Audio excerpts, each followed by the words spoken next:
All right. Good morning, folks. Found my gavel. We are officially called to order. This is the Colorado Oil and Gas Conservation Commission. It is August 11th. It is 9:30 in the morning, and we will start the day off with a roll call of commissioners. Thank you, Mr. Chair. Commissioner Bogue, Commissioner Gonzalez, Here. Commissioner Hackett, Commissioner McGowan, Here. Commissioner Mesner, Here. Commissioner Nanjapa, Here. Commissioner Robbins. Here. Mr. Chair, you have 5 out of 7 commissioners present. Great. Welcome. Good to see everybody. I see that our attendee list is being populated. We have 39 folks so far and counting. Our agenda today is largely comprised of a continuation of the, let me get to the docket number 2011-00261. But before we do that, we do have a consent agenda for consideration by commissioners. There are 7 hearing officer recommendations under Rule 505. Does any commissioner have any questions, comments, concerns about consent agenda? Seeing none, do we have a motion to approve consent agenda? So moved. Second. We have a motion by Commissioner Gonzalez, a second by Commissioner Messner. Any further discussion? Seeing none, all those in favor of the consent agenda, please signify by saying aye. Aye. Any opposed? The consent agenda is approved. With that, we will continue the docket, as I mentioned, 2011-00261. I believe we need to bring to the panel the attorneys for staff as well as the attorneys for KPK. So let's spend a moment or two doing that, and then we will start with procedural matters. And Mr. Chair, I believe we have counsel for both staff and KPK now added as panelists. We should be good to go. Okay. Am I seeing Mr. Jacobs? He's, There he is. okay.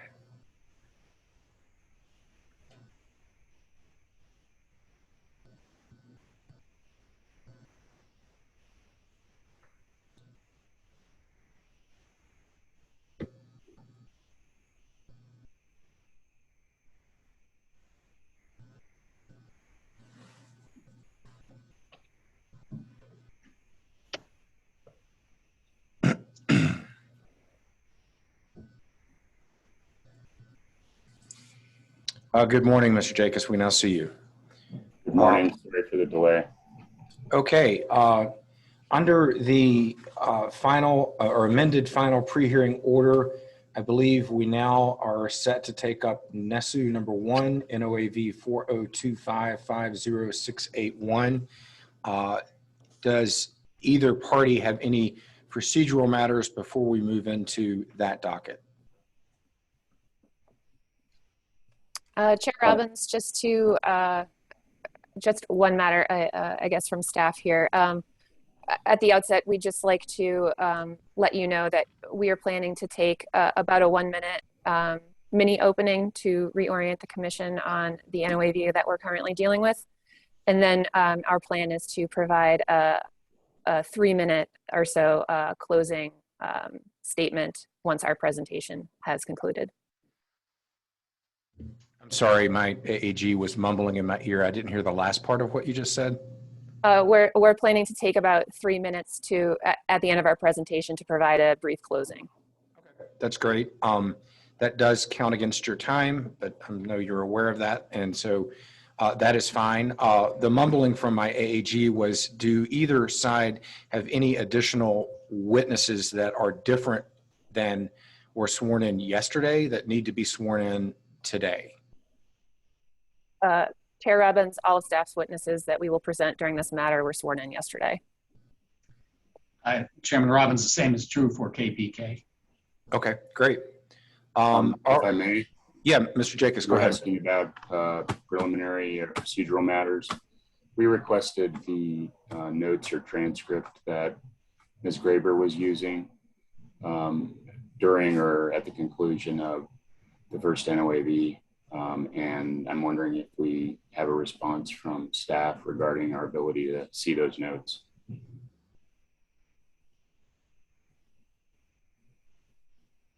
Chair Robbins? Ms. Stafford. We had a chance to review Ms. Graber's notes yesterday.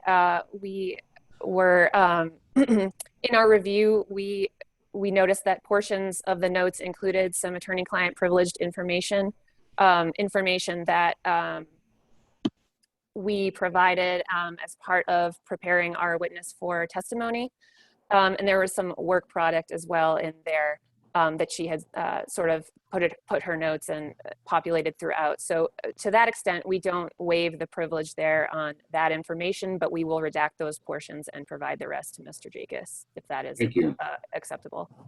It is acceptable. Thank you very much. That was my only other question, Mr. Chairman. Okay. With that, I believe we are through the procedural matter check-in. And with that, Ms. Larson, you will be keeping track of time once again? Yes, I will. Okay, very good. Ms. Stafford, you are recognized for presentation of staff's case on the NESU #1 NOAV. Thank you, Chair Robbins. I just shared my screen. Can you all see that? We can. Great, thank you. Hello again, Commissioners. Caitlin Stafford, AAG, on behalf of Commission staff. In the next NOAV at issue here, we will be discussing the NESU #1 flow line matter. If you'll recall, in the fall of 2019, KPK was notified of a spill of produced water and condensate from the NESU #1 flow line by the landowner. The spill occurred while the landowner was irrigating his cropland. Following the spill and a site visit by staff, KPK filed an initial Form 19 to report the spill on October 18th, 2019. Now in this NOAV, staff has alleged violations of Rules 901C and 907A. And this is just a brief summary description to reorient the commission to where we are today. At this time, I'd like to call staff's first witness, Dr. Peter Gintatis.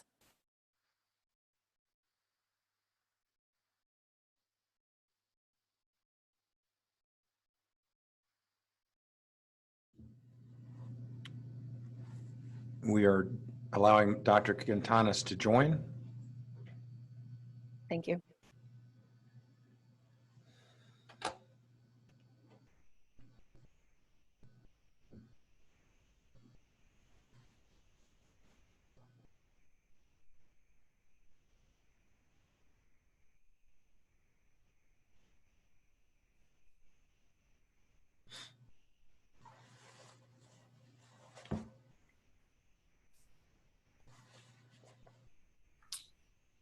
I am on the meeting now and unmuted, I think. Yes, we can see and hear you, Dr. Quintanas. Thank you. Great, thank you. Thank you so much. Good morning. Dr. Gintatis, would you please introduce yourself to the commission? Yes, I'm Peter Gintatis. I'm an environmental protection specialist with the Cogcc, and I mainly cover a little part of northeastern Colorado. And about how long have you been at the Cogcc? I've been at the Cogcc for just short of 15 years, and I was first down in the Trinidad area in the Raton Basin for, I think, 9 years, and I've been up here for about 6 years. Thank you. And could you please describe your education and background? Certainly. I have a bachelor's degree in geology from the University of Minnesota. I have a master's in geology with a specialization in applied geochemistry from the University of Calgary in Alberta. And I have a doctorate in geochemistry from the Department of Chemistry and Geochemistry at Colorado School of Mines. And Dr. Gintatis, what did you do to prepare for your testimony today? I worked a little bit with our attorneys and with John Axelson, and that's really the preparation. I reviewed documents and in our files and the available online documents, photographs. Thank you. And turning briefly to what you do day to day, could you briefly describe to the commission what your job entails as the environmental protection specialist? Certainly. One of the first priorities of all the staff is responding to complaints, and this was actually a response to a complaint. We also get reports of spills and then investigations and try to make sure that those processes are going well. Spills are being cleaned up, and sometimes spills get turned into site investigation remediation projects, and we do the same with that. We receive them through the computer now in e-forms, and we then review them and look at the data, look at what's proposed, what the schedules are, and so forth. And you mentioned working with operators on remediations, and that would include reviewing Forms 27 and things of that nature. Is that right? Yes, it is. And so what does that aspect of your job entail? Right now it's a large part because there's a lot of facility closures going on, and the number of Form 27s has gone up dramatically since the new rule went into effect in January. But that's looking at maps, looking at where the sites are, seeing if they're in areas where there may be wildlife issues or other shallow groundwater issues. They're near wetlands, whatever, making sure they understand that they've documented where the sites are and what's going to happen. If they need to do, delay work for wildlife closures or sensitive area problems, that we know that and they know it. Try to review them to make sure that we understand that there's a good possibility that the process will work. Sometimes we see, suggestions that seem to have no, they're just an experiment or whatever, and we try to make sure there's schedules involved, that they know that they have to do this in a timely manner. Thank you, Dr. Contatis. And can you briefly describe, how a typical remediation project proceeds under your management? Okay, in many cases, it started as a spill report.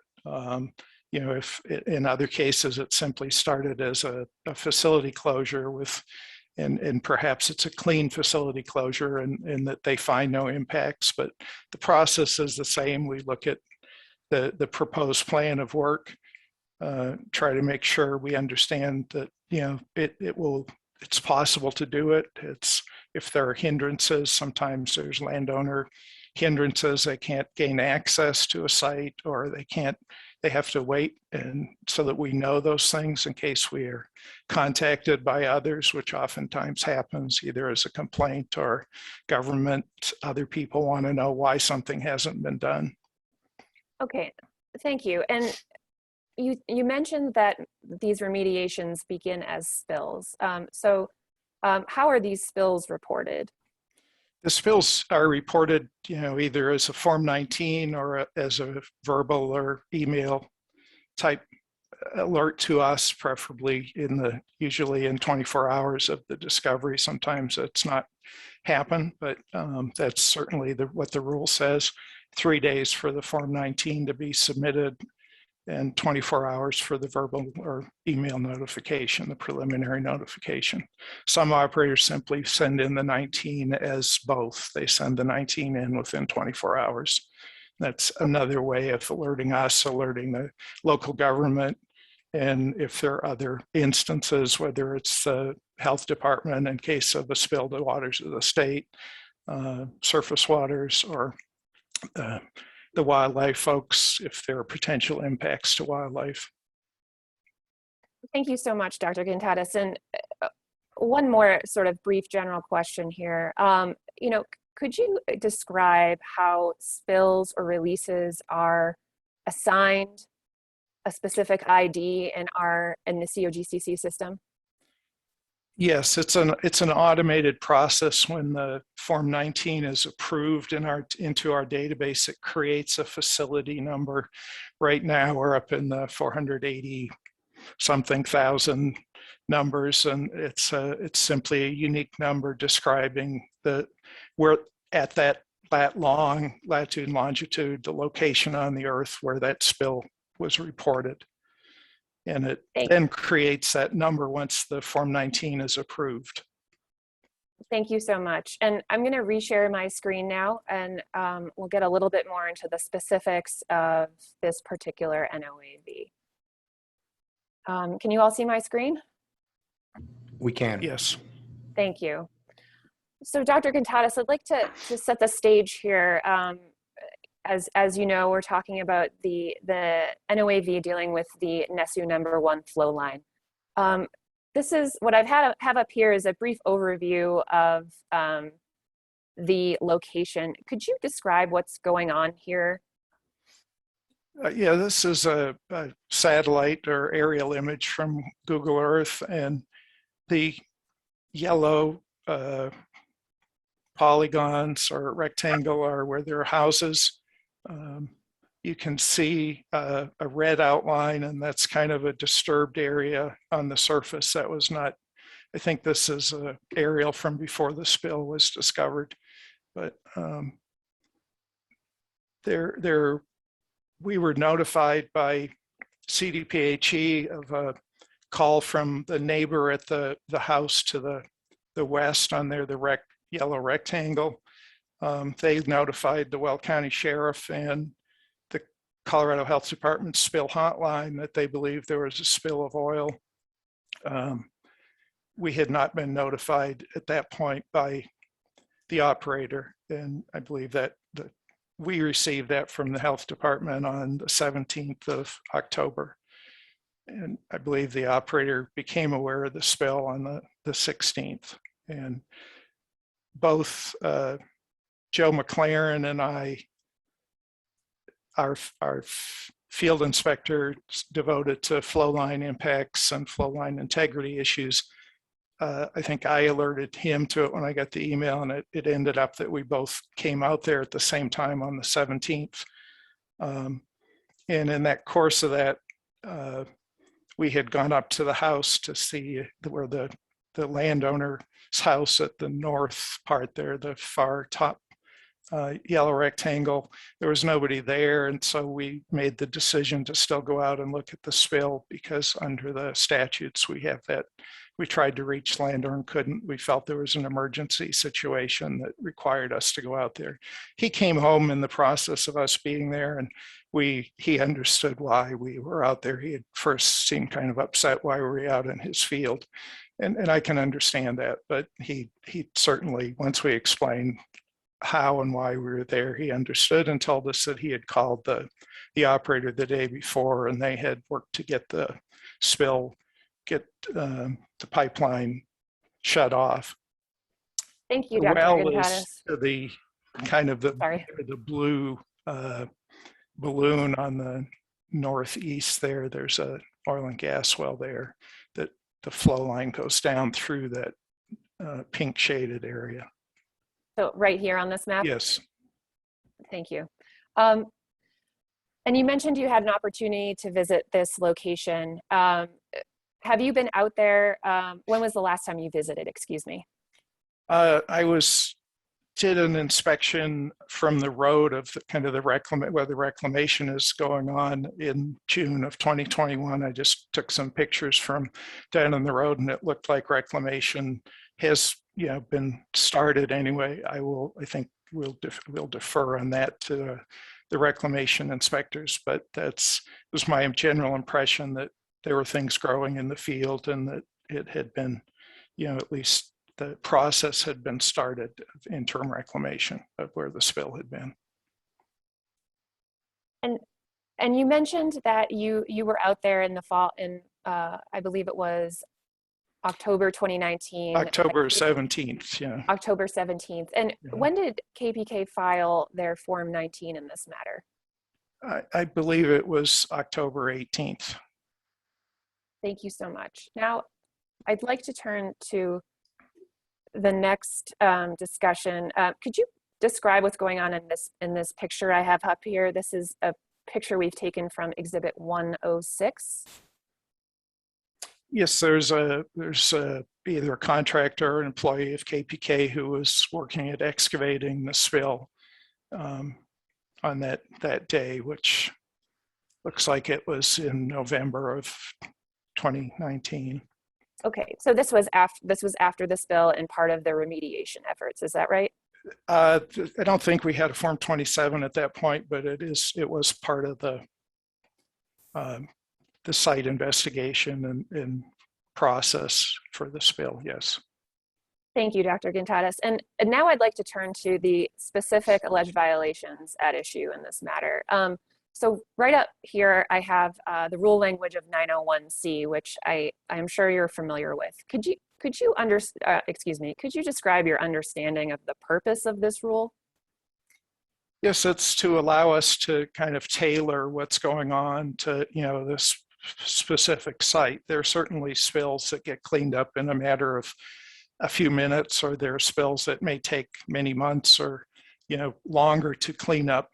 And this gives us some flexibility in terms of asking for information, where to sample, how to sample, if there's groundwater involved or surface water, to setting up points of compliance that will be used in the process so that we know where the limits of the impacts may be. Thank you. And so I'm turning to the next slide now, and I want to briefly discuss some of the events of fall 2020. Fall 2019. So what I have up here right now has been marked as Exhibit 2. This is, could you tell me what this document is? Okay, to the left is actually the first page of the Form 19 as it appears in the, when it's translated out of the database into a PDF. It was reported by the operator, and the second to the right are some text language from the condition of approval I applied to the Form 19 regarding when, if they couldn't clean it up in 45 days, they needed to submit a Form 27 and apply a longer term process for the site investigation and remediation project. And that's a standard language. It's now been moved into the rules after, into 2021. It's given 90 days now in the rules, but the concept is the same. We were applying that to all spills in the Northeast, as far as I know at the time. Thank you, Dr. Gintatis. And you mentioned conditions of approval. Can you briefly describe to the Commission what conditions of approval are? Well, just like in a Form 2 or permit to drill or whatever, oftentimes there are specific things that aren't as well documented maybe, or that we need further information about it. It's oftentimes used to set up a schedule or to set up what the next plan would be. And that's what this is here. It's setting up a schedule essentially by which if they're done and they can close the spill out. If they're not, we want further information about what and how they're doing it. Thank you. And specifically here, I know you just briefly described what you saw on the slide, but what did the COA require, the condition of approval that you attached to this Form 19? Well, it required that it still wasn't 45 days on that first inspection, the 13th of November, but I think I did put in there again a reminder of this and in the field inspection report. And also what I saw was a fairly large scale operation. There were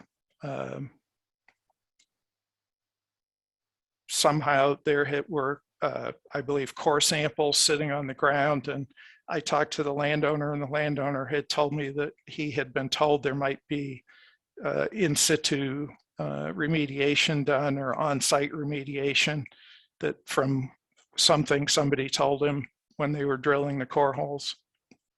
Okay, and as we're looking at the condition of approval that you attached here, when did you require KPK to submit a Form 27 or a closure request? By the 30th of November, 2019, which was 45 days from when the spill was discovered. Thank you. And I'm turning next to what we have marked as Exhibit 113, Staff's Exhibit 113. And this is, can you briefly describe to the Commission what this document is? Again, this is a form that's from information in the Cogcc database. It produces a PDF. This is I think the initial Form 27 filed with respect to site investigation remediation. It's dated in towards the end of January in 2020, which again is much further down than was required in the COA, and COAs are enforceable parts of, according to our rules and the statutes, I believe. Thank you, Dr. Gontadas. And so this form 27 is the form that was filed in response to your condition of approval? Yes, and the second part there, because there was no firm schedule of implementation provided, and the landowner certainly wanted to turn this back into pasture and put his horses out there. And I, partly because of that, partly just because it's the right thing for any of these to get a firm implementation schedule, I required as part of the approval that they submit within 10 days a more firm schedule of what they plan to do, because the landowner certainly was not aware of that. I'd been at the site on the 20th sampling his water well and doing another inspection of the site, and had the chance to converse with him about what he knew was going on or didn't. And he was quite concerned about the timeliness of it and what was happening. And that's a fair thing for him to be concerned about. Thank you. And could you talk a little bit about, you know, why is it important to get a Form 27 or a schedule attached to a Form 27 work plan? Both provides the operator way of communicating to us what they're doing and what progress they made, and that those are good things, and we're always happy to get those. It's also a way for us to make sure there is progress going on, and that is part of our role in the investigation, site investigation, remediation projects, is to ensure that there is progress going on, and that it's going to be able to come to a closure with respect to requirements and the rules. Thank you, Dr. Gontadas. And in this form 27, what was the date which you asked KPK to submit this schedule? The 3rd of February, 2020. It's up on the screen there. And after this condition of approval was attached, did you perform another inspection? I did. I don't have it at the top of my head what day it was, but I was out there several more times before the site became, while the excavation was open. Oh, sorry, I went a little too far.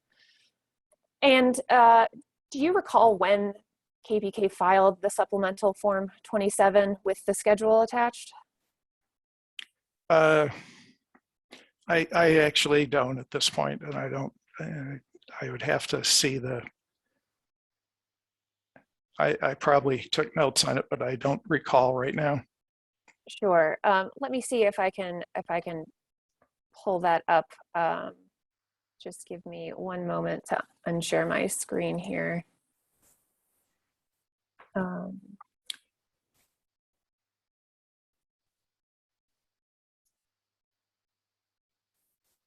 I think it was after I did another inspection in April and reminded them that they still needed to submit implementation plan. So it was a couple more months, I think.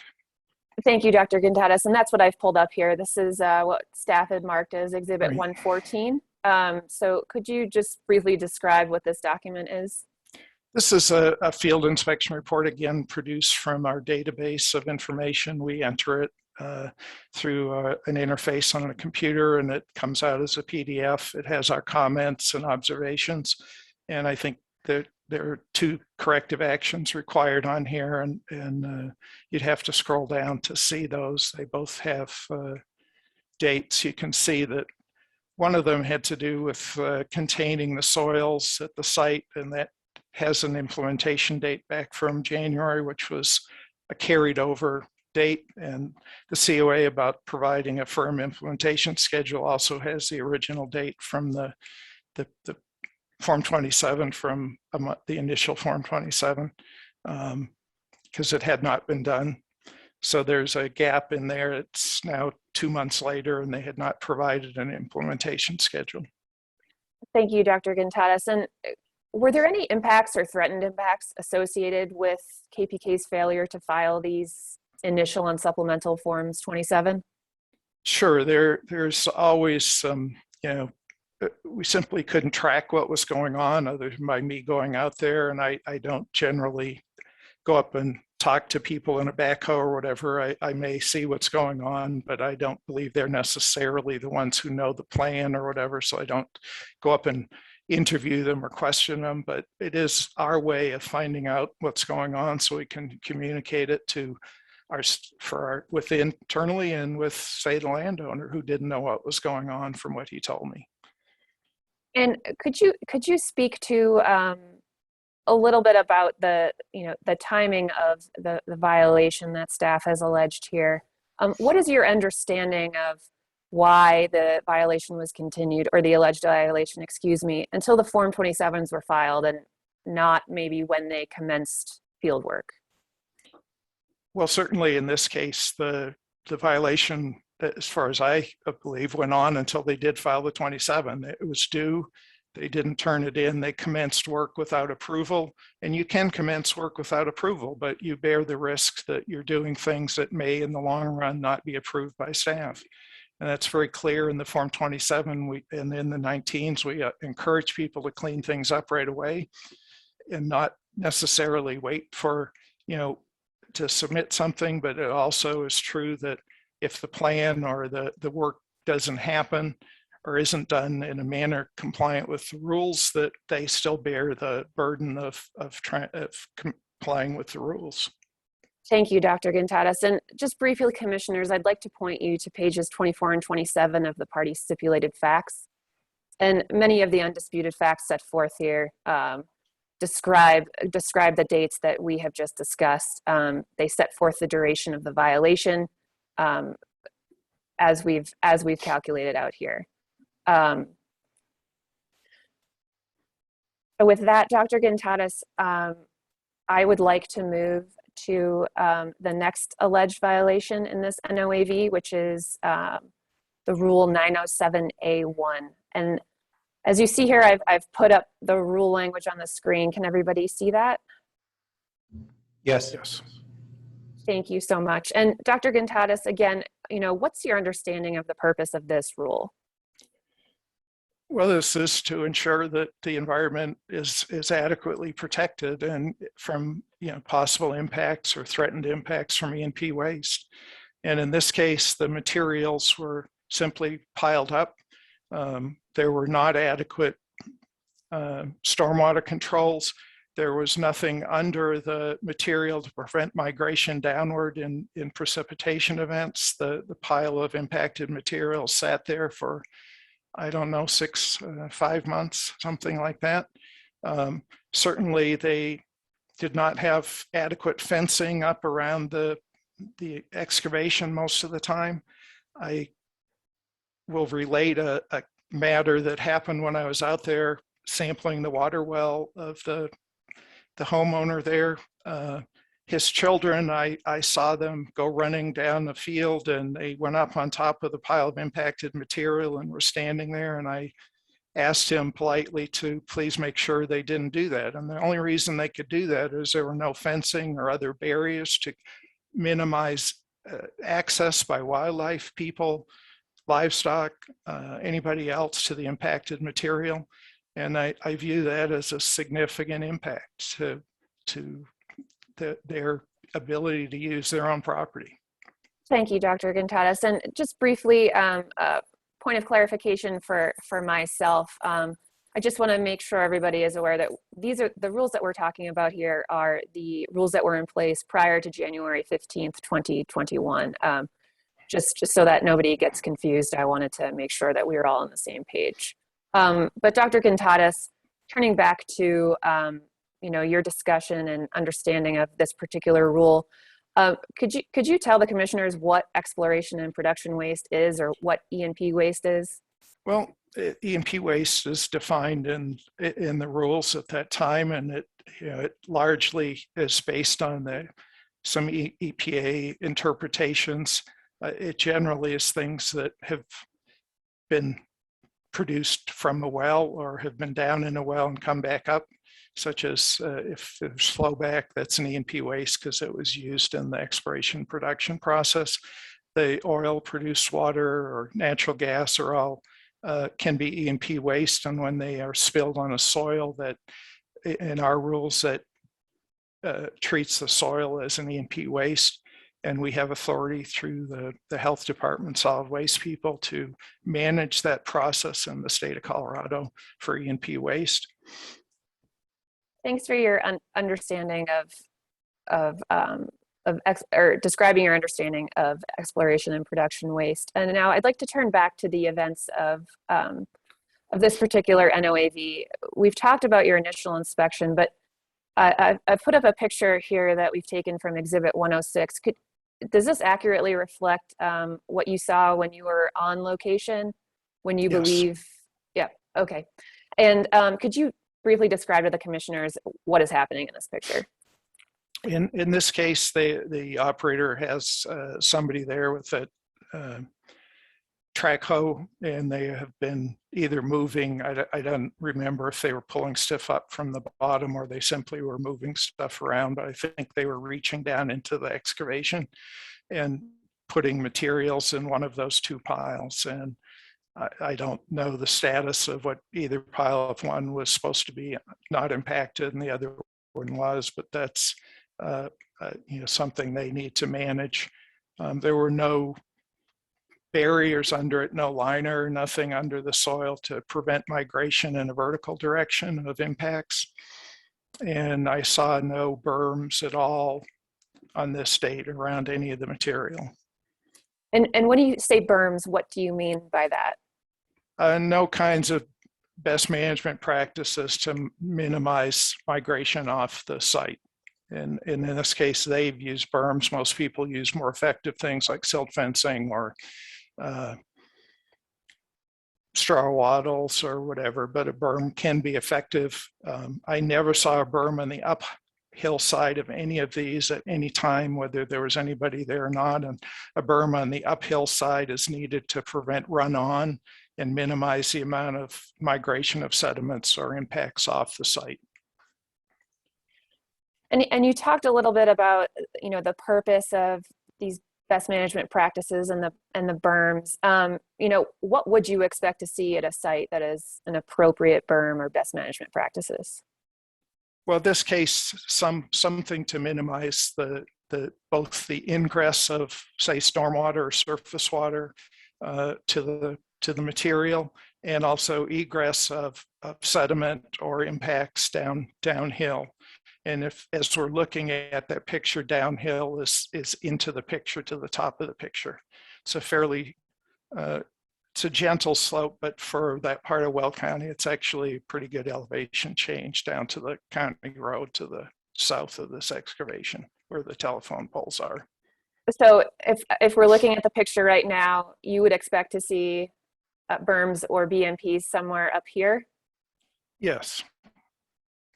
And they also had no kind of tracking things. They were tracking material out of these. Trucks were coming and going near the piles when they were removing stuff, and then transporting it through the field down their dirt road towards the county road where they had access through the fence. Thank you, Dr. Gontatis. And I'm showing you another picture. What staff? This is taken from staff's exhibit Right. 112.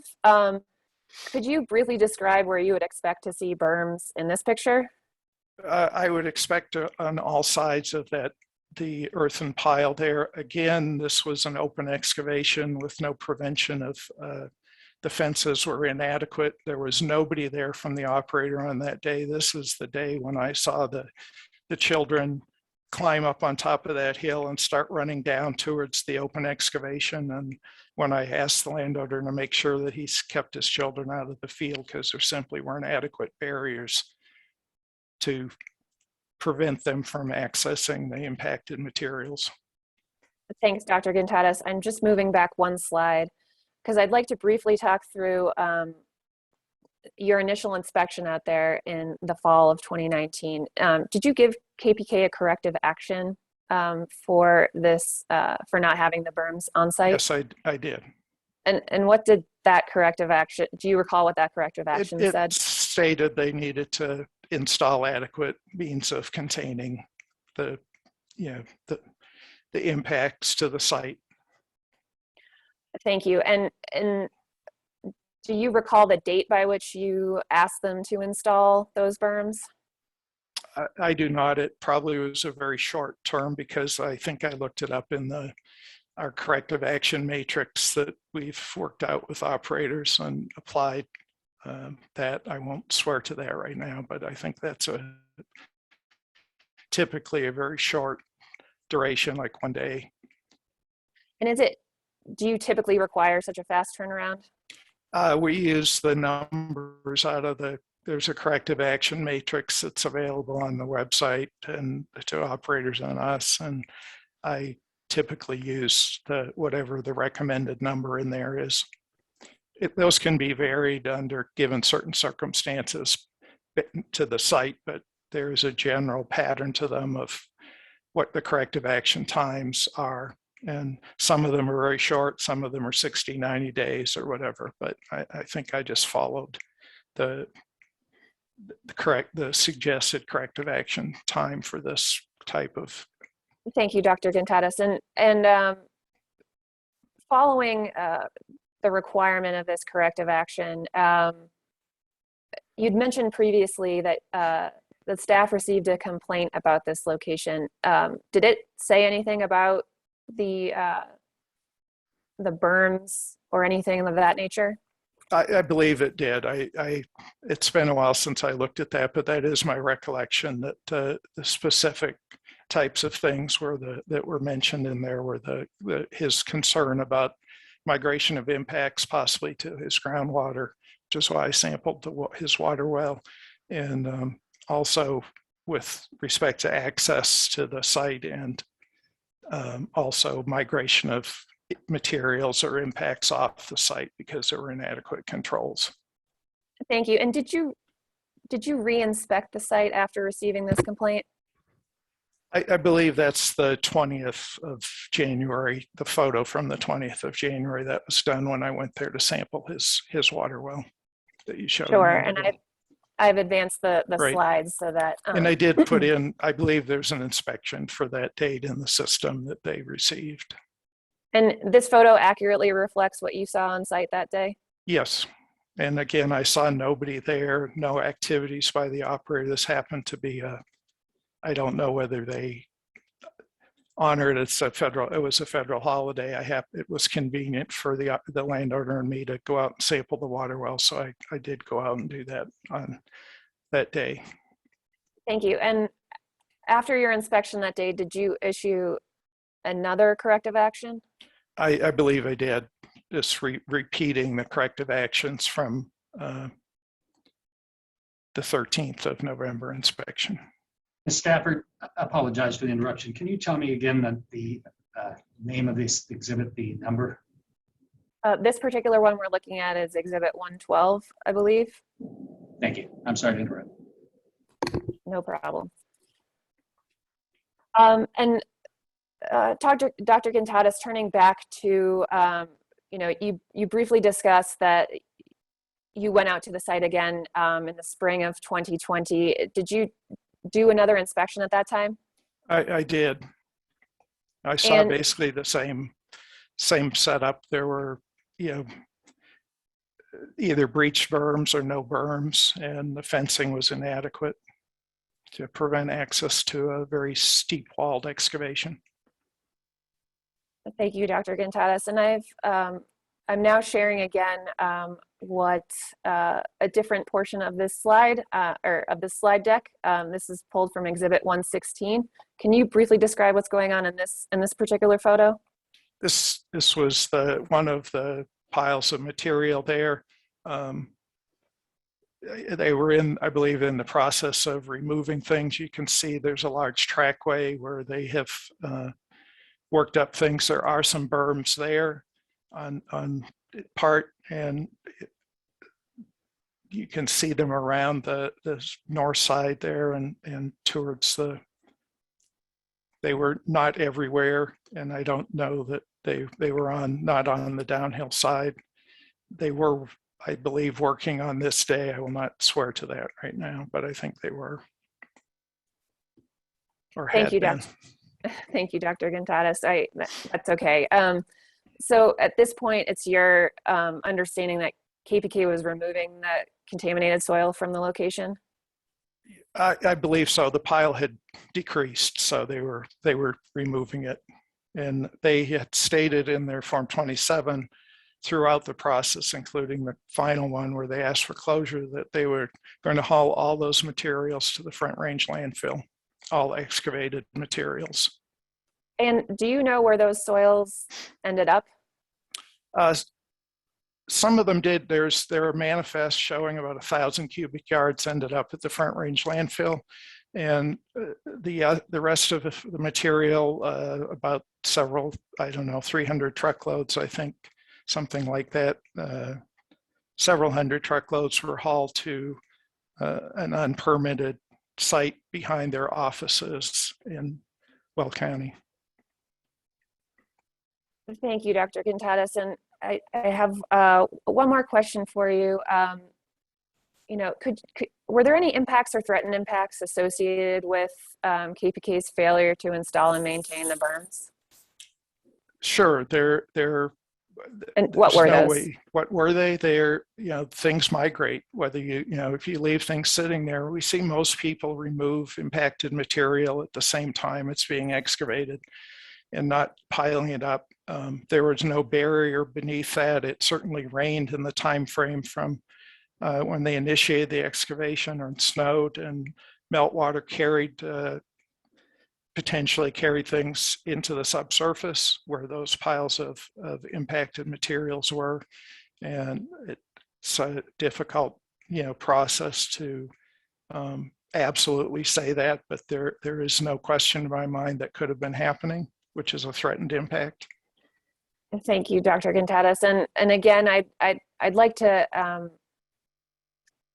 alert the commissioners to the party stipulated facts to pages 24 and 27.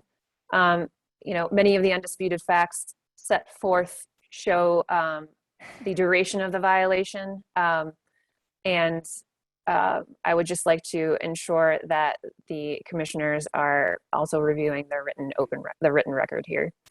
And with that, I think I am done with my direct examination of Dr. Gontadas. Thank you, Ms. Stafford. Thank you, Dr. Quintanas. Mr. Mueller, are you conducting cross-examination of this witness? I will be, Your Honor, on behalf of KPK today, with your permission. Please. Mr. Gontadas, thank you for your testimony. I have a few questions.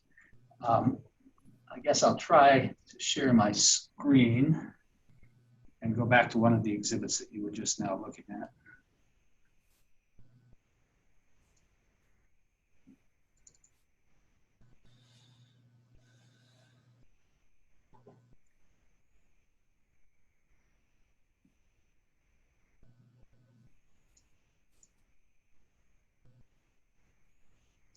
for the commission's edification, we don't use Zoom here, and this is a maiden voyage. We got it on my screen, but there's a second place I have to click share. Let's stop the clock while we allow him the opportunity to get prepared. And Mr. Mueller, we can see your screen. You can? Yeah. It's a Do you see picture of the this. fence in the pile? Yeah, it's the picture of the fence on the pile. I think it's Exhibit 116 from plaintiff. All right, that's terrific. That's what I'm trying to do. I was told I'd get a little green boundary if I was showing, but if you can see it, then we can proceed, Mr. Gontadas, and thank you, Commissioner Robbins.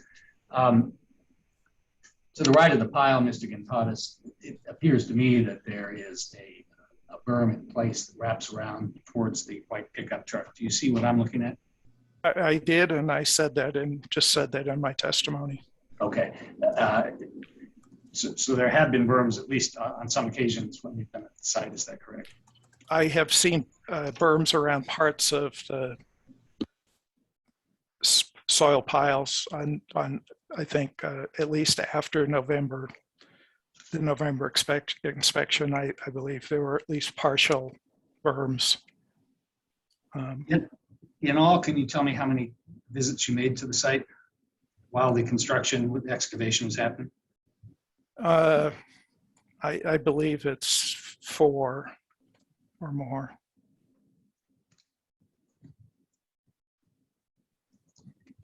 Did you observe any off-site migration of unburned materials from this pile or any of the piles? At the Yes, site? it's visible right in the roadway there. There was material being tracked from the excavation off the site. I understand. I think I understand tracking, but can you explain it, please? Generally in driving through there, or if the equipment working or the dump trucks that are hauling things out, particularly if it's wet or otherwise, the tires, the tracks on the track hoe or whatever pick up earthen materials, and as they move around, they start carrying it around the site. And particularly when you're removing it, it tends to carry things, down to the road, and that's kind of what I saw on several occasions. I didn't see a mention of tracking in the notice of violation for this site. I don't believe there's a specific rule regarding tracking in there. The prohibition is really on minimizing the migration and transport of E&P waste. And back to the berm issue, did you observe any material washing away from and laterally out from any of the piles during your 4 visits at the site? It was not raining or had not recently rained, I don't believe, in any of the days when I was there, or snowed. So is that a no? I did not actively see material moving off on any of those days. Or evidence that it had moved off previously and was, I did see materials from away from there. The area became quite large, where it's hard to tell whether it was piled there or whether it moved there. Mr. Gontadas, did you take any pictures of the south side where you were concerned that there wasn't a berm? I'm not sure at this point in time. I'd have to go back and look through my camera things. We I think I provided you with the photos, I think, and if you don't say I didn't, then I don't. And I don't mean to say that you did or didn't. I guess Yeah. I didn't see any in the record of Yeah, materials. I believe that upon your request, I think I provided all the photos I have from that site to you. Thank you. Thank you, Mr. Gontadas. You did approve KPK to proceed with excavation, hauling, and disposal of the impacted soils as early as November 13, 2019. They were not constrained from moving ahead with excavation while No, they were not. Okay. The issue was solely to do with whether they were going to do a more proactive treatment and try to leave the material there and treat it with chemical oxidizers. Thank you. There was an indication that if they were going to do that, that they needed to file a Form 27, correct? we view that as more than just spill cleanup. That's really a site investigation and remediation project, and that's what that particular stipulation, if that was to go on, they needed to let us know how that would go so that we could oversee it. Thank you. Mr. Gontadas, you tested the landowner's domestic well, also his stock well. Those tests came back clean, showed no indication of contamination. Isn't that correct? Yes.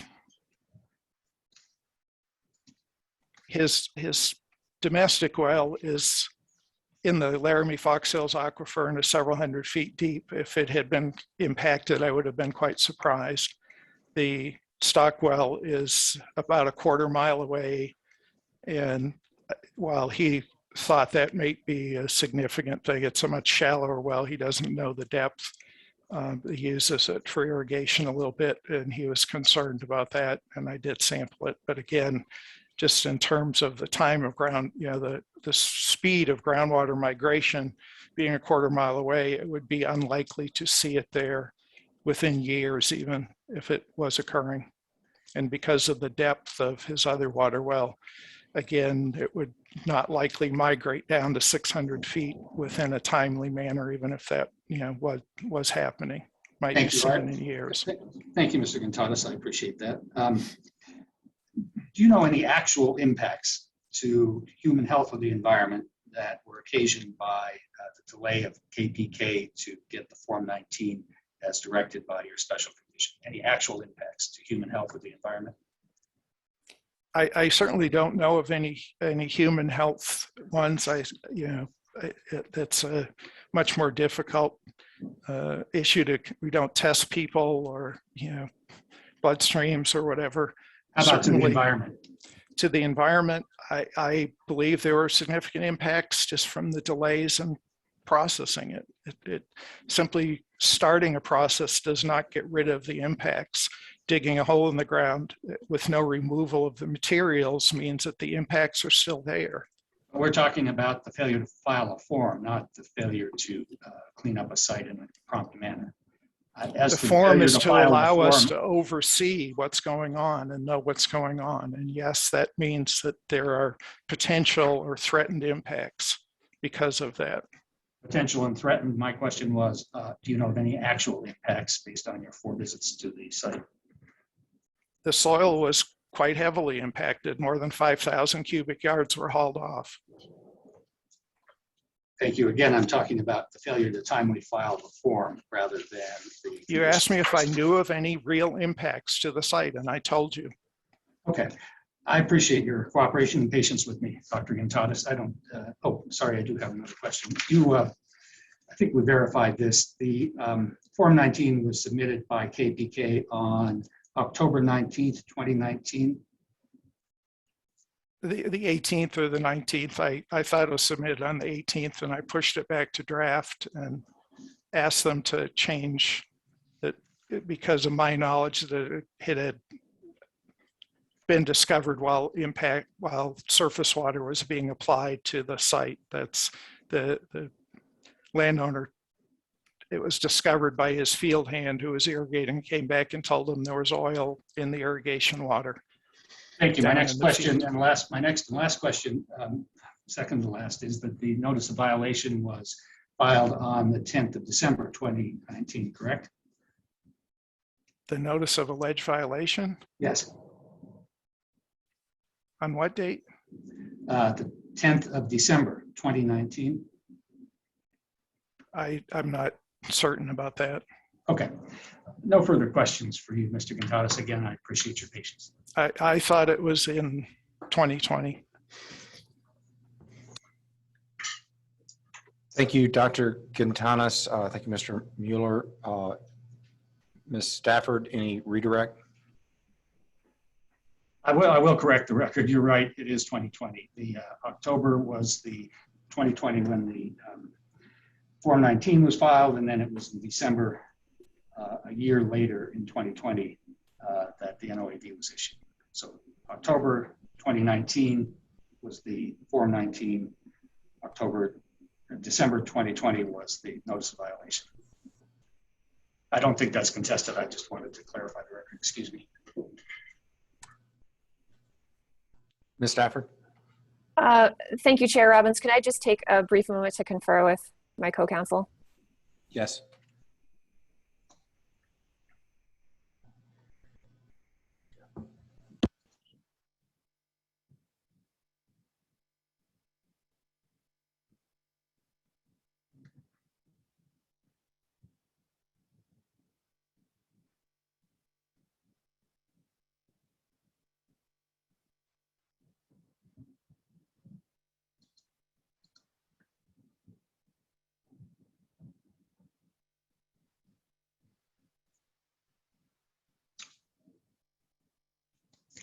Chair Robbins?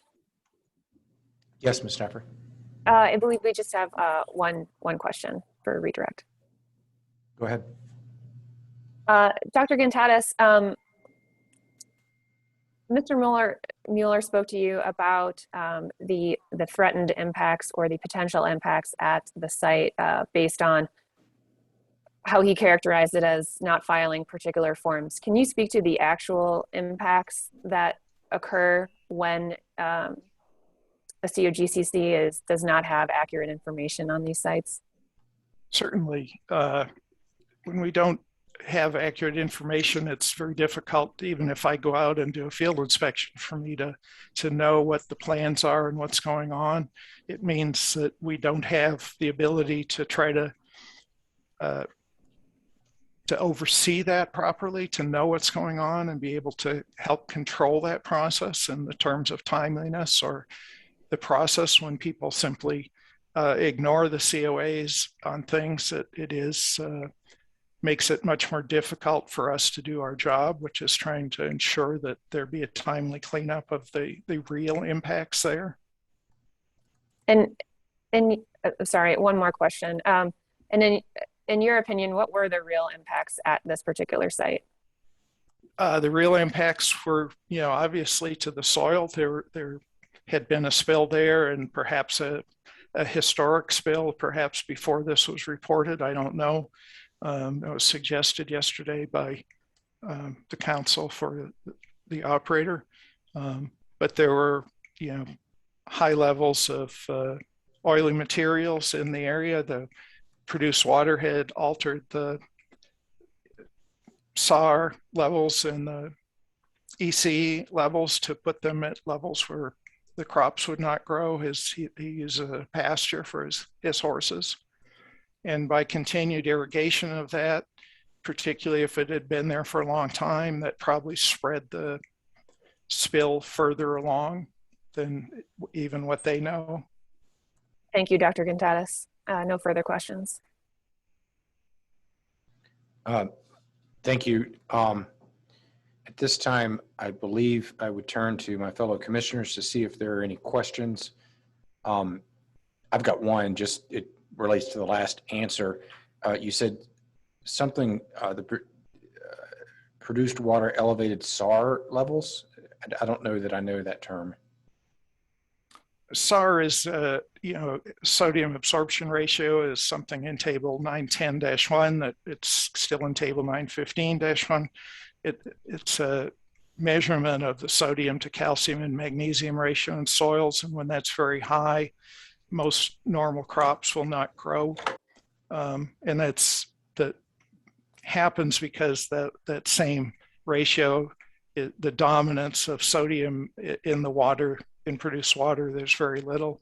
In rainwater, they're more like equal, and sodium, calcium, magnesium, so that when produced water is applied or spilled, it changes the nature of the soil and impacts the ability to grow things on it. Great, thanks. Looking to my fellow commissioners for further questions for this witness. Commissioner Messner. Thank you, Mr. Chair. And thank you for your testimony, Dr. Gontadas. Couple questions. So about the BMPs around this excavation, is it your opinion that BMPs can and should be in place even while work is happening at these excavation sites? I would say that in large part, they should be at least surrounding most of the material, and perhaps there's an entryway from the uphill side so that you should always have them on the downhill side unless there's some absolute barrier to doing that, like a fence or, you know, a road is there or whatever. But in large part, I see that at construction sites, active construction sites, because that's what the rules require. If you go to CDPHE, they do that all the time. They have active construction sites. They have, you know, silt fencing or straw wattles, or they don't usually use earthen berms because they don't filter things very well. And part of the BMP idea is that you're filtering out the sediment from moving, and earthen berms simply wash away. But yes, they can be around much of it, and there's no impediment really to doing that if you plan out what you're doing. And some of the other BMPs that you had mentioned include appropriate fencing, as well as an impervious barrier below the excavation. And I assume that even with an active excavation, that both of those things, especially the fencing where you've got an active excavation going on, are typically in place when people are working on these excavations? They do, and they cut a path, or they have a gateway or something, you know, where that one had a trackway down into it because it got so deep that they couldn't really reach it with their track hoe. So they had a road going down in part of the way. That part I would expect maybe to not have a fence while they're there working. And certainly that became part of the rules in 2021, that we required fencing when the site is not attended. And it's certainly our belief that that was a best management practice, whether it was in the rules or not. And that's to prevent ingress of people, wildlife, livestock, you know, prevent people from going in there, falling in over the edge. And there were children. This is a family with young children. They play out in that field, and it's simply a necessity. Thank you. And just a couple other questions. So you had indicated that typically operators immediately remove and properly dispose of EMP waste from a remediation site. And in this particular situation, that did not occur.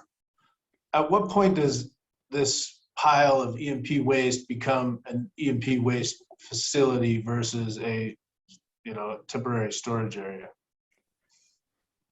Well, it certainly was not ever permitted as that. If they had planned to do something like land farming there with, you know, cooperation of the landowner, where they were going to treat the oily waste or whatever and try to get it to degrade in sight with a land farming type thing, they would have needed to do that. By just sitting there, it is volatilizing, and the volatile content is going away. By being exposed to the air, being out in the sun, that's causing some other, you know, whether they're measurable or not, it's causing some problems with the air. And it simply is, usually it's a dig and haul operation. I go to many spills, and that's the 90% of the time, that's what I see, is a dig and haul simultaneous operation. And that's not in our rules. It's not, you know, something we want them to do it efficiently and effectively.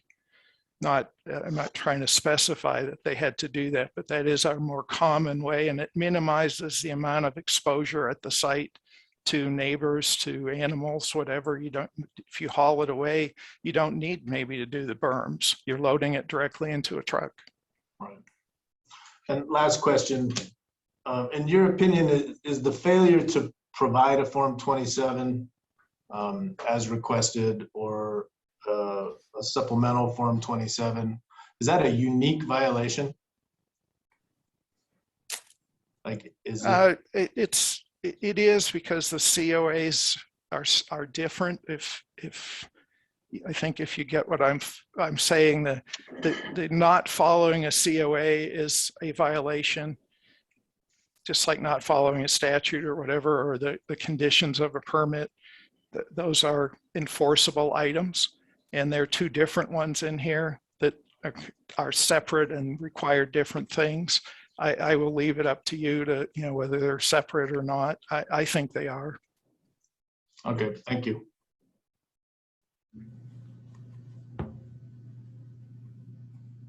Other questions from commissioners? Commissioner Najapa? Thank you, Mr. Chair, and thank you, Dr. Contadas.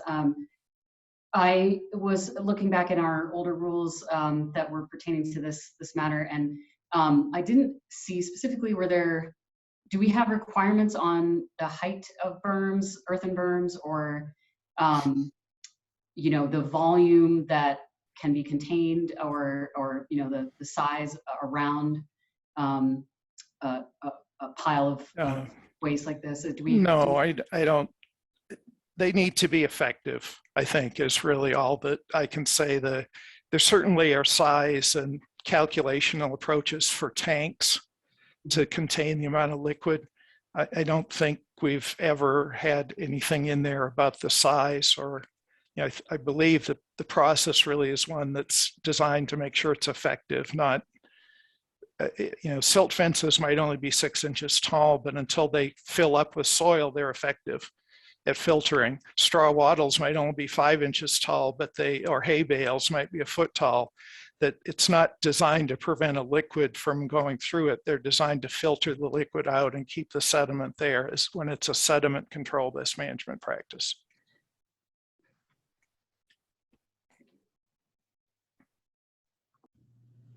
Anything further from commissioners? All right, seeing none, Ms. Stafford, any redirect following commissioner questions?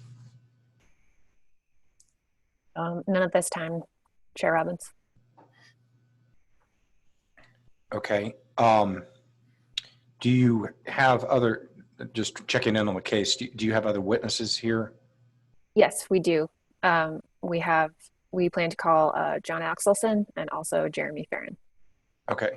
I'm just looking at the time. It's 10:42. Maybe we'll call one more witness and then we take our morning break. We can do that. We only have a few questions for Mr. Axelson. Okay, great.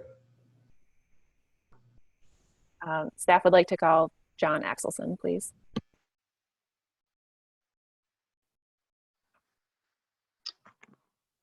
Good morning. Can you hear me? Yes, we can, Mr. Axelson. May I begin? Yes, please. Thank you. Hello, Mr. Axelson. Could you please state your name and job title? Yes, I'm John Axelson. I'm the East Environmental Supervisor for Cogcc. And how long have you been at the Cogcc? I joined Cogcc in 2006, so almost 15 years. And have you been in the same position, or have you had different roles? I started as an environmental protection specialist in the field, covered the northeast part of the state for the first 7 years of my employment, and moved to the supervisor position in 2013, where I currently am. And I work with 8 environmental protection specialists who cover the east half of the state, basically. Thank you. And can you tell me what you did to prepare for your testimony today?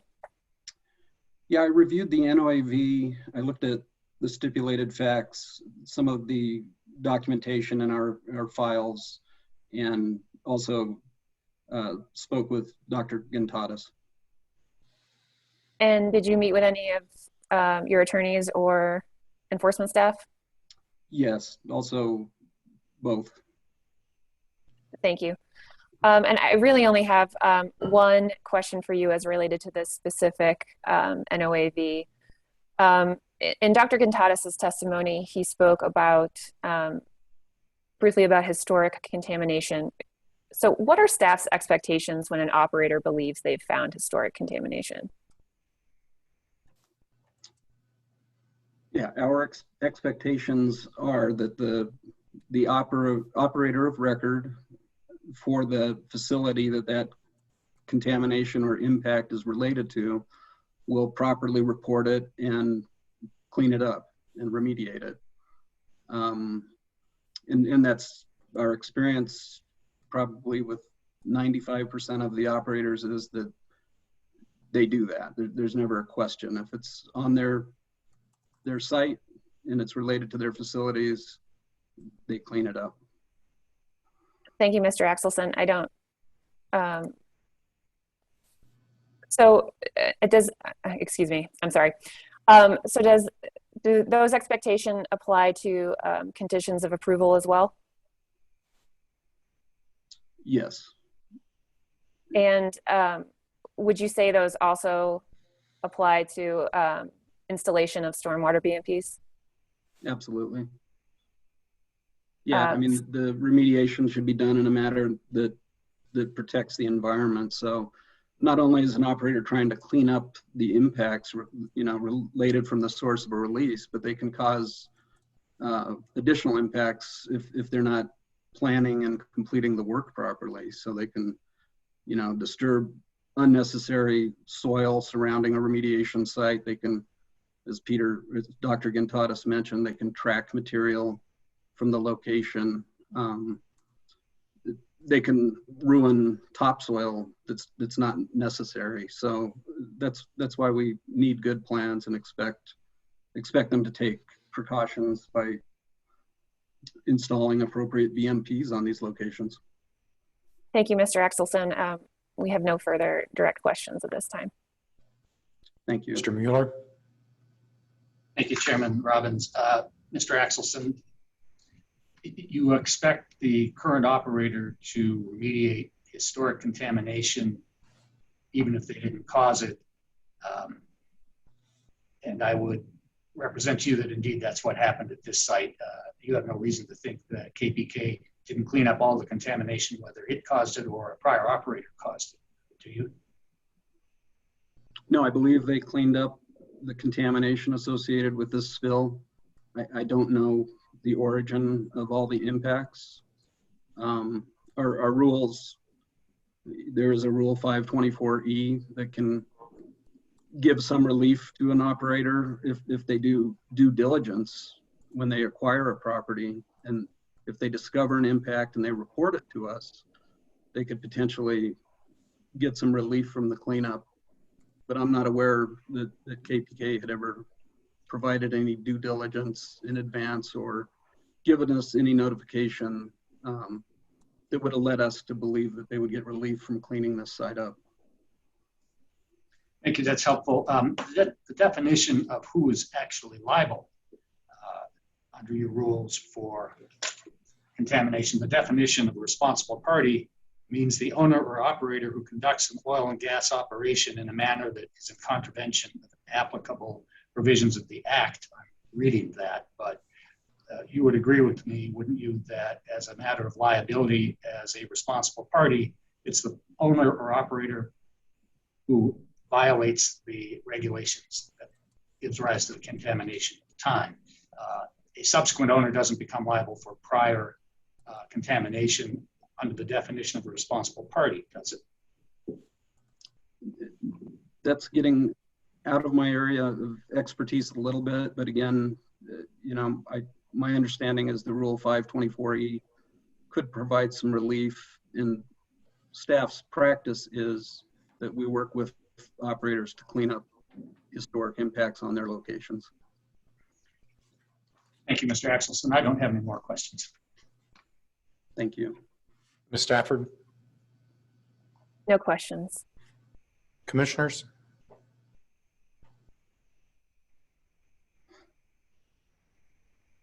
All right, I'm not seeing further questions for this witness.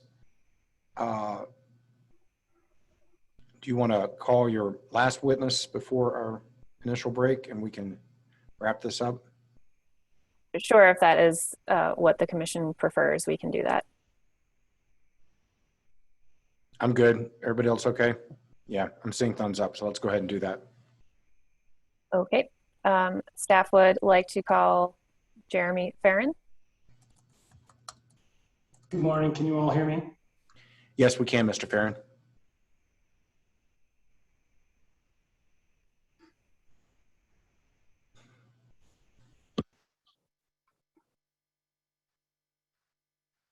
just get to where I need to be and I will begin. I apologize for the delay there. Good morning, Mr. Farron.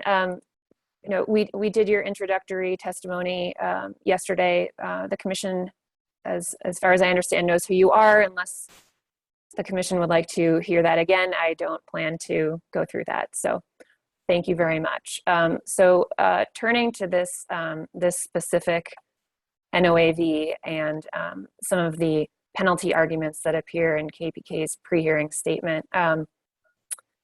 Did staff, with NESU number 1, this particular NOAV, did staff take into consideration the statute of limitations here?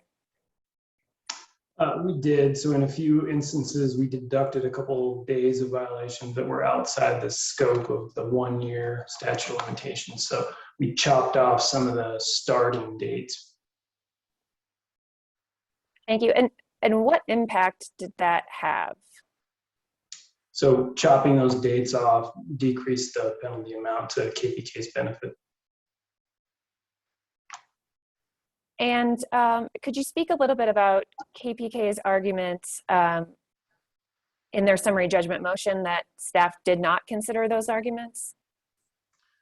So we did consider those arguments. They just run contrary to long-standing commission practice, particularly with respect to continuing violations and the need pursuant to 525 to impose penalties for each day that a violation persists. Additionally, it's contrary to numerous prior enforcement orders. So we considered it, we just did not, we did not believe their argument was compelling to change the penalty calculation from what we had put together. Thank you. And I just started sharing my screen, if everyone can see that. As we did yesterday, staff extracted the penalty calculations from our claims table to enable everyone to follow along here. So if you can't see it, please let me know. But I will see it. Thank you. So I'll move on to my next question, Mr. Farron. Can you discuss staff's decision to, or can you touch on the discussion regarding potentially reclassifying the Rule 901C violation to a Class 1? Yeah, so I think as I discussed yesterday, these rules were classified back in 2015. And I'm actually reading the language from the rule. This is a rule that related, at least indirectly, to protecting and minimizing adverse impacts to public health, safety, welfare, the environment, and wildlife resources, a violation of which represents possibility of distinct, identifiable, actual, or threatened adverse impacts to those interests. So like I said, the decision was made historically that this rule fits that category, Class 2. The phrase I just read to you is a Class 2 definition. And we haven't changed our mind since. Thank you. And what about KPK's contention this is merely a paperwork violation? Well, I think we just heard Dr. Gontadas talk about, the fact that it directly relates to their ability to regulate the removal and disposal of E&P waste. And had they told us they intended to dump the waste behind their offices, we wouldn't have had the spread field NOAV. Now, can you touch a little bit on the COVID-19 pandemic arguments that KPK raises? Specifically, I'm speaking to the first portion of the violation that is up on the screens here. Yeah, so there's 2 different time periods in the 901C violation. For that first portion, I think that was well before the pandemic impacted people's lives. That second portion, the end date definitely was when it was starting to impact people, but KPK never reached out to the Cogcc. They haven't provided any specific dates that their operations were impacted. They just seem to be looking for sort of open-ended absolution here. This violation is for the filing of a supplemental Form 27, it's, at least that second part. And, I would think that home-based, work was still going on at KPK. At least I hoped to think that it was still going on. And so you would think that a Form 27 could be filed even with the pandemic happening. Thank you, Mr. Farron. And can you Can you discuss the argument that the impact of the Rule 907A violation shown on the screen should be reclassified, or the impact should be reclassified as minor?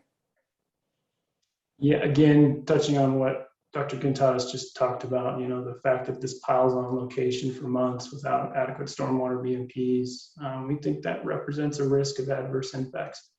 Dr. Gontadas thought that there were actual impacts. So I think we've satisfied that it was a moderate impact.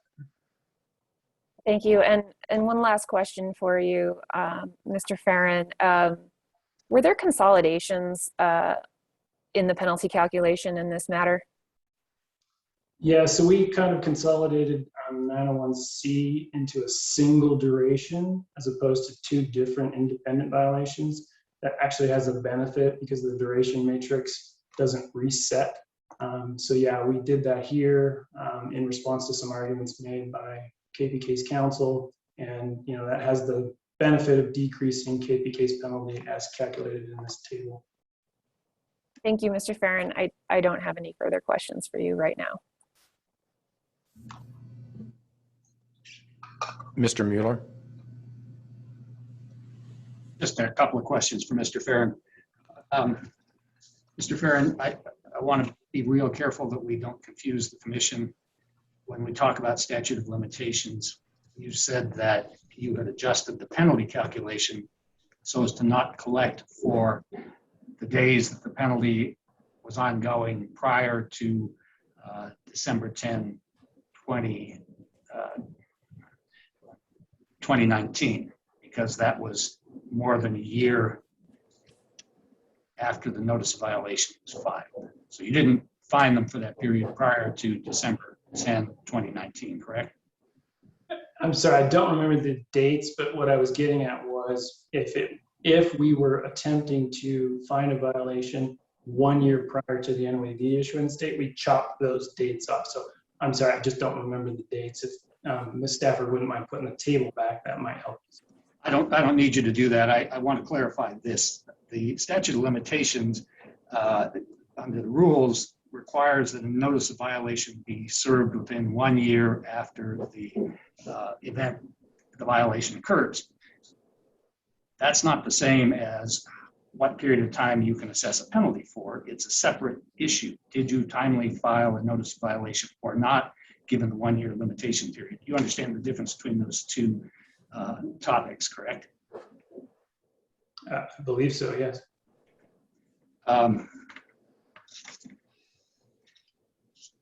Understand that the staff contends not getting the forms submitted leaves them not knowing as well as they'd like to what's going on out at the site. You heard that staff inspections were ongoing. They were there and saw the work even without the benefit of the forms, so they weren't entirely in the dark, were they, as to the progress of the excavation and the cleanup? Yeah, that's true. They weren't entirely in the dark, but they weren't getting the information they were requesting in Form 27. The Form 27 is a dialogue between staff and the operator. We took samples here. Here's what we found. Maybe you should take them over there. So yeah, they knew generally what was going on, but I don't think they had specific. Thank you. I don't have any more questions for Mr. Farron. Thank you. Ms. Stafford, do you have any redirect? No, I don't believe so. Okay. I guess I would make a comment. I might actually ask AAG Davenport to help us here. Some of the questions from Mr. Mueller seem to be more argument around the statute of limitations defense. And yes, we will be taking up the statute of limitations defense, but I'd rather us have argument at some point about that as opposed to the asking witnesses questions around that issue. So I don't know, AAG Davenport, do you want to weigh in on the appropriate way of dealing with the statute of limitations? Thank you, Mr. Chair. I do think there probably are more efficient times to deal with it. I guess I'm not necessarily opining on the appropriateness of any questions that have been asked so far. Just more of a suggestion that certainly there may be factual issues associated with statute of limitations, and it seems perfectly appropriate to me to ask those questions of witnesses. My hope is that the commission and council, we can have a discrete period of time where there's actual argument and legal questions about the statute of limitations defense. And I'm suggesting this from an efficiency perspective more than anything. My thought is whenever we get to closing arguments, that would probably be the most appropriate time for legal argument and commissioners' questions about the legal arguments associated with the statute of limitations defense. So. Thank you, AG Davenport. You said that much more eloquently than I did. So again, factual questions around statute of limitations is fine. Let's try to, because we've got several different NOAVs that are going to have this legal issue up, let's try to figure out a time when we can have that. Maybe it's at closing and we can have questions of lawyers then. May we respond? I appreciate that, Mr. Robbins. And we would welcome oral argument on statute of limitations. In fairness, Mr. Farron opened the door up to this topic by saying, don't worry about statute of limitations. We chopped off those days from the beginning and we didn't find them for that. It's confusing when they do that. They've done it in their briefing. And when they do it in an argument, it seems to me I should be allowed to examine the witness. I don't want to talk about it. Yeah, and I allowed the inquiry. I just was trying to, for efficiency's sake, since this is going to be an issue that's going to come up again and again, at some point, I'd like to have argument about that, have commissioners be able to ask you questions about your theory, staff's theory, et cetera. So, with that, again, I allowed the inquiry. I'm just trying, for efficiency's sake, to keep us moving in the right direction on facts versus legal argument. Thank you. Mr. Jacobs, did you want to weigh in? We'll try to be efficient to address your concern, but we obviously need to establish what the disputed facts are as relates to the statute of limitations defense. And I think Mr. Mueller's effort to clarify that and eliminate confusion for the commissioners was appropriate. Okay. Ms. Stafford, do you have further witnesses on this NOAV? No, Chair Robbins, I don't. I just had a very brief closing to wrap up what we just presented. Okay. Do you want to go ahead and present that now? And then after that, we would take our morning break. Sure. If that works best for you, that is fine with me. That sounds good. Commissioners, as you just heard in staff's presentation, Dr. Gontadas discussed the environmental violations at issue. Mr. Axelson spoke to the information about managing remediations. And finally, Jeremy Farron testified about how the penalty was calculated here and why potentially certain durations and impact classifications were chosen. In order to prove a violation of Rule 901C, staff must show that there was reasonable cause to believe that KPK was performing an action that threatens to cause or causes a violation of water quality standards, and that KPK did not comply with the additional requirements imposed. Requirements that include providing an updated remediation work plan. Dr. Gontadas just testified about the October 2019 spill that occurred on irrigated cropland. He testified further about staff's concerns related to the environment and KPK's inability to comply with the conditions of approval and provide requested environmental documentation in a timely manner. The parties stipulated to facts set forth on page 26 of the parties' joint stipulated facts that KPK was required to submit documentation by November 30th, 2019, and did not do so until January 23rd, 2020. The facts further set forth that KPK was required to submit a remediation implementation schedule by February 3rd, 2020, and did not do so until April 15th, 2020. And in the parties' stipulated facts, on the bottom of page 26, KPK agreed that it submitted its Form 27 and work plan late, and, quote, failed to meet 2 deadlines set by Cogcc, end quote. For the violation of Rule 901C, staff has met its burden here. Turning to Rule 907A, staff must show that KPK failed to ensure that exploration and production waste was properly stored or handled. In this case, to prevent threatened or actual significant adverse environmental impacts. Here again, Dr. Gontadas testified that KPK stored oily waste on location with little to no proper stormwater BMPs in place. He testified further to impacts and threatened environmental impacts, relaying that without proper stormwater BMPs, an oily waste pile is susceptible to spreading through the area, further contaminating soil and nearby water bodies. And you saw this with the pictures that we showed that demonstrated some of the tracking of the oily waste and exploration and production waste. And again, commissioners, I point you to the party stipulated facts at page 27, where KPK agreed that corrective actions to repair the berms were not completed following the November 13th, 2019 inspection. The violation was not considered to have been corrected until around May 21st, 2020, when KPK hauled the oily waste to an unauthorized landfill, which will be discussed in the soil spread field matter. This information, as I said, is included in the party stipulated facts. For the violation of Rule 907A here, staff has also met its burden.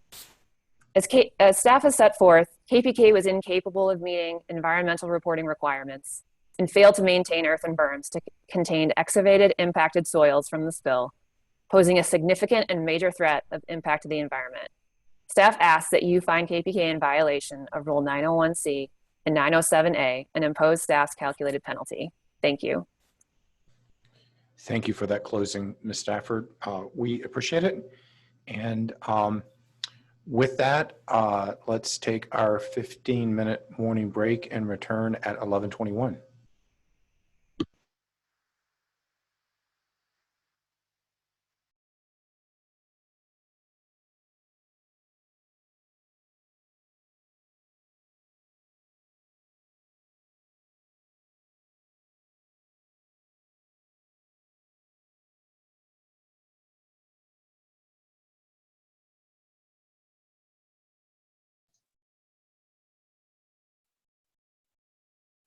Can't hear you, Jeff. Can you hear me now? All right. We will get this Zoom down at some point in time this week. Before we move to KPK's case on this NOAV, I wanted to float out a thought about the point that I had raised about the statute of limitations piece. And for commissioners, as well as Ms. Stafford and Mr. Jacobs, I was wondering if maybe we could set aside 5 minutes or 10 minutes for a legal argument on the statute of limitations before we do final closing. That way we can kind of tie that in, have an argument on that one issue. It's part of your summary judgment motion. And then, so do that at the end of the NOAVs and before we get into the actual closing. So I float that out there for you to think about, for commissioners to think about as maybe a method of addressing that one discrete legal issue. Chair Robbins, might I ask a clarifying question? Yeah. Would that time that we use be deducted from our overall presentation time? Not from my perspective. Okay. And we're making this up as we go, but I would be willing to grant an additional 5 to 10 minutes on that point. Chairman? Yeah, Mr. Jacobs. I'm open to the concept. I'd prefer 10 to 5 minutes. And I want to confer with my client. Yeah, of course, stating the obvious. Would like to confer with my colleagues and my client about that, maybe over the lunch break, and we could revisit this after lunch. Is that okay? That'd be great. Very good. Thank you. Okay, I think you're up, Mr. Jacobs or Mr. Mueller. And before we start, Commissioner, if you would indulge me, and could we get just a rundown of where the time stands for each of our sides? Yes, so today KPK has used 12 minutes and 51 seconds. So you have remaining 5 hours, 16 minutes and 23 seconds. Staff has used today 55 minutes and 5 seconds. So they have remaining 4 hours, 56 minutes and 24 seconds. Thanks, that's helpful. I appreciate it. Thank you, Ms. Larson.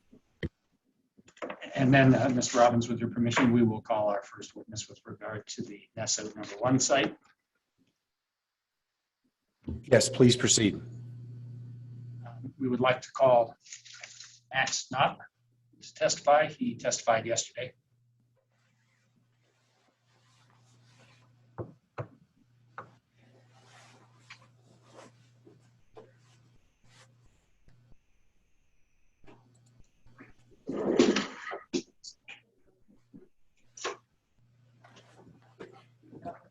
Give us just a second. We're getting your witness to the panel.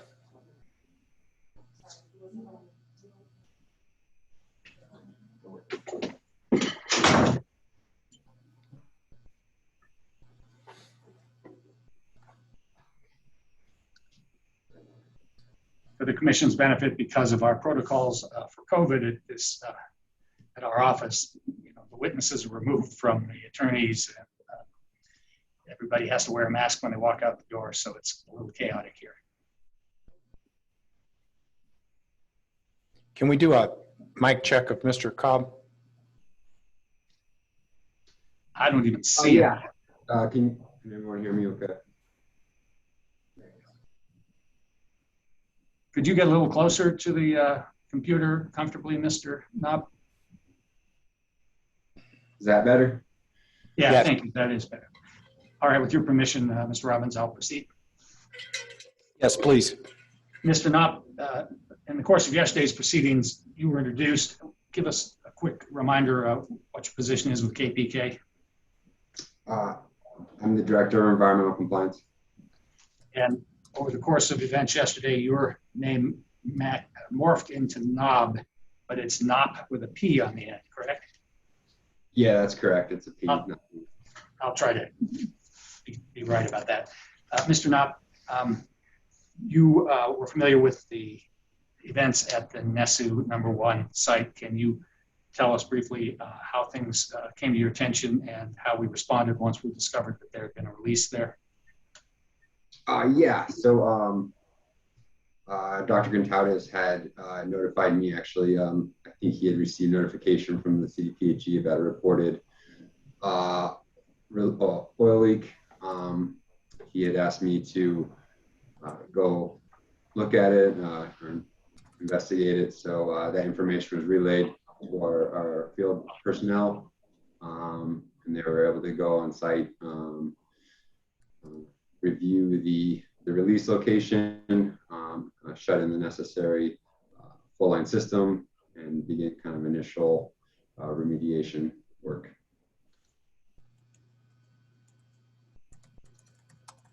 I'm sharing my screen. Can you see what I have up there now, Mr. Knob? No, not yet.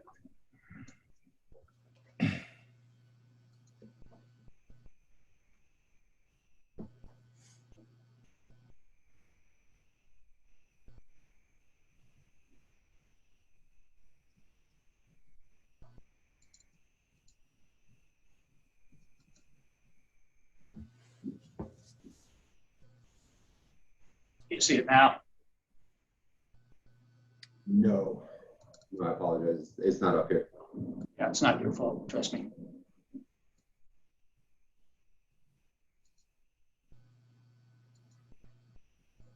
Now you should see it.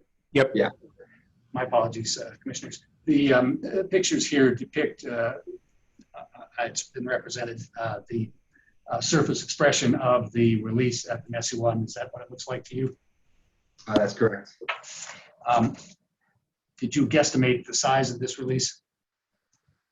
Yeah, field personnel, based on the surface disturbance and depth of flow line, estimated under a barrel.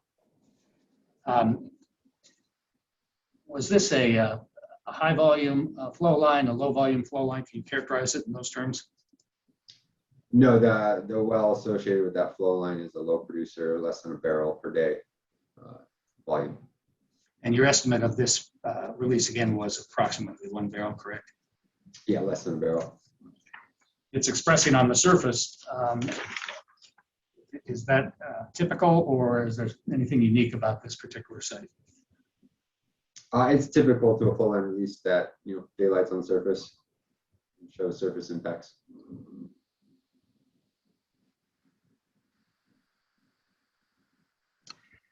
You began the excavation fairly shortly after you were approved by staff and by Mr. Gintadas to excavate and haul away contaminated soil. Is that correct?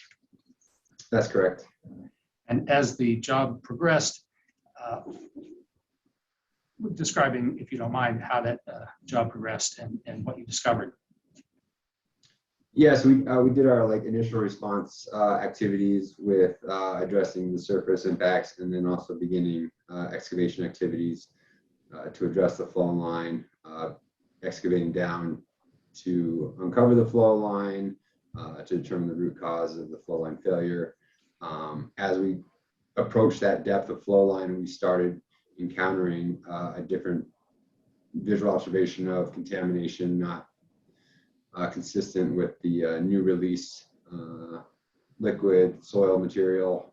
We started encountering gray weather, which we determined to be historical impacted material, not related to this recent flow line release.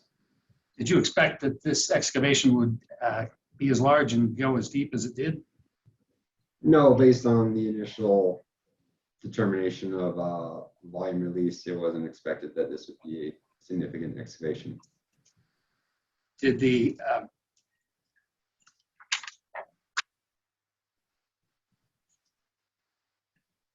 as the excavation was proceeding, did you have occasion to excavate what you believed was clean soil as well as contaminated soil? Yeah, as we entered into the, we determined to be historical contamination, there's variability in terms of the soil we were excavating and removing. Some of it appeared to be clean, some of it appeared to be impacted. And did you separate the clean from the impacted soil? Yes, field crews were separating those two. And what did you do with the impacted soil? That was brought to a disposal facility. And the soil that was, you believed was clean, what did you do with that? It was eventually hauled to property north of KPK's storage, I'm sorry, field offices. You heard testimony this morning from Mr. Gintadas, in fact, that he saw two different piles of excavated material. The one that we saw the pictures of previously, and I'm going to bring up those pictures again. Which pile was that? The one that we believe was clean or the contaminated soil?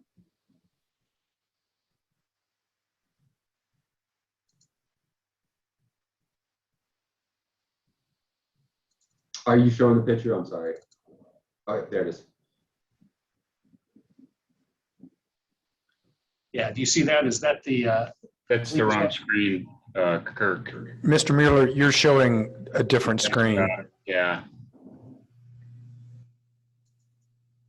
Let's try that again.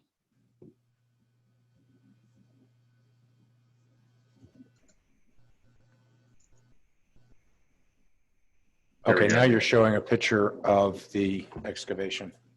Thanks, everybody, for your patience. That is, Mr. Knopf, you verify my understanding that that is the clean soil that was being stockpiled, correct? I believe so. I'm not confident about, I know there's two separate stockpiles showing some of the different photos shown earlier. I believe that is the clean stockpile. I'll verify it with Mr. Peterson and the next witness. What was going to be done with that stockpiled clean soil, whether this is it or not? What were you going to do with it? I believe initially it was going to be used as backfill material due to the size of the excavation. This was native material from the excavation, and you were going to put it back in to fill the hole when you were done? Mm-hmm. That's correct. Did you have interactions with the landowner with regard to refilling the excavation? I did not have interaction with the landowner. Did you understand what he wanted KPK to do? Yes.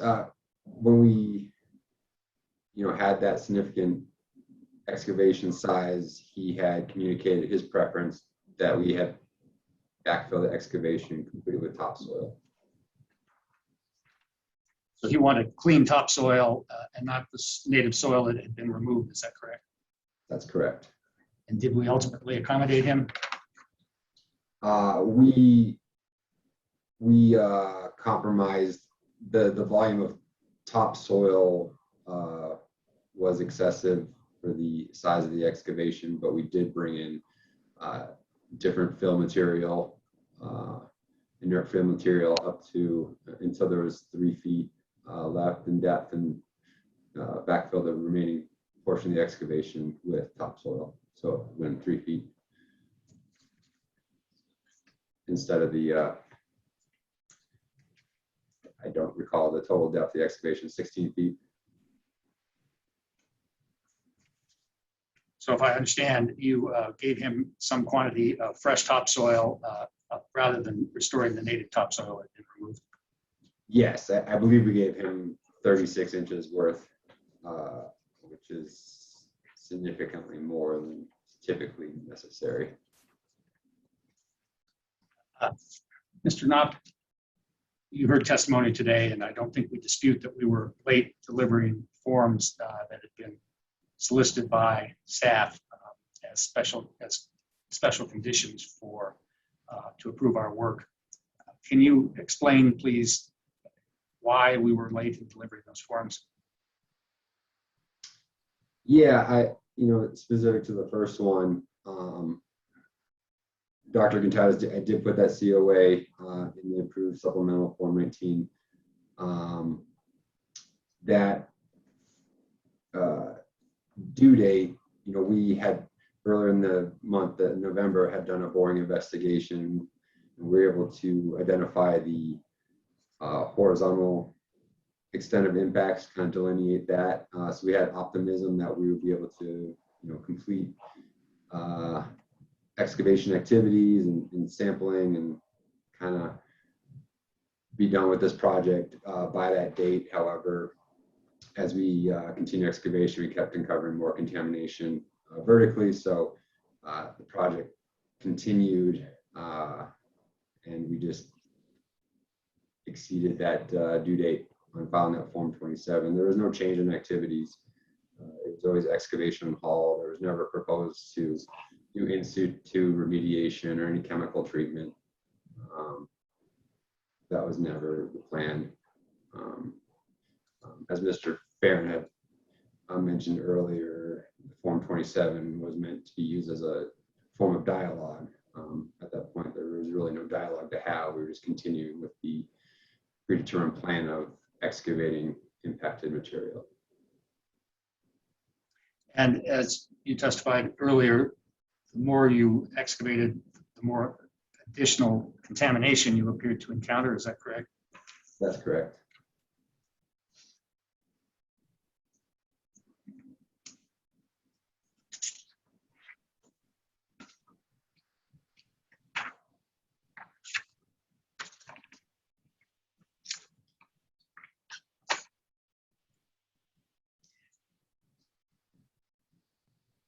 If it pleases the commission, I'm going to rest with this witness. There's another witness behind him who will tell additional chapters of the story. But at this point, I have no more questions for Mr. Knopp. Great. Ms. Stafford? Thank you, Chair Robbins. Good morning, Mr. Knopp. Good morning. Now, you, excuse me, while you were speaking with Mr. Mueller, he showed you a picture of what staff had marked as Exhibit 101. I'm going to share my screen and reshare that. Please let me know when you can see it. I can see it. And now you testify that this was the general area of the surface expression. Is that right? Yeah, obviously the photo shows it. That we were basing our evaluation on our own photos, which are slightly different than that. And you would, and I believe you or either you or counsel characterized your estimate of the size as a guesstimate. Is that right? That's correct. We ultimately don't know because we don't know subsurface what the actual impacts are. Did you ever measure the top area of the surface expression? Yes. And what was that? I don't have the measurements. Okay, I'll move on, and I'll stop sharing my screen. I believe you also recently testified that the soil hauled to the spread field site, which we will discuss later, you said that was clean, that's right? Or is that correct? It was the understanding that it was clean, yes. Did you all test that soil? It had not been tested. So you don't have any records? No. And then finally, did that that quote clean soil ultimately turn out to be E&P waste? Do you know?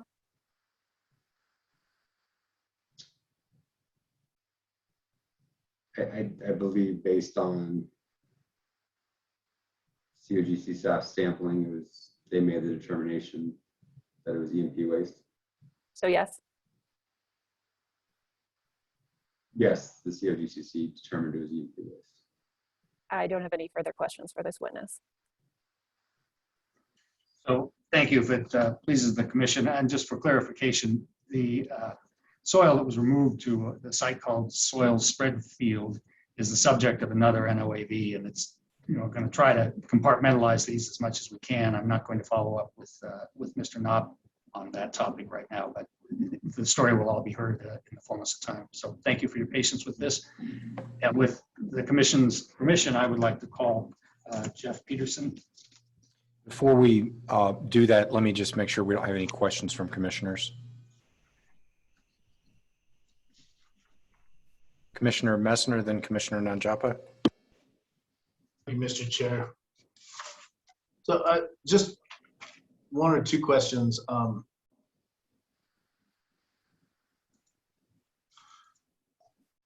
So how long was KPK under the ownership of this particular flow line?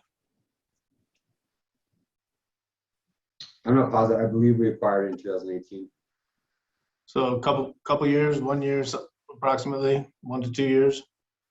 I'd say 1 year is at least 1 year. Okay. And so if there was a leak in that flow line, I mean, I think what you've indicated is that as you were excavating, and I'm just trying to understand this, that as you were excavating down, it appeared to you that there was a clear delineation between what you're considering a new leak or a spill versus an old leak or spill in the exact same place? Yeah, I think there was visual evidence to show that the recent release, the impacted soil was different from what was observed between the other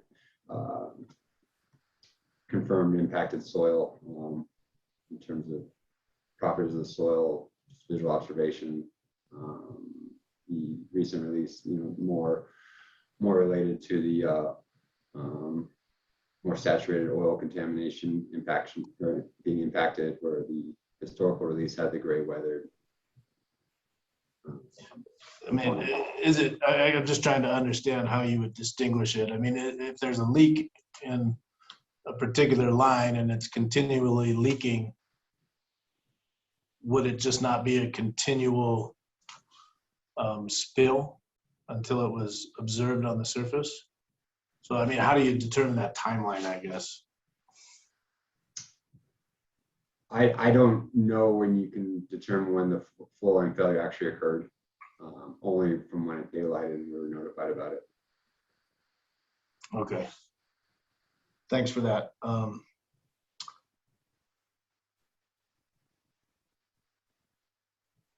And then I think from the Form 27 perspective, I mean, I just want to confirm that you clearly understood that it was a requirement to file a Form 27 and a Form 27 supplemental, and you knew that by not doing that, that it was a violation. Is that correct? I would say based on historical activity with spill reporting and remediation plans, it would not be a violation. We had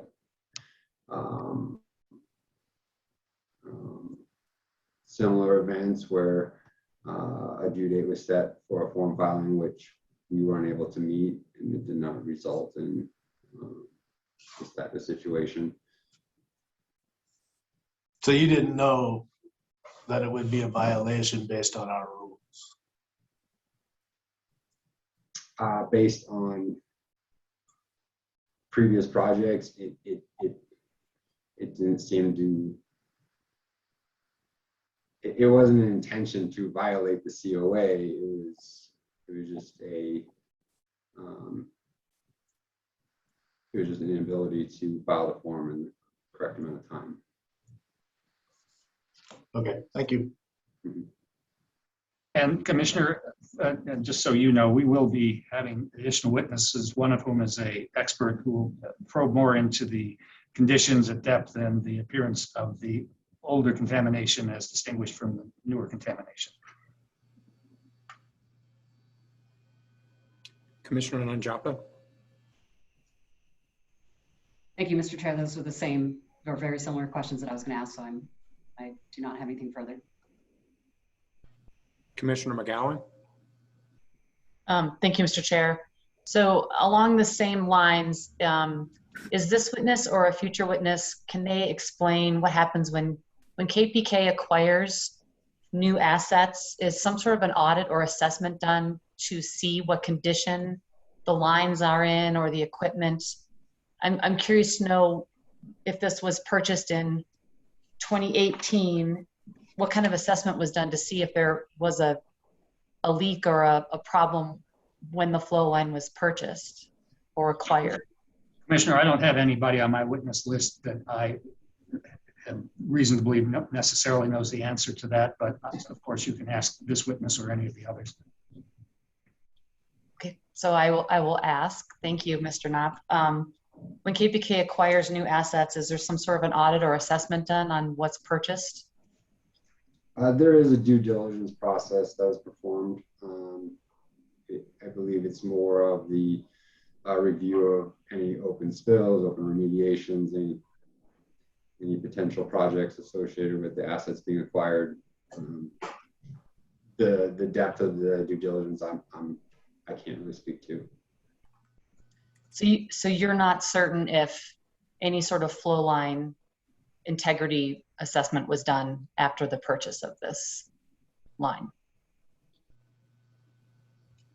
We would have pressure test records for flow line integrity testing purposes.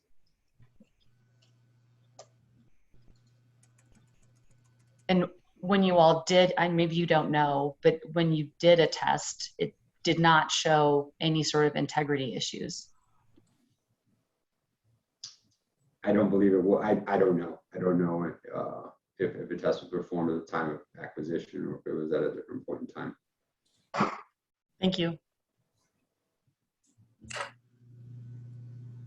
I'm not seeing further questions at this time. Mr. Mueller, if you'd like to move to your next witness. Yes, please. With the Commission's permission, we will call Jeff Peterson. Thank you very much, Mr. Knopp.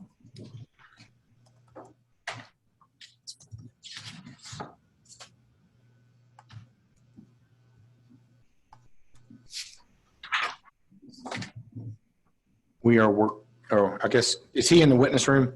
Yep, there he is. Right here.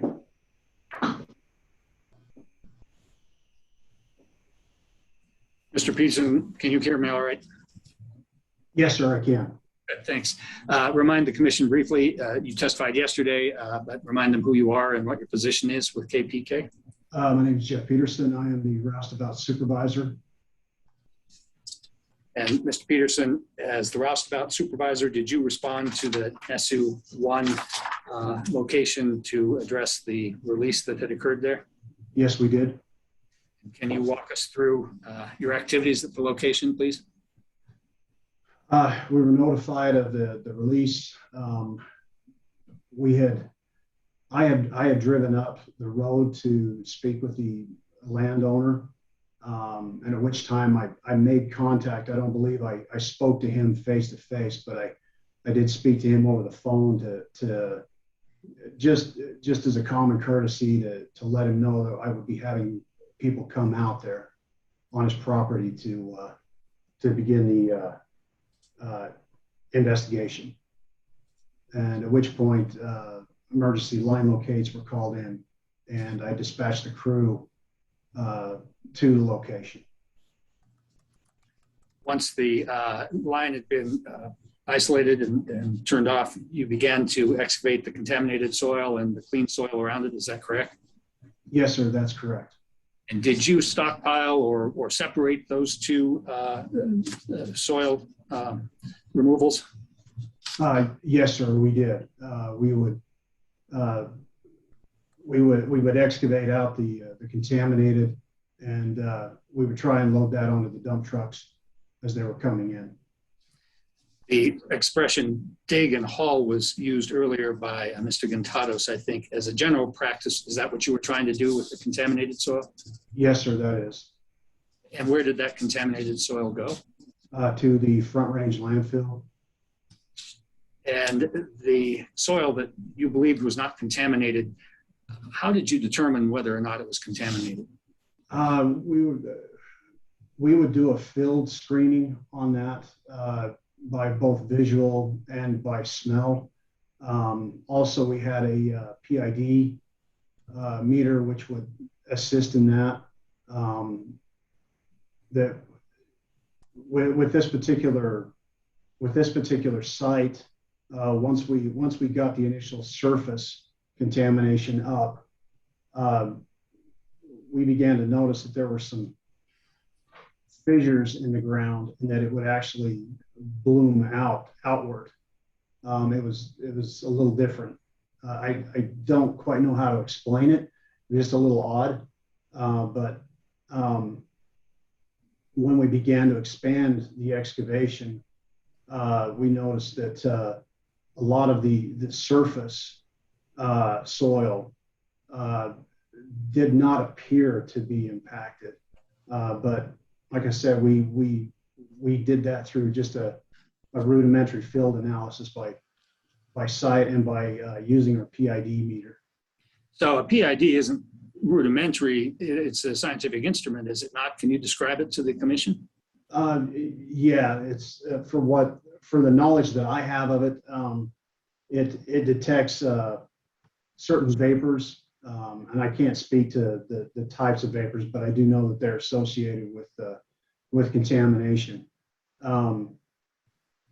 But we would, whenever we would excavate out, and we felt that it was not contaminated, we didn't see any staining or smell any odors.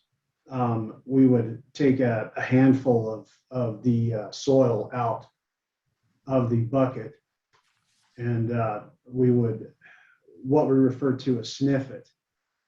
So it's an instrument with a small narrow tube coming out of the top that draws in an air or draws in vapors into the machine, which it measures from there. Thank you. We saw pictures earlier, and I'm going to share my screen so that you can look at an example of those again. Can you see my screen? Not yet, no. Yeah, no, we cannot at this time. All right. Can you see it now? All right. Yes, sir. Is this can you tell us, is this the pile of the clean soil as you understood it to be, or is this the contaminated soil? That would be the pile of clean that we assume to be clean. I'll show you. Well, can I draw your attention to the space behind the front end loader to the right? There appears to be what looks to me like a dirt berm. What does it look like to you? Yes, sir. That would be a dirt berm. Did you have, in fact, berms around the piles on site while you were in there? Yeah. Yes, sir. I had directed my crews to at the end of the day to install berms around the pile. Was it the case that while crews were working there, sometimes the berms were not in place? On from the appearance of this picture on this side, where the hole is, the tracker would be operating in that location. So the berms were taken out, basically. So we would be able to continue to excavate. The same thing would have to occur with fences, would it not, in order for your personnel and equipment to move around the site? Yes, sir, it would. Apologize, you're still seeing my screen, am I correct? Yes, sir.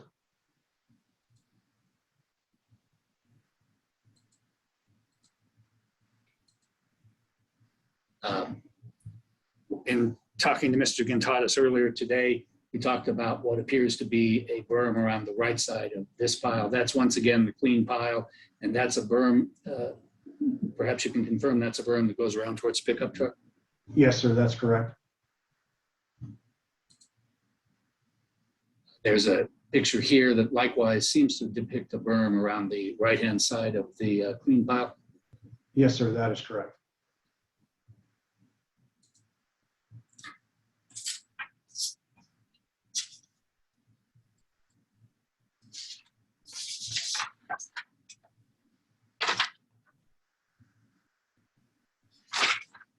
You had some interactions with the landowner at this property regarding his desires to have new topsoil put back into the excavation instead of the native soil that you had removed. Is that correct? Yes, sir. He had expressed that he wanted the majority of the hole filled with screened topsoil.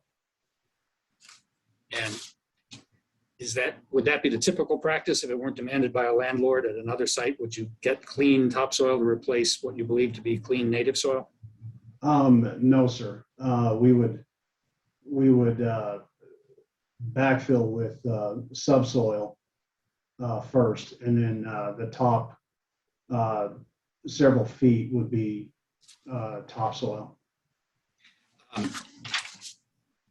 You made an accommodation though for this landlord and gave him the clean topsoil he wanted. Yes, sir. For the most part, yes. And he was. Please go ahead. We had brought in truckloads of soil from at least a couple different places that I know of from in order to backfill this site. You were getting pressure, were you not, from the landlord to landowner to remove the topsoil from his property as quickly as you could? Yes, sir, we were. He had expressed that which is understandable. I can understand it. He wanted a use of that field and wanted everything off of there as quickly as possible. And in response to that, what did you do? In response to that, we brought the soil in, and we also were taking out what we believe to be the clean stockpiled soil. So that's the picture we were just looking at. Where did that soil go? That actually went to a field north of our office. It's a field that is the property of KPK family or of the company. Is that correct? Yes, sir. I believe so. And it was removed there to get it out of the landowner's way. Is that correct? Yes, sir. And at the time you removed it, did you have any idea that it contained contamination? No, sir, I did not. I had assumed that it was clean. You had tested it with a PID among other means to verify that it was clean? Yes, sir.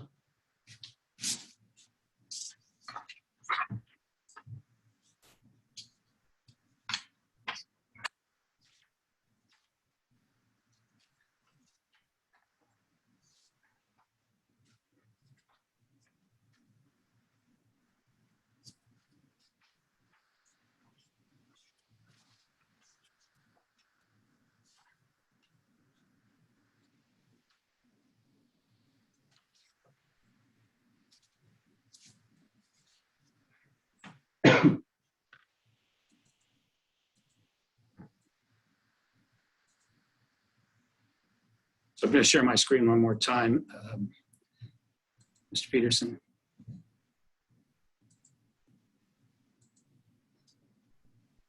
We have a few pictures of the excavation. This is one. I'm going to sort of show a couple more to you.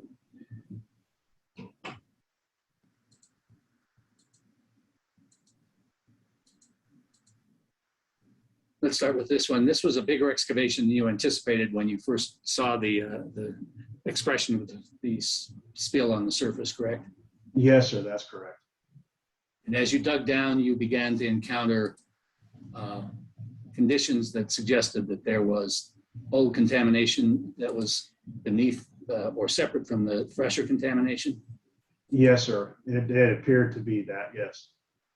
I'm going to show you this picture, which is a close-up of the wall of the excavation. Can you describe, and I understand you're not necessarily an expert, but what the conditions were that you were encountering? If you look towards the kind of the left center of the picture, you can see a greenish, like that according to the picture, from what I'm looking at the picture, would represent what we saw in that hole to be contamination. And then I believe, and like I said, I'm just looking at this picture, that down below that, there's like a grayish appearance of soil that upon sniffing that or using our PID, we had identified that that was also impacted hydrocarbon soil. That it didn't look like anything that we had excavated so far to that point. It was different. I've enlarged this a little bit just so that you and the commissioners can see the what appeared to be weathered hydrocarbon contamination is the gray strip along the bottom. Yes, sir, that's correct. And there was something unique as well about the clay stone soil that you were working in at this excavation. Can you describe that? Yeah, it's with this particular release, I guess you could say the product would find the path of least resistance, I guess, as you could, it would be the best to say it. We noticed that in this clay material that there were fissures or cracks in the ground that were going through this, and you could kind of tell that this picture here is kind of an example of that, where you'd have somewhat clean, what appeared to be clean soil on, relatively close to this oozing or this contamination coming out, or this product coming out. So it was a little odd. That the ground seemed a little dense, I guess it would be the word to use. And as a consequence of this network of pathways, you had to do quite a bit of excavating to get not only the newer releases, but you kept Yes. Yes, sir. Yes, sir. We had to excavate quite a bit off the top layers of soil. That did not appear to have this. It didn't appear like this on the top layers. We didn't notice any of those cracks or fissures, and we didn't smell or see anything that would indicate that would have been contaminated. It was when we got down, I would say probably about maybe about 5 feet deep, 6 feet deep, somewhere around there, that we would begin to see evidence of this as we got more into the excavation. So for the record, I should clarify that this, because it's a unique exhibit, is the respondent's exhibit 00.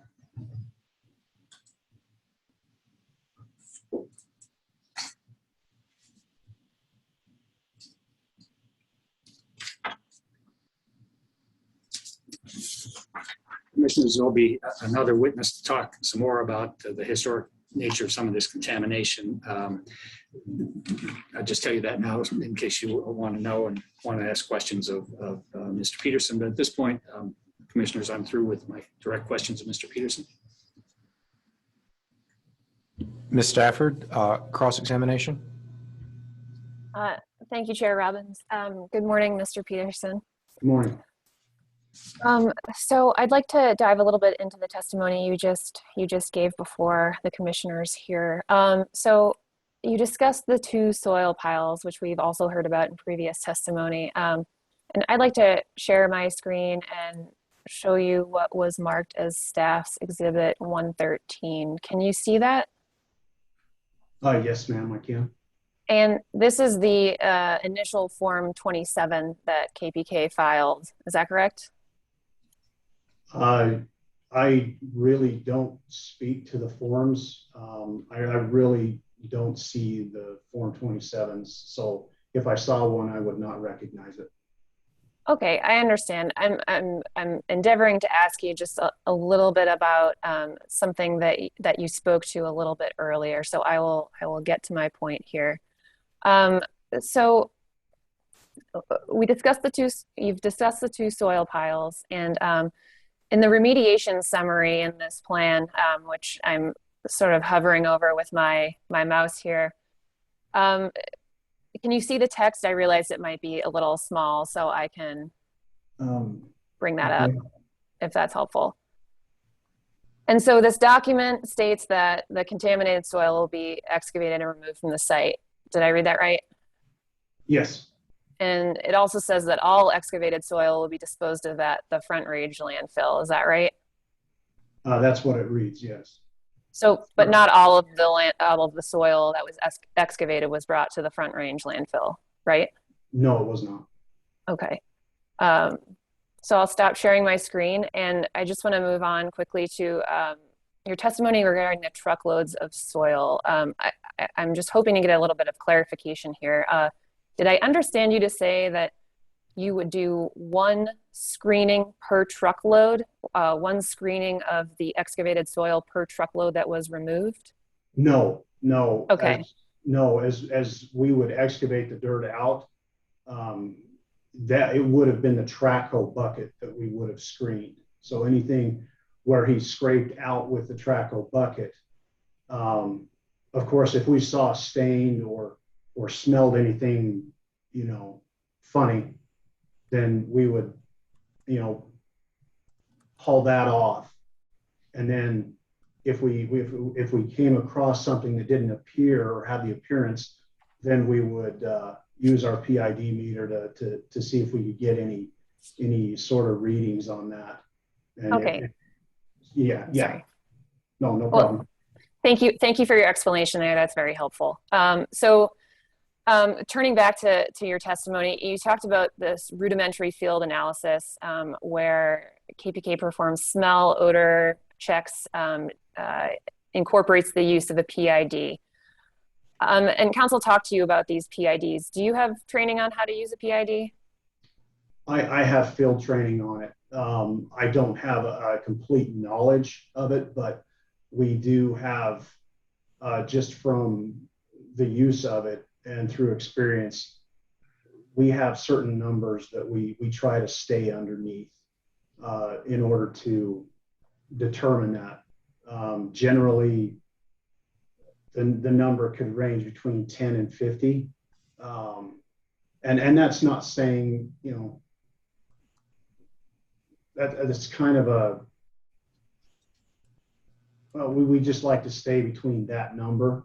If it goes higher than that, we just assume, okay, this is contamination.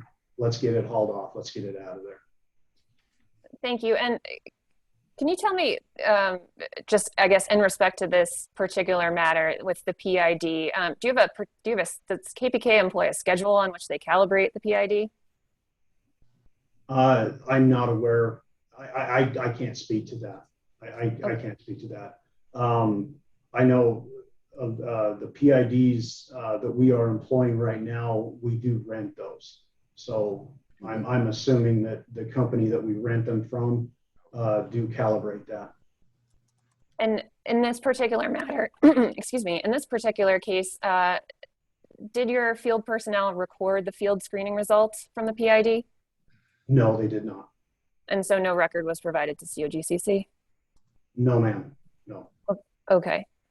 And then just generally again about the PIDs, and I apologize if this is a better question for somebody else, but are there particular field or procedures that KPK has for employing the use of this field screening? Not that I'm aware of. It's something that aids us as we're cleaning, and I guess helps us in determining when we're getting close to having things cleaned up. If we're getting these low readings, if we're getting lower and lower readings, at that point we can talk to Max and coordinate with him to gain permission to take samples that we can have sent off to the labs to determine whether we need to continue to dig or whether we can cease excavation. And just to be clear here, turning back to the field analysis you've described that you perform on these soils, field screening isn't the same as a lab analysis, right? No, ma'am, it is not. And also, you talked about the soil piles that you, I guess KPK assumed to be clean, but you learned those weren't clean based on COGCC sampling, is that right? I had heard this, yes. Okay, and now I'll move on briefly just to quickly discuss, I think, some of your testimony around the berms. Now, the rule in place at the time, 907A, discusses that berms are required, or excuse me, in order to contain E&P waste, there needs to be something in place there. Now, you've testified that the pictures council show you, which I am hoping I can pull up that same picture in just a second here. Can you see that? Yes, ma'am. And I believe the council showed you this, which staff marked as Exhibit 116, and I apologize, I don't recall the exact letter that KPK marked it. So it was your understanding that this pile was clean, is that correct? That is correct. But you learned later it wasn't clean. Yes, upon when Mr. Gonzalez came over to the field north of the KPK yard and they did their analysis and sent their tests off, I believe they came back as not clean. Thank you, Mr. Some of them, I believe. Thank you, Mr. Peterson. And just one more question. I believe you have also testified that there are some BMPs here in this picture, but they are not around the entire pile here. Is that correct? According to that one, no. Thank you. I have no further questions for this witness. Mr. Mueller? Thank you. Just on that last question, Mr. Peterson, you can't see the other side of the pile. So when you said that the berm doesn't go all the way around, what are you referring to? I guess it would be right there close to where the excavation is, the hole is. If anything were to slough off of that pile and flow, where would it flow? I would assume it would go into the hole, into the excavation. And I think you testified as well that there was work going on at the time. And when work is going on, well, you help me out. Why does it appear that it's not bermed at that point in time? Our track hoe would have been in the way. The berm would have posed an annoyance for the track hoe in order to operate. And just to be real clear, when you sent that pile of dirt to get it off of the landowner's property at his urging, you had no idea, or did you, that there was contamination that was going to exceed some of the constituents in the 910 table? No, I did not know. I had no idea. In retrospect, KPK didn't do itself any favors by removing that pile to the new location, because ultimately it had to remove it again. Am I right? That's correct. We ultimately had to remove that pile or remove the soil and haul it to Front Range landfill. Thank you.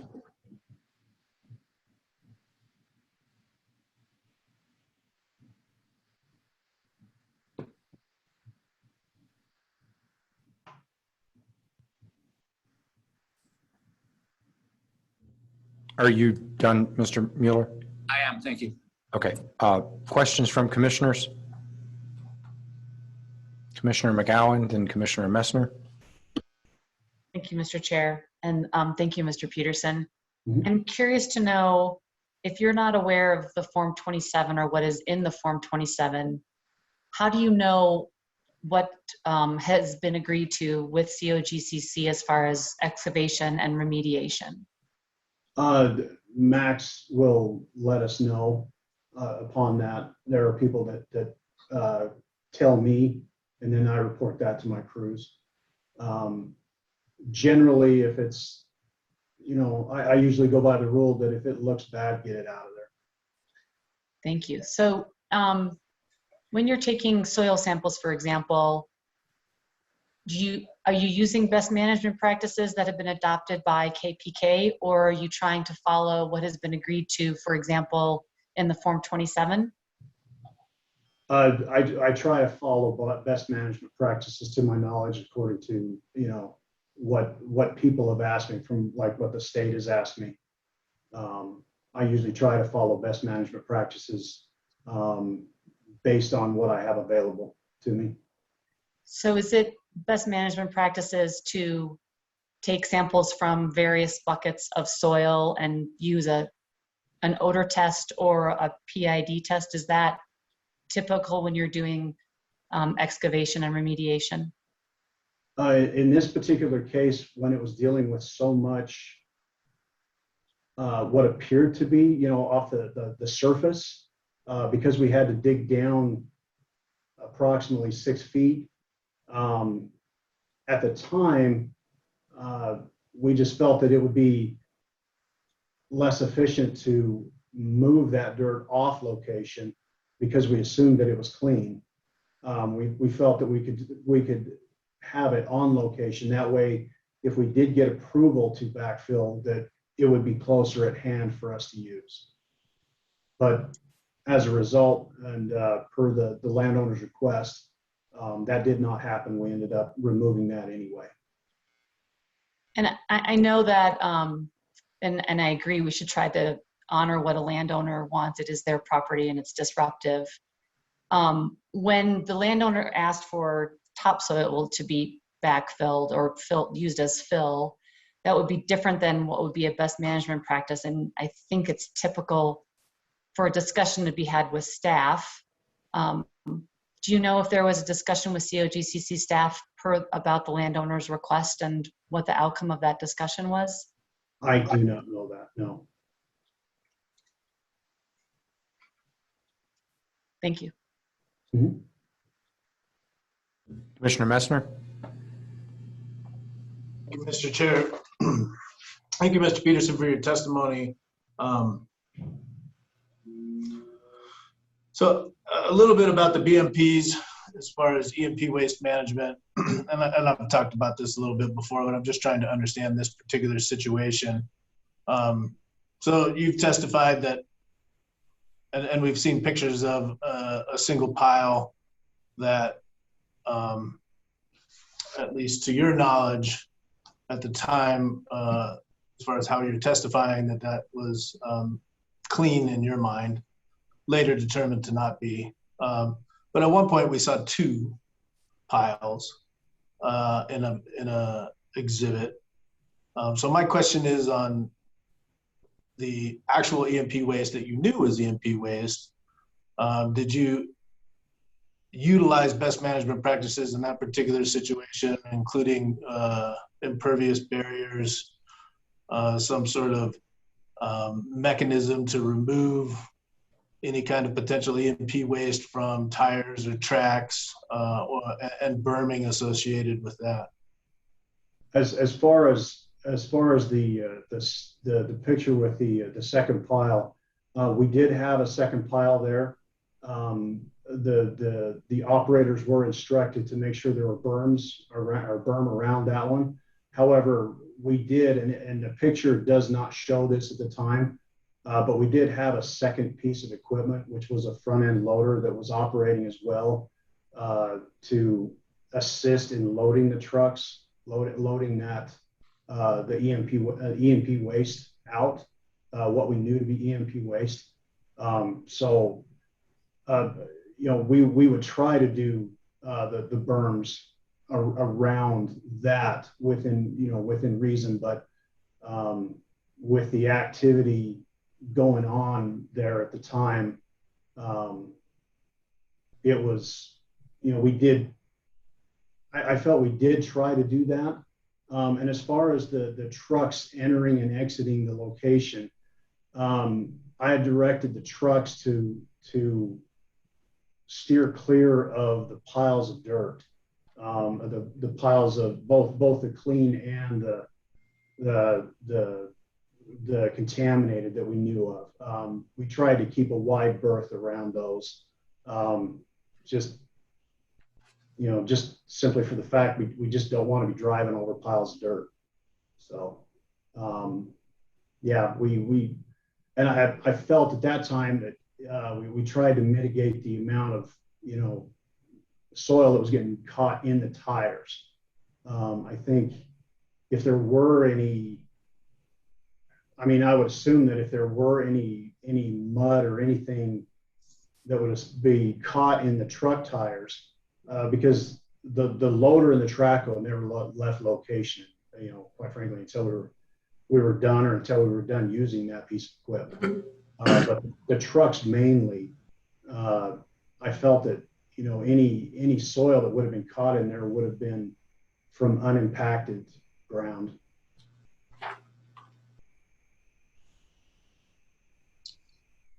Okay, so I guess as I haven't been around construction quite a bit. As you're loading a truck, there's inevitably some material that falls to the side of the truck and then potentially gets driven over. Is that not correct? It potentially could, yes. No. We're not 100%. No operator is. I understand that. I've run a backhoe. I've run a loader, so I do understand that. Okay, so that makes sense. Any impervious materials that were utilized underneath these piles, either of them? I can't speak to that. I don't recall. I don't know. Okay. And then I was a little bit curious too, because I thought those were good photographs as far as the geology and what you saw as you were excavating. Although I didn't totally understand it, perhaps the next witness will make it a little clearer. So if you want to defer, that's okay. But we heard you talk about fissures, and so that there were some vertical fissures that were in the geology that, at least from what I thought I heard, would allow some sort of hydrocarbon, whatever it was, to go down to a point, and then it looked like that gray area could potentially be a pooling point. Is that what you were seeing? Is that you had a vertical leak that was going down, and then it hit an impervious layer and then pooled? Well, from what I saw on location, from being on location, what we did see is that it would follow cracks through the ground. And then for some reason, I don't know if that would be a pooling area. I can only speculate to that. But we did come across some different type of material that appeared to be impacted somehow. So it's feasible then that gray area, that potential pooling area, could have resulted from some substance significantly higher than that particular layer. Is that my understanding of what you're explaining? Yeah, I would believe so. Okay, thank you.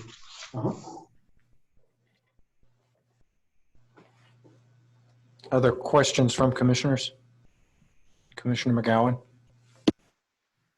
Thank you, Mr. Chair. Can I just get clarification? Is this project now closed out? Work is all done? As far as a construction standpoint, yes. I'm not privy to the information other than that. Thank you.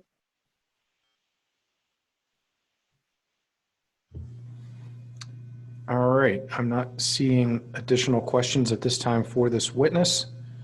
So I believe we can let this witness go.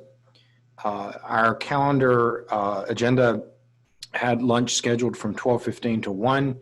It's now almost 12:30, so I suggest we take our calendar lunch break now and return at 1:15. Thank you. Thank you, Chair Robbins.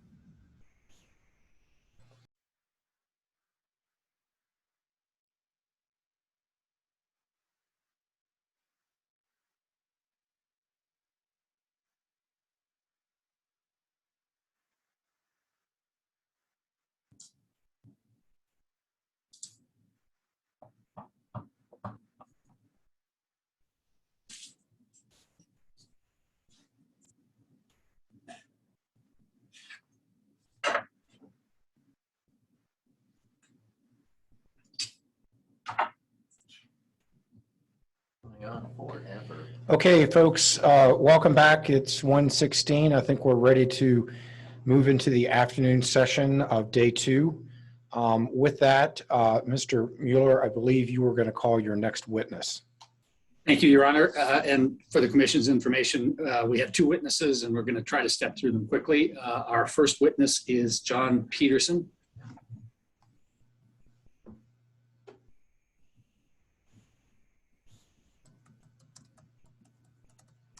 The commission's been hearing from Jeff Peterson, who is the roustabout employed by KPK. John Peterson is a consultant who has developed some opinions in regard to this case.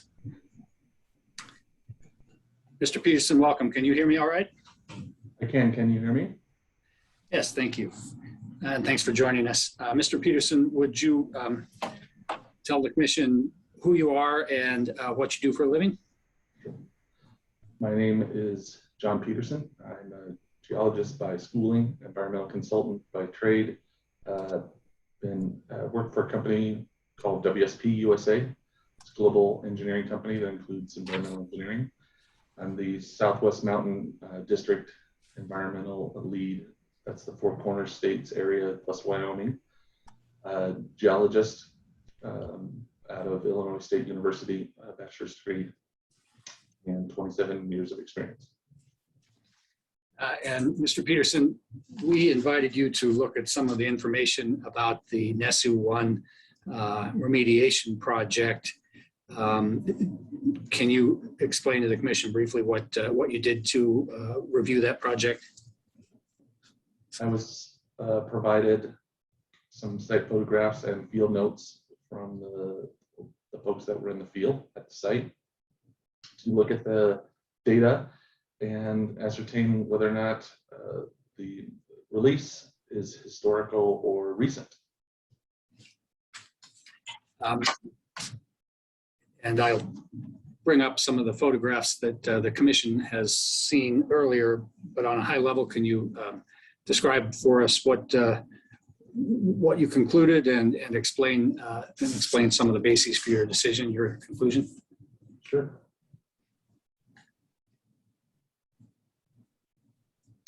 Looking at the site information that I have, the key points that tell us about the recent or historical age of the release have to do with the contaminant travel, the transport of that contaminant in subsurface, and in this case at the ground surface, that might shed some light on the time required to expand that distance or that size. The site has clay soils.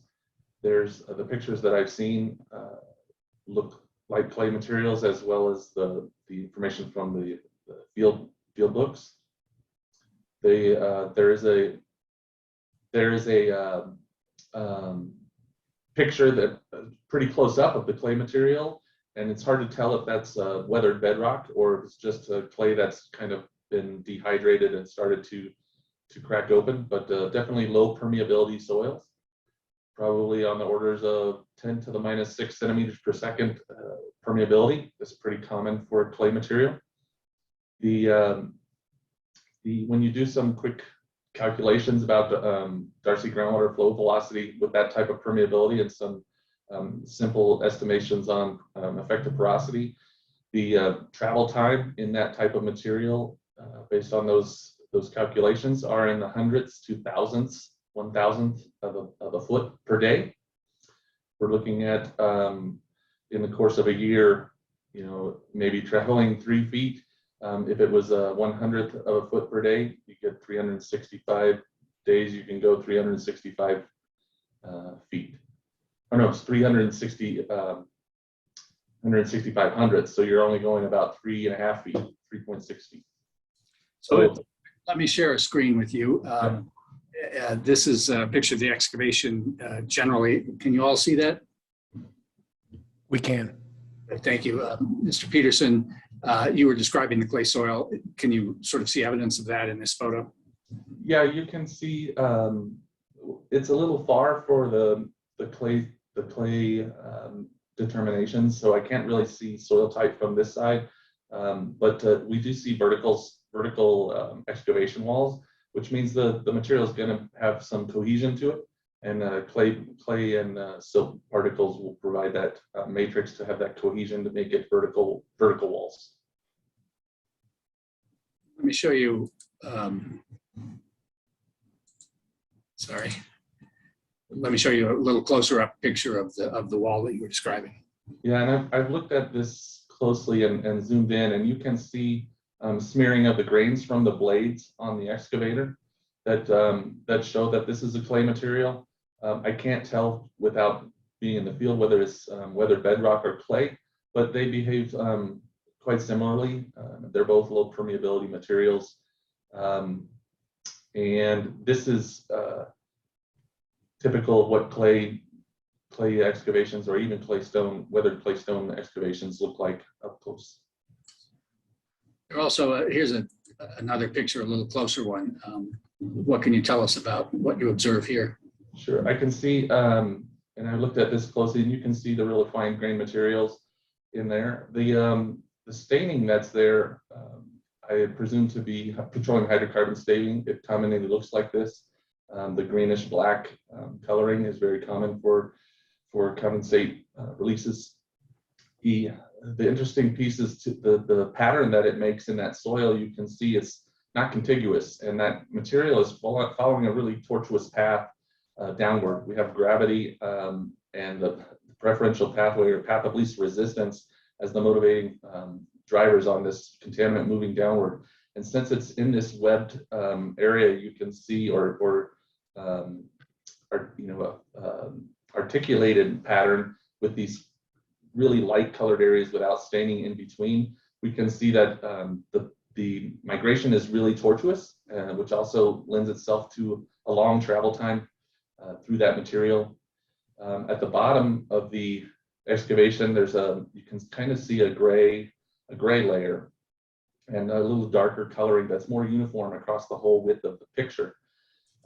Typically, this happens at the groundwater table, and at this site, I know the groundwater was said to be greater than 15 feet deep. And so what happens is contamination follows this tortuous path downward towards the groundwater table and then starts to flow with the groundwater in the direction of groundwater flow. And it starts to uniformly distribute that staining across that material. And given that this is 15 feet down, that we have a clay material that's on the orders of 0.01 feet per day to 0.001 feet per day, 15 feet is a good, 5 to 15 or 20 years of travel time just to go downward to get to the groundwater table. And I can't tell whether or not this staining on this Vado zone is recent or historic, but I can tell that the mass of that is disproportionate to the mass of the impact in that groundwater layer that's very gray. There would have to be a lot more impact to cause that level of impact in the groundwater. There have to be a lot more impact in mass in the soil above the groundwater table to provide the level of contamination I see there below the groundwater table. And so what I'm seeing is disconnect between that material and what's in the groundwater, or that very low layer. So those to me are two different release events. And based off the distance of the travel, would take quite a long time for those conditions to arrive in the subsurface as they are depicted here. We heard testimony this morning that the estimated release at the surface that expressed itself at the surface was about a barrel. And we're about 15 feet down. You were talking about the quantity of a spill it would take to create all the staining that you see in what I think you are calling the groundwater layer. Yeah, I'm assuming that's the groundwater layer. Yeah, the excavation drawing that I saw, the limits of that excavation was 400 feet by 400 feet on an aerial photograph. That's quite a large area. 1 barrel of petroleum hydrocarbons can't, or typically does not impact that large of an excavation all the way down to 15 feet. The mass balance is not proportionate to what we typically see. Obviously there's a great lateral extent of contamination that just adds to that travel time, because we have travel time going down from the release point and then travel time going laterally along with the groundwater flow direction. And the extent of, the horizontal extent of a contamination that they had excavated already is years upon years upon years, probably decades of travel time to get from a flow line at less than 5 feet down to 15 feet and spread over 400 by 400 foot area. So I'd attempt to summarize this. Let me try, and then you tell me if I've got it right. It would appear that the contamination that's depicted here and that was being encountered by the excavators as they dug down and wanted to make sure they got everything did not come from that 1 barrel spill that happened in October of 2019 on the surface. It seems highly improbable that that level of contamination, or the extent of contamination that I've seen in these pictures and the extent of the excavation could come from 1 barrel. Not to mention that a good portion of that 1 barrel was shown to be at the surface and daylighted at the surface. So that tells me right away that the path of least resistance is up more than it is down. So it travels, the fact that it wants to go up further supports that heading downward is very difficult for that material. It's very slow and would take quite a long time to travel that distance, especially when most of the expression of the release of 1 barrel material was at the surface. So this is very helpful, Mr. Peterson. A couple of additional quick questions. We heard testimony this morning about the use of a PID. Can you tell the commissioners and me what PID stands for and how it's used at remediation sites and typically? Sure. PID is typically how we call them, not necessarily PID, but we can go with that too. It stands for photo ionization detector, and it uses a lamp inside the meter that has an ionizing energy. There's a 10.6 usually electrovolt ionizing lamp, and takes the air from the outside in through the tube into a pump past this lamp, which has a sensor, and it ionizes the molecules in there, and it has a way to quantify the molecules that have an ionization potential that are at that 10.6 or below. And in the petroleum hydrocarbon remediation industry, we use that typically to estimate and quantify the volatile organic vapors in petroleum hydrocarbons that account for the BTEX compounds and some of the heavier total petroleum hydrocarbons on the light end, not the super heavy range of those hydrocarbons. And it counts those, and it reports back a number in parts per million. And you use that to help screen samples, help understand which samples that you want to send for laboratory analysis, which it helps you when you're doing an excavation determine clean soil from dirty soil so that you can direct the excavator to segregate materials to conserve on what actually ends up in a landfill or a land farm. You get to identify the areas that maybe you want to understand a little more in detail to collect samples and provide a laboratory confirmation, either that the material is clean and we've excavated it all, or that the material still has impacts above the standard that need to be remediated. Is it unusual or typical to segregate clean soil at a remediation excavation site to the extent you can identify clean soil, to segregate that and use it to refill the excavation after you've taken out the contaminated soil? It's very common. We don't want to fill up our landfills with clean soil. It's also expensive to transport clean soil that already meets the standards. So using the PID to screen those soils and trying to get those concentrations on the PID, down below, 100 or even to the non-detect level of 0 parts per million is very commonly used to segregate clean soil from impacted soil at an active excavation site. Did you tell me that PIDs tend to be conservative, not in their politics, but in the way they detect? Yeah, I would say that they can be influenced by moisture, and so you can get false positives. They can be influenced by other contaminants that aren't regulated in that sample stream.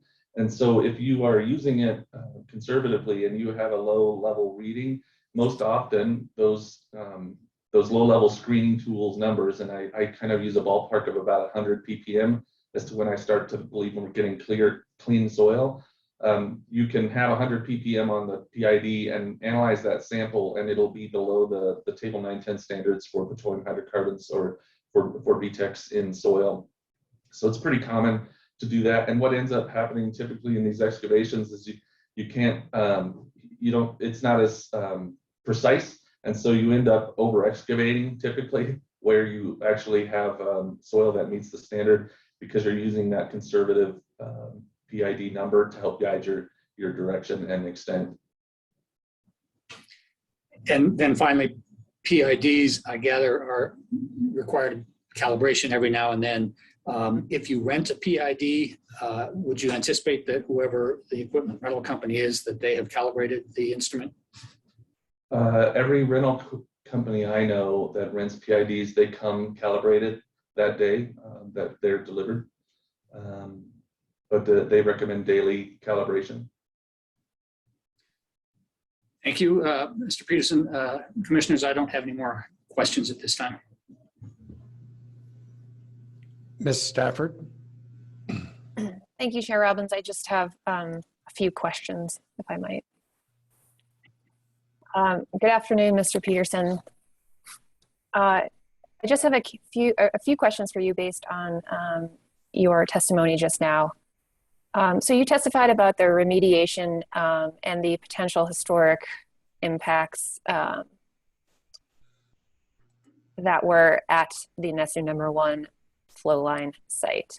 Are you aware of the Commission's rules that issue in this NOAV?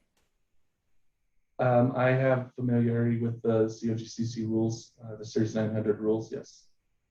And excuse me, Rule 901C that was in place prior to January 15th requires KPK to generally submit documentation if the director requests it, right?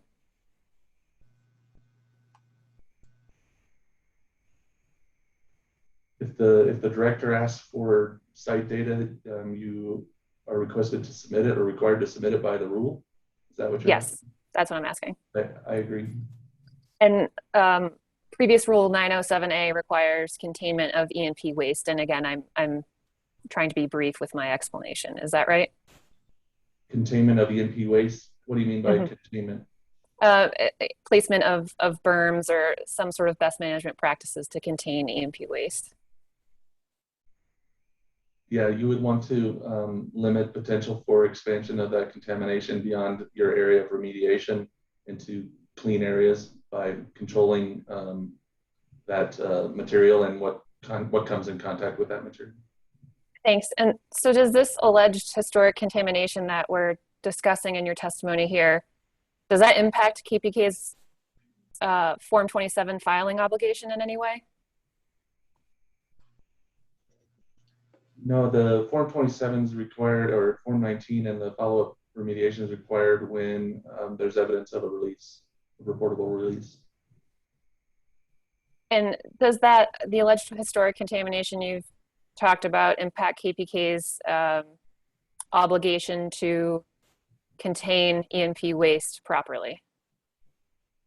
So with due respect, if the witness can answer as a non-legal expert, he's invited to do so. I would make the point that he isn't an attorney and he isn't somebody we've asked to examine the rules. Can you repeat the question? I was asking if your testimony has any implication on KPK's requirements to follow the rules that were cited in this NOAV here. No, my testimony has to do with the age of recent versus historical releases. Thank you. I don't have anything else. Mr. Mueller, any redirect? No, thank you, Commissioner. Thank you very much, Mr. Peterson. Thank you. Commissioners, questions? Oh, Mr. Peterson.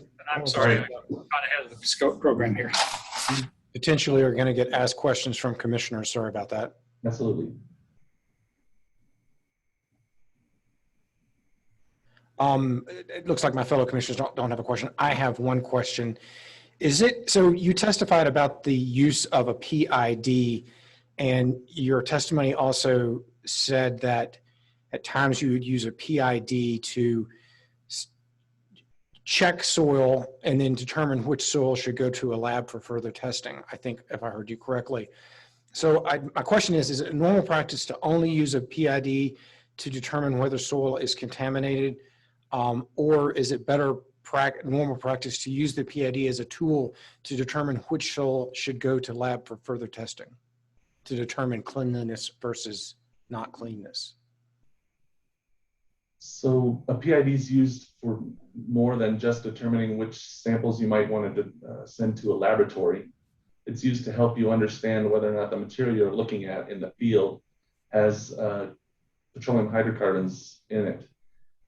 The concentrations of that, you can't get a really quantifiable number other than the qualitative number from the PID. And so sometimes you may want to submit samples, but it's not the only reason that you would want to, or that it's not the deciding factor on whether or not you send samples. You have to look at what you're trying to demonstrate with your sampling to document that you're compliant with the rules. But in addition to the PID, the field people are all, I mean, my experience is always using visual and olfactory senses to, in addition to the PID, to compile some information on whether or not the material's impacted. Okay, thank you. I appreciate your expertise and giving us some more information about that issue. Commissioner Messner. Hey, Mr. Chair, just a quick question because I wanted to make sure my notes were right. You'd indicated that generally the rented PIDs are calibrated upon receipt from the rental company, but that, to your knowledge, that they also require daily calibration. Is that correct? Daily calibration is pretty standard, and the rental companies provide the calibration gas to do so, and the instructions on how to calibrate the meter. If you're getting a new unit out to you every day, it would come calibrated from you by the supplier for sure. But if you've got it for multiple days, then it would be your responsibility to calibrate it, right? Yes. Okay, thanks.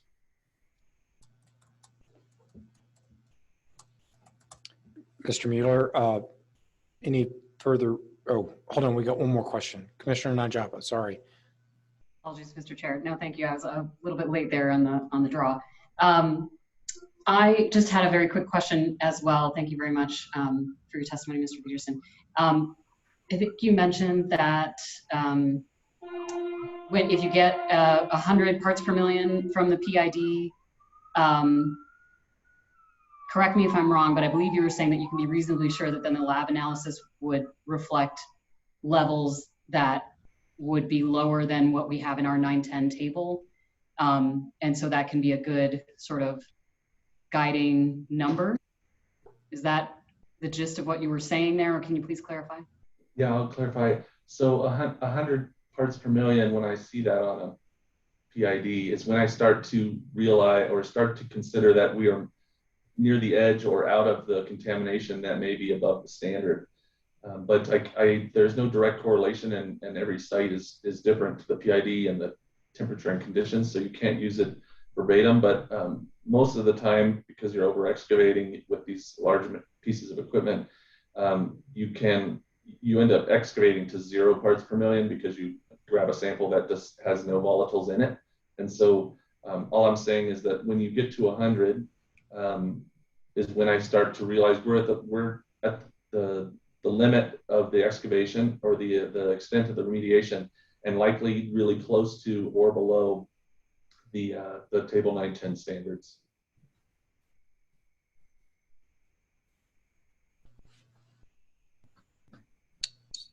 Okay, I think commissioners are now done with questions. Mr. Mueller, did you have any additional redirect, or are you done with this witness? One brief redirect with your permission. Yeah. I'm going to share my screen.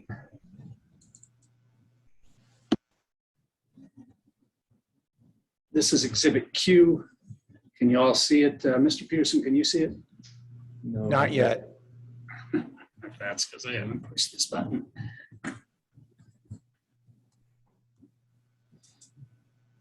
Now it's coming up. There's Form 27 that was filed by KPK, and you were asked about by Ms.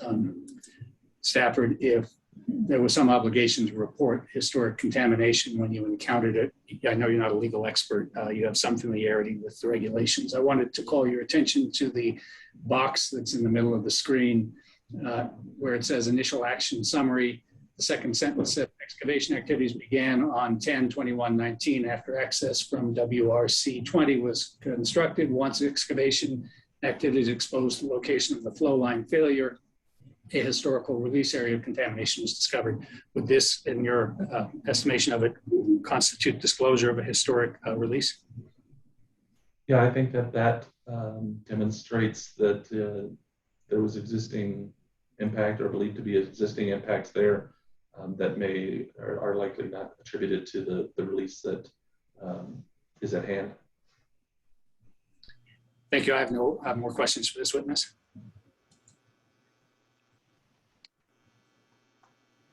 Very good. At this time, I believe you had one more witness. One more. We would call Mike Haddle, please, to testify.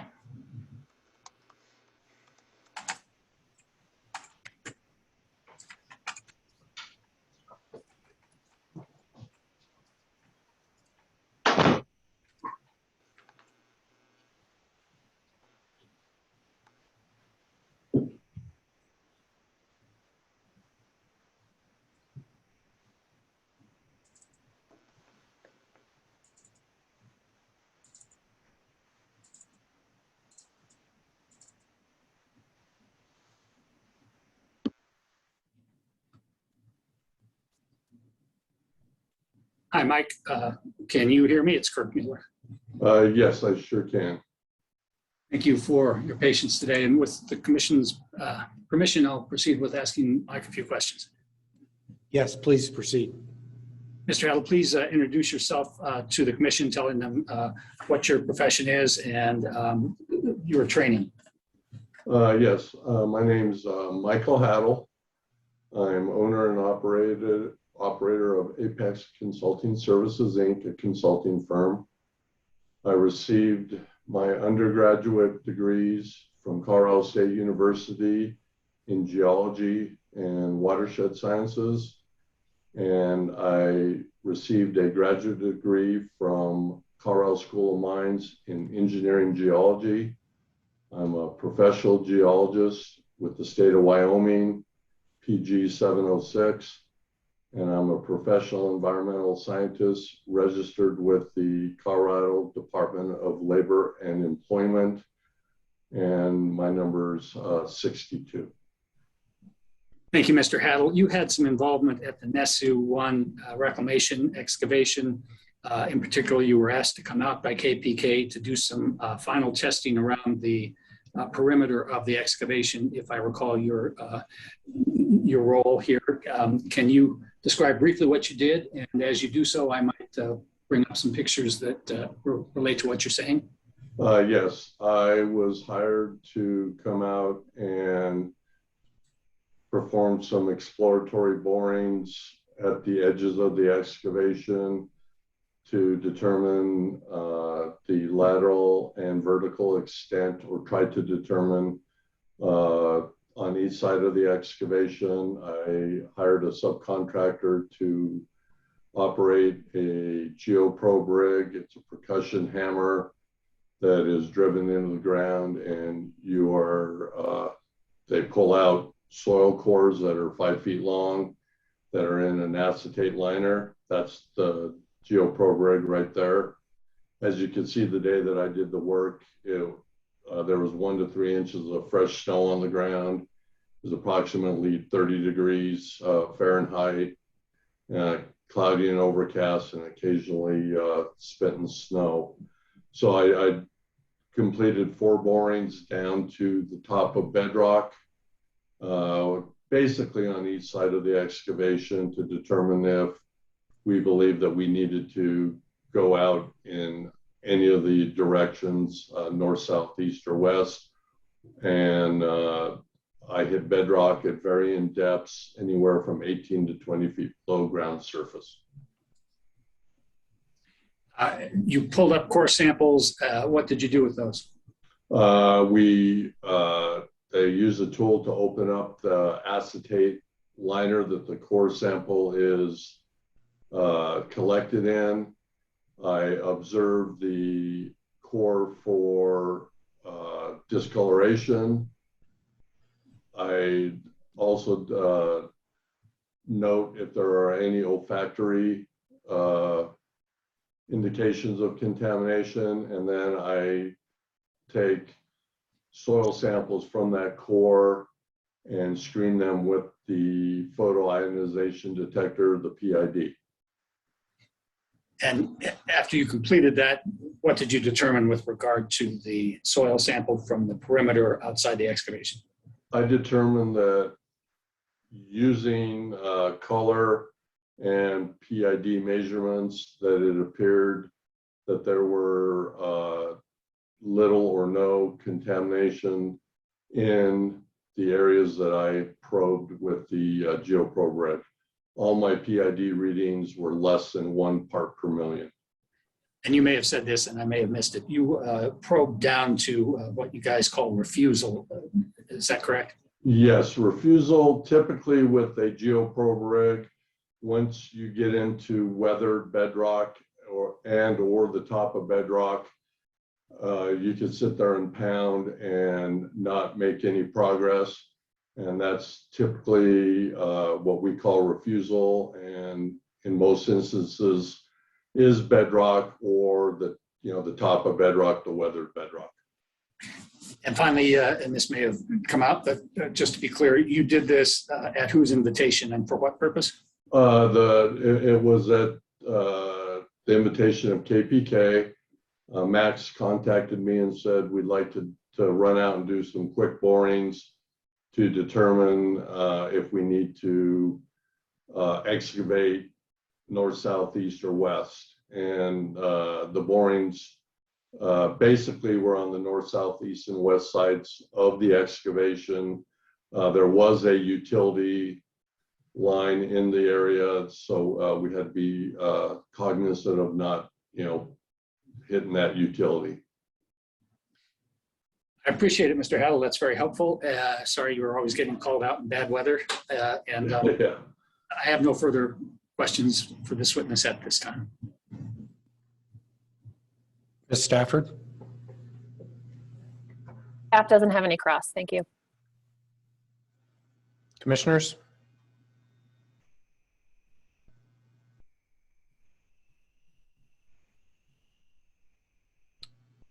Okay, Mr. Haddle, I believe you are off the hook. Thank you for appearing before us. Thank you. Thanks, Mr. Adel. Mr. Robbins, our last presentation is going to be a short closing from our colleague, Satterley. As he did yesterday, he's going to evaluate some of the testimony you've heard with regard to the assessment of penalties. With your permission, I'll invite Lucas to jump in. I think we have Mr. Satterley with us, and we look forward to hearing from him. Thank you very much, Mr. Chairman, and good afternoon. I will again be summarizing some of the general principles and consideration KPK believes that the Commission should consider when assessing penalties, should it decide to do so for this NOAV. So for this NOAV, staff has requested a total penalty of approximately $246,000. And as a reminder, staff is directed to seek the highest penalty allowed under the Act and the Commission rules when an NOAV proceeds to hearing. And that means that the penalties requested by staff for this and the other NOAVs are intentionally and disproportionately high because staff did not take into consideration certain penalty adjustment factors set forth in the rules and their penalty policy. And as I mentioned yesterday, I won't be going through the penalty calculation worksheet we've included as Exhibit LLL, which I note is also attached to KPK's response to staff's pre-hearing statement. But I'll briefly put that up on the screen just to give the commissioners a general understanding of how it's structured. So if you'll bear with me for one moment.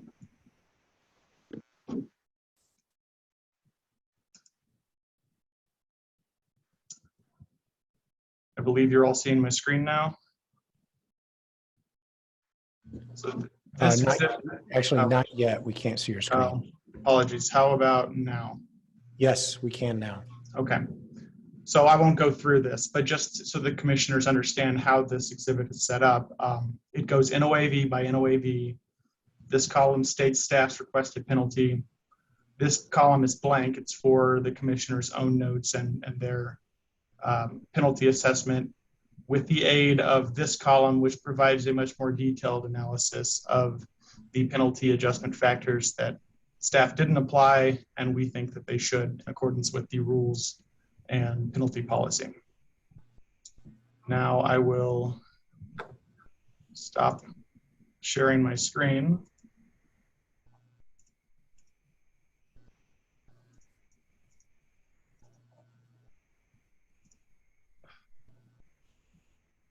Apologies, it seems to have gone small on me here. Stop sharing. All right. I believe I've stopped sharing my screen. You have. Thank you, Commissioner or Chairman. Now, I know that the statute of limitation arguments are going to be taken up at a later time, but since staff brought this up this morning in the context of penalties, I just want to clarify in a sentence that this illusory concept of chopping off a portion of the penalty duration based on statute of limitations is not only in contravention to the law, but it is not stated anywhere in the penalty as a penalty adjustment factor in the Commission's rules or its penalty policy. But regardless of those statute of limitation legal issues, which I understand will be dealt with later, there are several key penalty adjustment factors that pertain to the NESU1 NOAV. First is this concept of responsible party. And so to the extent that the Commission enters a finding of liability for this NOAV, KPK maintains that the Commission should take into account the fact that KPK was not the responsible party for the historic contamination associated with the NESU1 flow line release. This would apply to both the 901C and the 901A violations at issue in this NOAV. Second, another penalty adjustment factor that we think should apply to both rule violations at issue has to do with the effects on KPK's ability to timely submit Form 27s that is associated with the COVID-19 global pandemic, which constituted a substantial contributing factor to the delays at issue in this NOAV. So under the Commission's penalty policy, it is set forth that where certain events outside the operator's control contribute to the violation at issue, which are customarily referred to as force majeure, the Commission may consider the effect of such events in adjusting the penalty downward. And we maintain that KPK was significantly challenged with the impacts of COVID-19, which created significant delays across all field activities, including remediation and closure activities and associated timelines for being able to submit forms at the direction of staff. And despite KPK's best efforts to timely submit these Form 27s, the global pandemic created unexpected circumstances that were outside of KPK's control. And as a result, KPK believes that a penalty reduction is warranted. Next, and specific to the Rule 901C violation, is the reclassification penalty adjustment factor, which I did touch on yesterday, but I'll remind everyone that under the penalty policy, the Commission may reclassify discrete subparts of a rule, for example, from a Class 2 to a Class 1 violation, where the violation of the subpart does not have the same consequences as a violation of the remainder of the rule. For example, the policy recognizes that failure to file a form does not have the same consequences as failing to comply with remediation requirements altogether. KPK in this instance commenced soil excavation activities on October 12, 2019, and continued to make significant progress on this work prior to submittal of the required forms. And therefore, KPK contends this should be considered a Class 1 violation for not meeting 2 form deadlines set forth by staff. Then similarly, for the 907 violation, KPK maintains that this should be reclassified as a minor, not moderate violation because staff has no evidence that the alleged violation had any actual adverse impact, and there was little to no threat of actual impact, of adverse impacts.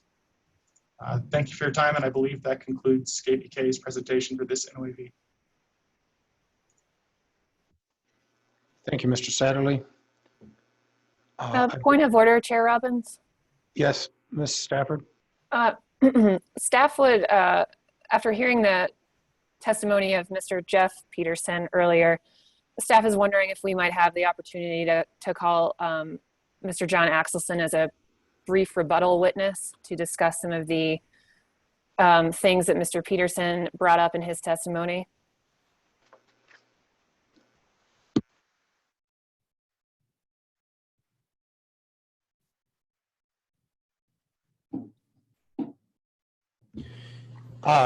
Commissioners, so our pre-hearing order does not speak to rebuttal testimony. However, this is our hearing and we can adjust matters if we so desire. What are your thoughts concerning this request? And then if we have a majority that are interested in seeing that, I would give Mr. Mueller just a chance to speak to the issue as well. Commissioner Messner? Mr. Chair, I think we indicated that we're interested in hearing as much information as we can, and so I don't have a problem with hearing Mr. Axelson. Others? Commissioner McGowan, then Commissioner Nanjapa? I agree. I don't mind either, but I'm wondering if we are all going to have an opportunity to ask questions of the last witness, Mr. Satterley also. Thank you. Oh, sorry. I did not give you the chance to do that. Commissioner Nanjapa, as to the issue of Mr. Axelson. I was simply going to concur with that. I'm good with that. So I think we've got a majority. Commissioner Gonzalez is nodding his head up and down. Mr. Mueller, did you want to speak to this request at all? If the commission thinks it's helpful, we do not object to that. I guess in the normal course of things, I'm a trial lawyer. If it were required, then I guess maybe Mr. Peterson might have a sir rebuttal or sir reply, but I don't want to get into the weeds on that. It's fine with us if they want to call Mr. Axelson. Let me speak to Commissioner McGowan's request to ask questions of Mr. Satterley and just make the point that he's an attorney and an advocate, not a witness. I don't know that that changes her request to ask him a question. I'm just making the point. Yeah, I appreciate that point, and that's probably why I let him go. But I think we can ask him questions, just as we've ask you guys questions too. So Ms. McGowan, if you would like to, or Commissioner McGowan, if you'd like to ask your question, Mr. Satterley, and then let's get Mr. Axelson brought into the room as we're doing the questions of Mr. Satterley. Thank you, Mr. Chair. And perhaps Mr. Satterley isn't the appropriate person to answer, but he will know who can answer why COVID prevented KPK from filling out a Form 27. Well, I'm sorry, Mr. Chairman. I was going to say, I would like you to identify the appropriate individual within KPK to answer that question. I think that is a factual question. I mean, you probably got an idea, but I'd rather hear from a witness to keep the record correct. So you will be hearing the same factor on another one of the upcoming NOAVs that's coming, and one of the witnesses that is presented will speak on that issue if that is satisfactory. Is it going to be one of the NOAVs I'm allowed to chair? Yes, it will be. It will be, yes, I believe so. I think Lucas has got a good solution. We're trying not to tell the same stuff more than once to the extent we can avoid it. So if that's all right with the commissioners, I think that would be our position if Ms. McGowan can wait until then. I think that's fine. I see Ms. McGowan nodding her head up and down. Do we have Mr. Axelson with us? I see he's bottom right-hand corner of my screen. Now he's visible. We can see you, Mr. Axelson. Can you test your mic? Yes, I'm here. Thanks. Okay, Ms. Stafford, some slight additional questioning of Mr. Axelson in rebuttal. Thank you, Chair Robbins, and I will endeavor to keep this brief. Thank you for rejoining us again, Mr. Axelson. I believe you introduced yourself already, so we do not need to go through that again. So during Mr. Jeff Peterson's testimony during KPK's case in chief on this matter, they brought up some discussion about the two separate soil piles and elaborated more on the field analysis that is done out at a particular site. Now, if this was a clean soil pile, as we saw, the various pictures that appeared on our screen, what would have staff expected or required of KPK in that instance?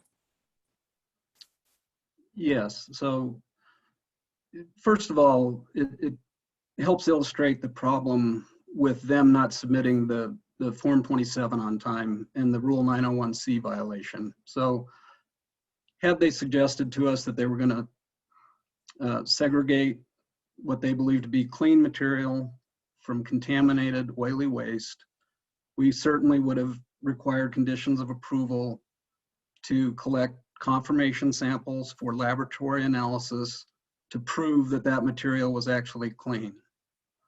So field screening by olfactory or visual observation and photoionization detectors is a common practice. As KPK's witness, Mr.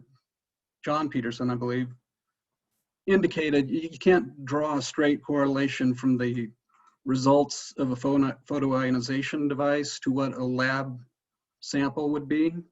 So in the case of heavier crude oils, there's less volatile organic compounds. A lot of times your PID is not as effective. It doesn't give a very good response when field screening those type of contaminants. So that material just has less volatile organics in it to begin with. So you can get a very low reading, and if a sample has longer chain hydrocarbons from a crude oil, you can often get a lab sample that greatly exceeds the 500 part per million TPH cleanup standard that's required by Cogcc rules. So had we been aware of their segregation, we certainly would have said you need to provide an adequate number of confirmation samples. They violated several rules by taking oily waste off that site. Rule 907E allows operators to either take that type of material to a properly authorized landfill. They can land treat on site with an approved Form 27, or they can take it to a centralized waste management facility. But in no case should they have taken it to their own property and disposed of it without our approval. Thank you, Mr. Axelson. That's all the question that I have for you. Thank you. Commissioner, I have one quick question and one clarification. It's confusing because we consolidated all these different NOAVs. The violations that Mr. Axelson's describing had to do with the discharge, the spreading of this soil at the soil spread field area that's the subject of another NOAV. So just to be clear, those violations are not at issue with regard to this NOAV. And my question for Mr. Axelson is, you did have inspectors on the site and they did see that there were different piles and that there was a pile that was segregated. Did you not?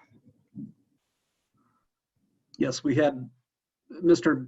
Peter Gontadas was on location,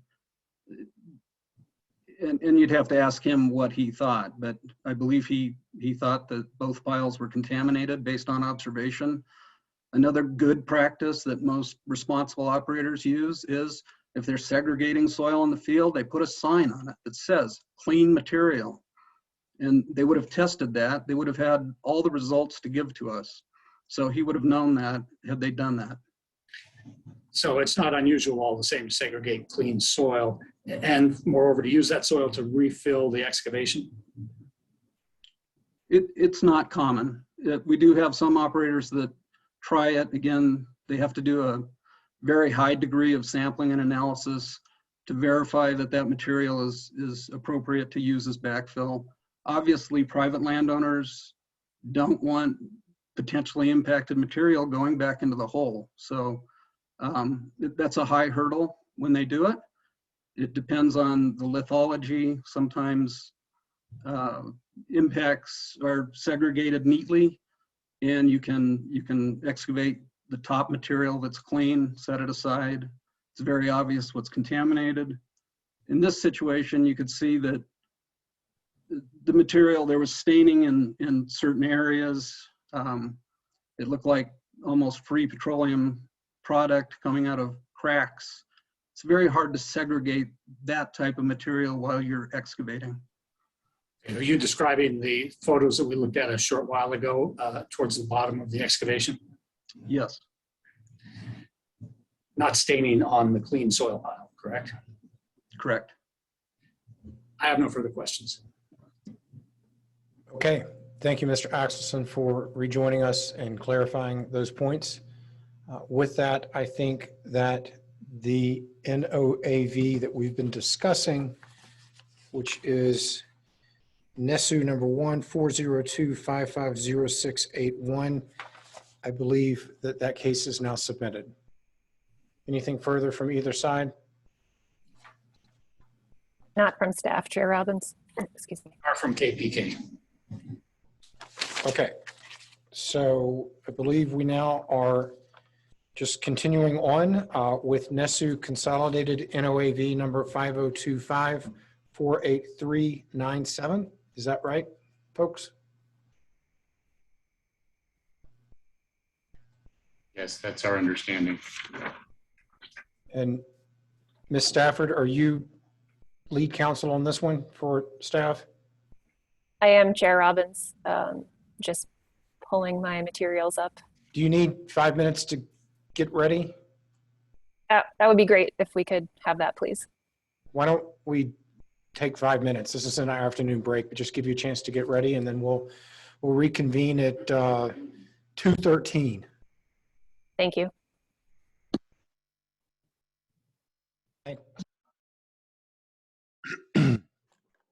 All right, we're being recorded again. I've got 2:13 on my watch. I've got 1, 2, 3, 5 commissioners. I believe we're ready to go. Ms. Stafford. Thank you, Chair Robbins. I just want to make sure my opposing counsel is also ready. So I'm here. This is going to be John's matter. I just saw him dash down the hall, so he'll be live in just a moment.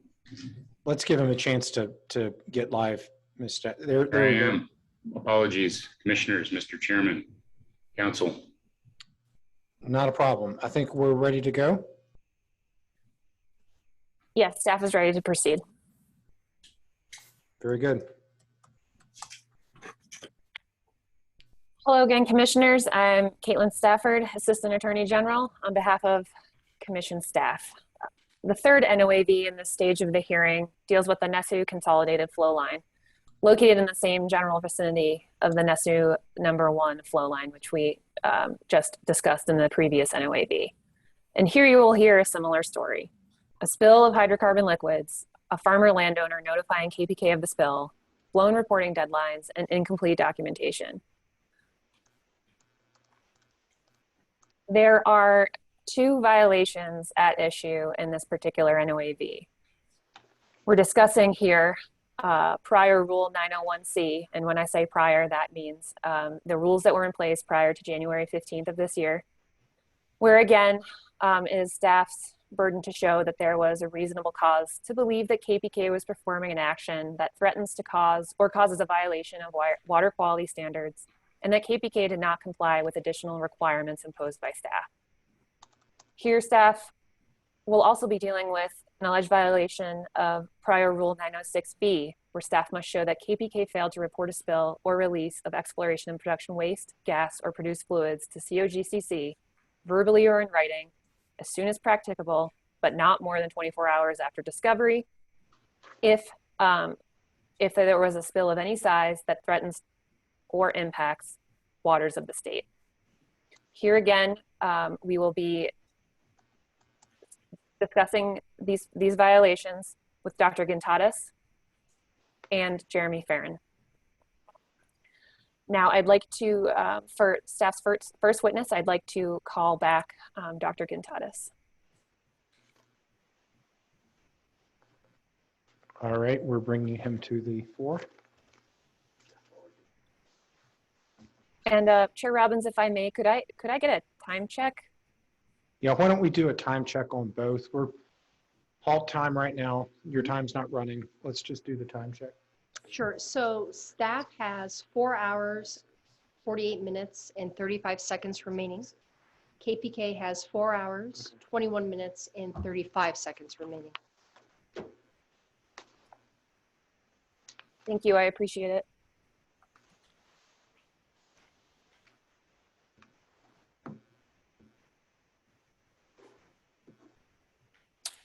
Good afternoon.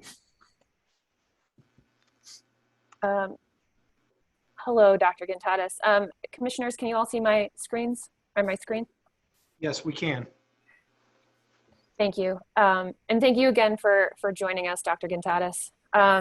You know, we previously discussed your background and job duties in the last NOAV, so I don't believe we need to go over that again.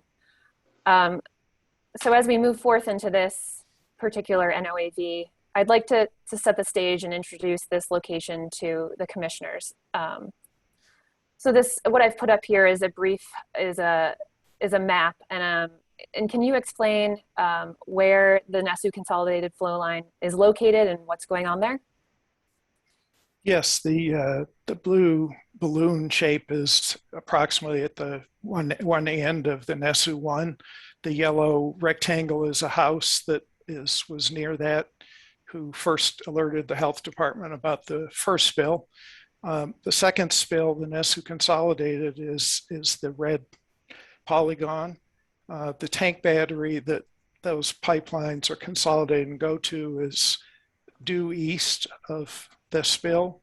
And there are two tank batteries there, one to the north or up closer to the road is a Kerr-McGee Oxy Anadarko one. And the one at the south is the tank battery related to the pipeline where the spill was.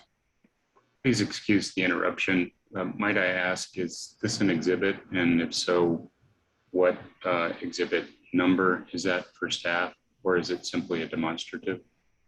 This is a demonstrative. It was also included in, I believe, staff's exhibit 5. Yes, staff's exhibit 5. But this is a demonstrative version of this. We objected to staff exhibit 5, as you know, but as long as this is simply a demonstrative, I have no objection to continued reference to it by Dr. Gintadas. Thank you. The other feature that's outlined on there in white is some surface water.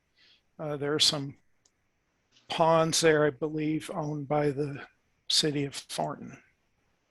Thank you, Dr. Gontadas. And thank you for your description of the overview here. I'm going to advance the slide deck now. And what you have before you is, again, another demonstrative where I've pulled some information from different exhibits below it, which you'll see below at the screen there. Now, did COGCC receive a complaint regarding this particular location? Yes, we did. And can you describe your understanding of that complaint?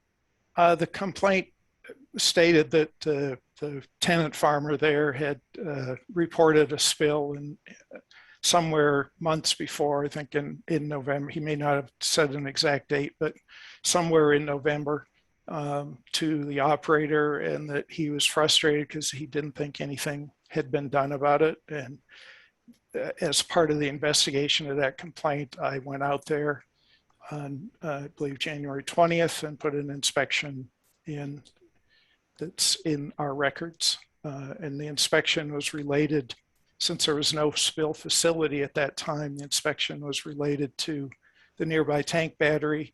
Also, the pipeline at that time did not have a facility number in our system. It hadn't made its way through the pipeline mapping and registration process. So there was no way to put in an inspection for the pipeline segment itself.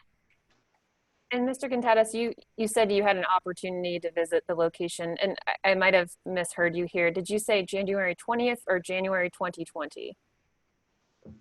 I said January 20th, but it was in 2020. Okay. I believe. And when was the last time you visited this particular location? Last week on Thursday. There's been another spill there, and there's an ongoing remediation with an open excavation, and I've put in the field inspection reports related to both spills in one document. Thank you. And I'm going to advance the slide deck now, and you should see the text of Rule 901C. And again, I'll clarify for the record that we are referencing prior Rule 901C, which was in place before January 15th. Do you see that? Yes. And could you again describe your understanding of the purpose of this rule? Certainly, it's to allow us to find out what has happened, what is about to happen, how the operator plans to clean up or document cleanup at the spill. Thank you. Now I've turned to the next slide, and I'm showing a picture that's been taken from Staff's Exhibit 203. Can you see that? Yes. And could you tell me what we're looking at here? I believe that there had been a spill there. There's some oil stained soil in front, and in some way whoever had been out there doing work had kind of, the remains of the corn had been kind of moved around in the initial investigation, perhaps by the operator, or the tenant farmer may have done that himself. I don't know. At the bottom, there's definitely oil stained soil in a couple of places. Thank you. And so this photograph accurately depicts what you saw when you went on site? Yes. Now, when you went on site, was there a Form 19 filed when you first inspected? No. And I believe you touched upon this very briefly just a few minutes ago. Can you describe how this spill was assigned a facility ID? Certainly. After the Form 19 is submitted, the operator simply puts in their number and so forth and where it happened and some names and other information. The Cogcc database creates a spill facility at the point after I approve the initial spill report. So up until that time, there is no Cogcc facility related directly to the spill. Thank you. And there can't be. Understood. Thank you for clarifying that. So I've advanced the slide deck here, and now we're looking at what staff marked as Exhibit 204. Can you see that and explain to me what this document is? This is the PDF of what the report that was put in. after I approved it, and I was wrong in my initial dates, but was received on the 17th of January 2020. Thank you for clarifying that. And once this form was received, was a condition of approval attached? Yes, as with the other one, I had put in our standard language of getting closure in 45 days or moving on to a Form 27 process, a site investigation and remediation plan, so that we have a better handle on what approach will be taken. And what date did you request that additional The date documentation? requested was the 2nd of March 2020 from what I see on the form. Thank you. And can you, excuse me, let me rephrase. So what does this particular condition of approval mean?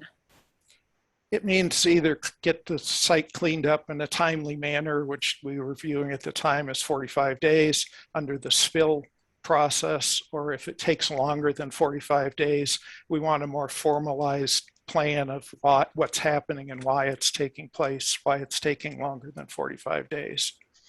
And that's not unusual that it takes longer than 45 days. It just means there are other parts of the process that need to be better documented. Now I'd like to move on. Oh, and I have one next question for you. So did you perform a follow-up inspection after this Form 19 was submitted? I have performed several follow-up inspections. I think the one you're talking about is up here from the first part of April. And at that point, we had not received a Form 27 initial, and I repeated the COA as part of the corrective action response in the field inspection report. Thank you for that explanation. So can you expand upon why it's important to get a Form 27 as a remediation is ongoing? Well, as I think I said earlier, many times a small spill can be cleaned up in a matter of a day or two if it doesn't impact a lot of material. It's only taken place for a short time, and that's what many operators do. I get closure documents in 5 days or 10 days because they've done, and they've got, as soon as they can get sample data to show it's clean, I get that maybe 10 or 15 days. But this was still going on. It didn't appear that much had been done other than the excavation. It may have been hauled off. I didn't know that because we'd received no information saying that, and I felt we needed to have better documentation of what the plan was going forward, which we had not at all gotten from them. So there was no implementation schedule at that point? No. And why is an implementation schedule important in this case? Well, it's important in all cases just to know that what their plans are and how long they expect it to take, particularly with this kind of case where there's a landowner who's worried about getting his field back into planting, and they were out in the middle of a cornfield that he wanted to plant. He obviously, I'd seen him out in the field. I don't know that he ever filed another complaint about this, but he had found me when I was out doing inspections a couple times because he lives there and works in his fields he leases, and I know he was concerned about it, and I couldn't really tell him any information because we didn't have any. And that is part of our obligations really to the public. Now, Dr. Gontadas, were there any impacts or threatened impacts associated with KPK's failure to submit this information and file the Form 27? Certainly, we had no idea whether the site had been cleaned up or not. We've not received any lab data or any information at all at that point, other than I could see there had been several pipelines exposed, as you saw in the picture. They existed from past, many of them were not the spill flow line. They were there from some previous activities of a different operator, I think, but the spill certainly was from this operator. And we just had no information about what was going on. And that isn't the way we're set up to do these things. The rules and our expectations are that operators keep us informed as to what's going on. And for this particular rule, Rule 901C, can you discuss why the violation continued until the Form 27 was required and not when they commenced field work here? Yeah, the field work was not at all documented in any way, shape, or form. And that is the point of those forms, is to document to us and for the public and themselves that they have done something. And that point seems to be lost on in this process sometimes. Thank you, Dr. Gontadas. And for the commissioner's reference, I'd like to point you again to pages 21 and 24 of the party stipulated facts. Many of the facts set forth in this document set forth the dates which we've been talking about, and also some of the additional information, and that is included in the written record here. Now, Dr. Gontadas, I'd like to move on and talk to you about the second rule, alleged rule violation here, which is the 906B1 B1 violation. Excuse me. I've put some rule language up on here, and I actually have it over 2 slides, so I might advance the deck while you're speaking. Okay. Yeah, could you just briefly describe your understanding of the purpose of this rule? The understanding is, again, so that we know when a spill has occurred and that we can monitor and make sure that it's being cleaned up. In this case, the operator knew about it for more than 2 months before they informed us. And while they say it wasn't an irrigated field at the time, the rule doesn't say that. It says the threat to waters of the state. And this certainly did. The farmer thinks it happened before he ever told them. He ran his tractor into there and sank in, and that's how he found it. And he thinks he sank in 2 months before that too, but when it was being irrigated. But that's, the idea of reporting things that threaten to impact something is quite important in the rules, and that's still carried on in the new rules. I'm going to object on the grounds of hearsay regarding Mr. Gontadas' recitation of what the landowner thinks or says he thinks occurred. Staff had the opportunity to call the property owner or the tenant farmer in this case, and has not listed him as a witness. And I object on grounds of hearsay. Thank you. Ms. Stafford, do you have any response? My only response would be that, and generally, as I'm sure the commissioners know, a hearing conducted under the APA, the agency has flexibility in adhering to the Colorado rules of evidence, and the agency may receive and consider evidence that's not generally admissible under the rules. And that, I think that encompasses particular hearsay if it would be, if it would possess probative value, if it would make it helpful for you to come to a reasonable conclusion here, I think it should be allowed. Thank you, Ms. Stafford. Thank you, Mr. Jacobs. I'm going to overrule the objection. I think that the commissioners can put the value of weight to the testimony as they consider the overall circumstances in this case. Continue forward, Ms. Stafford. Thank you, Chair Robbins. Now, Dr. Gontadas, I would like to talk to you very briefly about this rule that I have up on the screen, and specifically, I'm talking about the language of, the general overarching language of reporting spills or releases. Now, when you inspect a site, what is it that you consider that makes a spill reportable? Certainly, at that time, the 1 barrel outside of containment was, I certainly couldn't tell with this 1 barrel, but the amount that daylighted is not the amount. The fact that, as far as I know, the pipeline was not shut down between November 1st and when the spill finally was reported. It may have been, I've never seen them say that, but it is possible. That would mean it was a continuing spill over the course of time. If that pipeline wasn't shut down in November, it may have been. It was not ever in a document that I remember seeing. Thank you, Dr. Gontadas. And why is it important for notice to be received on a particular spill? So again, so we can follow and make sure that the process of cleanup takes place. And in this particular, I'm going to advance the slide deck here. I believe, there are a couple of different notice requirements within this rule. Can you speak to the importance of the initial notification here? Certainly, the initial notification, as I said earlier this morning, can oftentimes be a phone call or an email, or indeed the Form 19 initial. There are many differences between operators, but that simply is a notice to us of that they think there was a spill. It turns out that after investigation, they don't think it was a spill, and then they can ask for closure on those reasons, but that was not ever done in this case. There simply was no notice provided, even though they knew that the pipeline had leaked.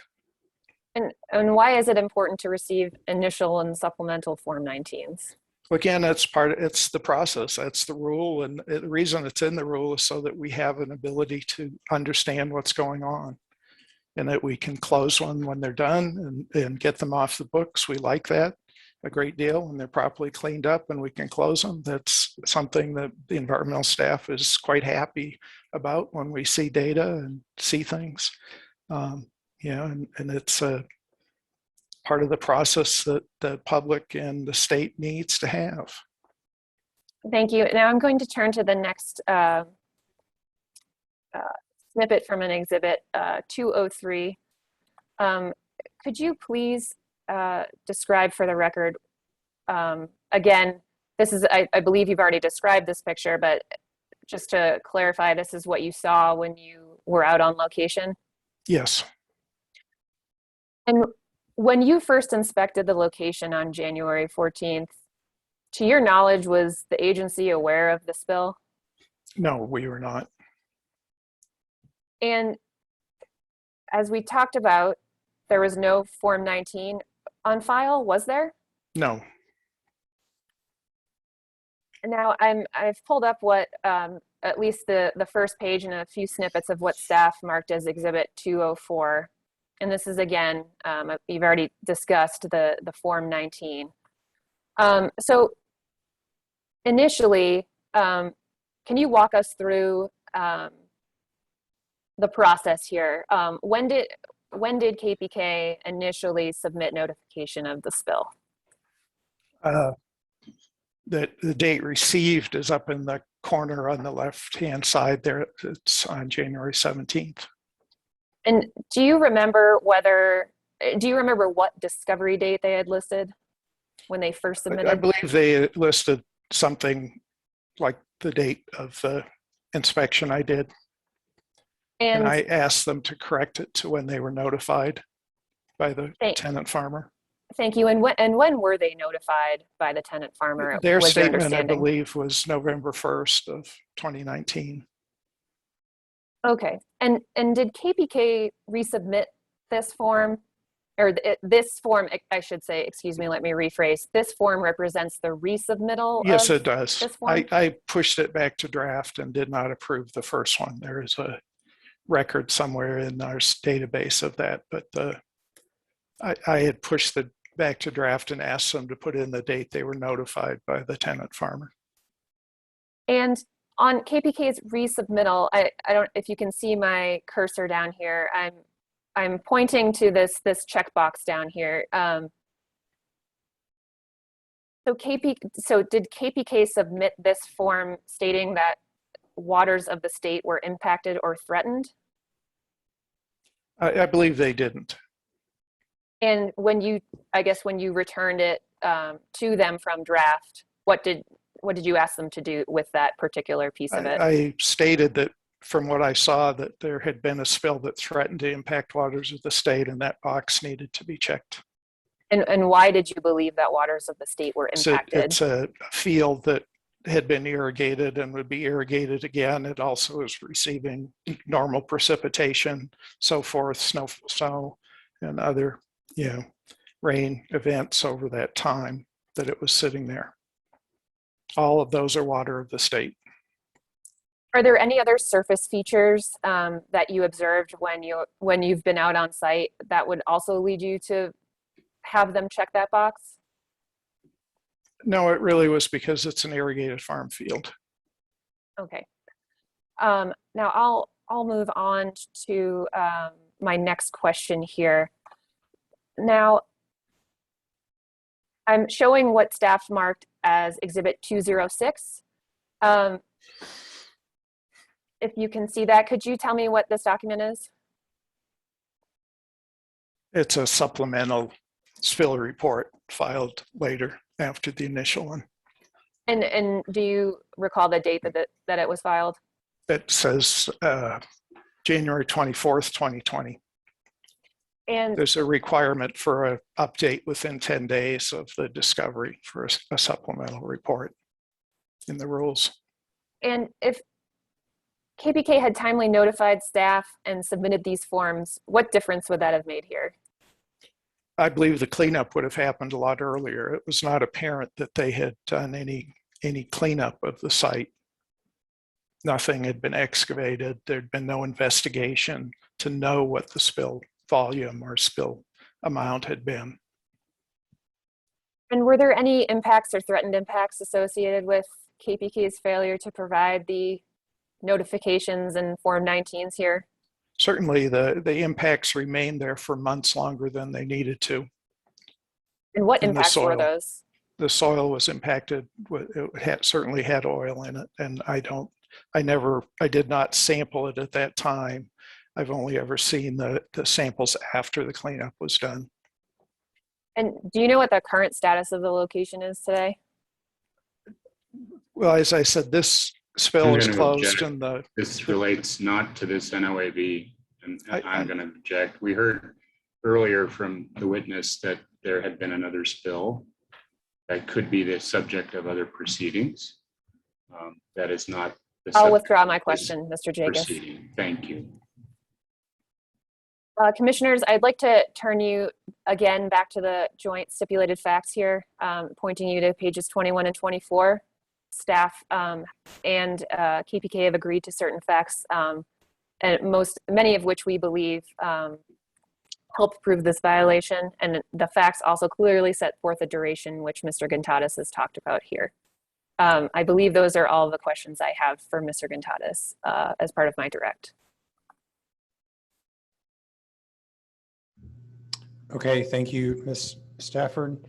Mr. Jacobs, cross-examination. Yes, thank you, Mr. Chairman. Good afternoon, Dr. Gontadas. My apologies. Good afternoon. Appreciate your being available to answer just a couple of questions. I believe you testified that the picture of the oil stained soil that staff was just showing you was taken when you inspected the site on the 14th of January. Is that correct? I believe so. And the conditions in that field were dry at that time. Would you agree, looking at the picture? Yes. And were you ever present at the location in November when the 9 weeks prior to the complaint made by the tenant farmer, when he himself alleges that the oil staining was discovered? I was not at that site, no. Okay, so you weren't there in November. You were there in January. Conditions were dry. Am I clear on that? Yes. Thank you. And I believe you testified that you had not taken any samples to determine actual impact at the surface or certainly in the subsurface when you were there on the 14th. Is that correct? That is correct. Okay. I believe those are all the questions I have for this witness. Thank you.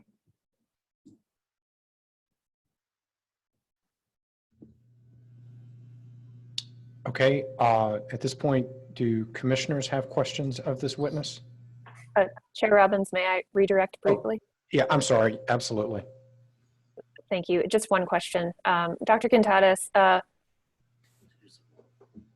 based on your experience out there during your inspection in January of 2020, what was your experience in that field there? I'm not actually, Sorry. I think the pictures show what was there. It was, certainly a crop field that had been in use recently. It had been harvested somewhere in the fall. I believe from aerial photos and so forth, it appears there was corn growing there earlier. And it had been harvested by the time I was there. I don't, it was dry. It was fairly nice weather for January. Thank you. And I apologize for my strangely worded question, so I will attempt to clarify. Can you tell me what was spilled in that field? It would appear that from what I understood, the pipeline was a three-phase pipeline with produced water, oil, and natural gas in it.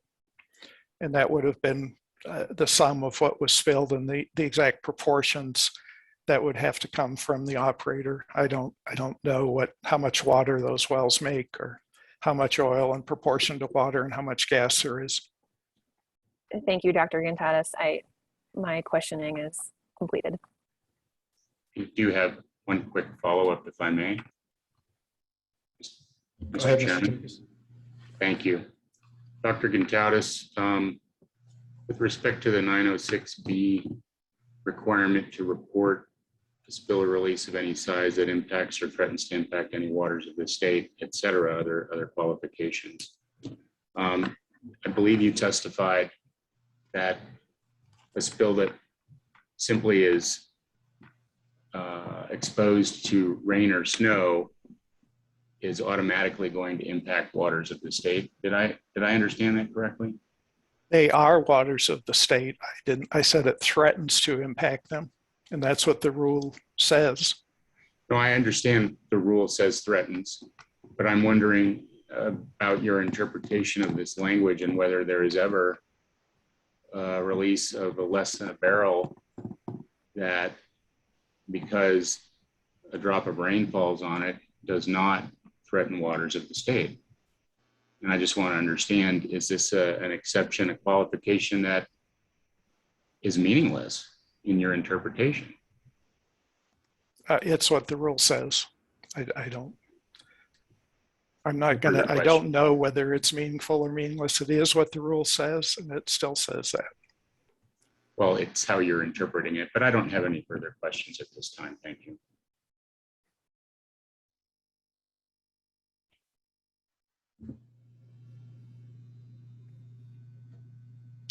Okay, commissioners, do you have questions? Commissioner Messner? Thank you, Mr. Chair. Thank you for the testimony, Dr. Gontadas. So I'm going to talk here a little bit. So it's going to be a little bit of a long-winded question, but I'm trying to combine a couple of things here. So there is no question that when you were on site, I believe on January 14th, that there was a spill. Is that correct? There had been a spill/release from the pipeline, yes. Right. So that's not a debate, and that's when you discovered it. That's when the Cogcc knew about it. We know now that that's a spill. Mr. Jagas seemed to indicate that anything prior to that would be hearsay. So is it fair to say that the only known date that we have as far as the known spill is January 14th? No, they told us that the tenant farmer notified them on November 1st. That's in the spill report. I was not notified. They were notified about the spill. Okay. And I don't think that's in debate. That is it's in the form they submitted. Okay. And so typically when you're inspecting a spill, you do take into consideration some information prior to you being there, or is it typically when you're there, that's the date that you know that there's a spill? Well, I hope to not be the person who discovers spills. I have discovered spills over my 15 years with the agency. I hope that they are found by the operator and not me. But it certainly, when I have found them, it has been that date because I had no other information. Okay. No further questions. Thank you. Commissioner Nanjapa. Thank you, Mr. Chair, and thank you, Dr. Gonzalez. I just wanted to also just confirm here that my understanding is that we're also talking about 906 subpart B1B.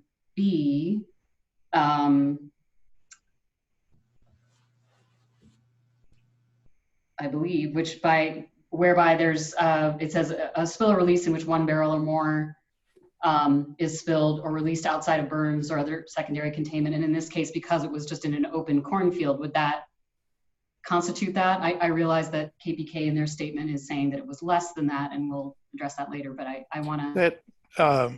It is certainly possible that it was more than a barrel. I don't know the time frame nor the flow rates from the pipeline to be able to say that. And I don't know that they can tell you that either necessarily. Okay, and but just by virtue of being in an open cornfield, that would qualify. It's outside of containment. It would have to be more than a barrel. Okay. To meet that criteria and be able to show that it was more than a barrel. I simply don't know the size of it from what was at the surface. I would say that it might not have been over a barrel. Okay. I didn't look back at how much soil they excavated and disposed. That would be a way to kind of come at an answer. If they disposed of 5 yards of soil, it probably was a barrel less. If they disposed of hundreds of yards of soil, it probably was more than that. And I simply don't remember that right now. Okay, fair enough, Dr. Gatatas. And so what you saw in your estimation, would you be able to say that it was approximately a barrel, or this is what you're saying is that you're uncertain, but given that it had occurred before, is it possible that it could appear differently in January than it would have in November? Somebody had done some scraping or something. There was no large amount of soil removed because there was no depression there, but somebody had scraped up the corn stalks and so forth. And I don't know whether any material was removed before I was there or not. We have no record of that. So we weren't notified. Right. Thank you very much, Dr. Gonzalez. That's all I have. Commissioner McGowan. Thank you, Mr. Chair, and thank you, Mr. Gonzalez.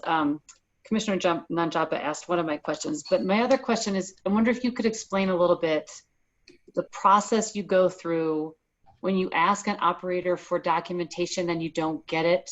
Do you have something in your calendar that reminds you, oh, I'm supposed to have a Form 27 by now, or I'm supposed to have a Form 19? What process do you go through for follow-up with an operator and that back and forth and trying to get documentation from them? We do have some tracking mechanisms. I think we could internally, we need to develop some better tools in the database system to do that. It takes some manual effort right now. And one of our environmental protection specialists kind of culls information like that from the database and puts it into a spreadsheet that we all have available and try to keep up to date. I don't remember, I'm not sure she was doing that back then. So it really was a manual process. And I do keep a kind of a running spreadsheet of forms I've approved and what dates and what the spill number was, but I don't always have time to go back and look at every one of them for this kind of information. Thank you. Any further questions for this witness? Following, Commissioner Gonzalez. Thank you, Mr. Chair. I'm still noodling about the, this definition of waters of the state. And I'm curious, based on, and I have it pulled up here and I'm reading through it. And so it's my understanding, Dr. Quintadas, that this is, any natural or artificially occurring waters that move through the state are waters of the state. And so if it's not contaminated, if there's not a contained spill, is every spill a threat to impact waters of the state? At the extreme, yes. I came to that conclusion because I knew it was a irrigated field and I did not know the exact time frame of when the spill occurred. Would it matter? Does it matter that it's an irrigated field, or if it was just a unimproved field that got rain on it? I have not ever applied that literally in the way you're talking about it. No. Okay. Is there a standard internally with the staff on kind of how that's applied? Typically, it has been more when we feel there's a direct possibility of that happening, that you're 10 feet from an irrigation ditch or a stream, whether that was impacted or not, whether, if you can't control it properly, it's going to impact waters of the state. Groundwater is a water of the state as well, and we certainly have many spills that are reported that way because they're reported as a groundwater spill, and they come in with that saying it impacted waters of the state. Okay, thank you.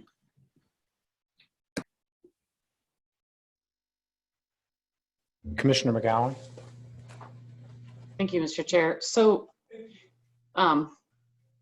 if the commission staff had not been able to show impact to waters of the state, less than a barrel, I think there's 2 or 3 more other conditions. We can't show any of those things. What recourse does a landowner have then from a regulatory perspective to compel an operator to clean up a spill? Whether it's a spill or not, they still need to clean up their messes. Oftentimes, I can't cite the right rule right now, but we oftentimes see small puddles of oily soil at a wellhead, and we simply tell them, it's this big, and we do it as a field inspection and say that you need to clean it up, and I think it's 30 days or whatever to remove it. And we still have every expectation that those kind of things will be cleaned up in a timely manner, whether they're a reportable spill or not. The fact he filed a complaint kind of moved this to a different level, where if they had simply done that work earlier, he probably would not have filed a complaint, and I never would have known there was a potential spill there or not. But it would have been cleaned up. And that's the purpose of the rules. Even if it was a small little spill, the expectation is an operator will clean it up within 30 days when they know that it exists.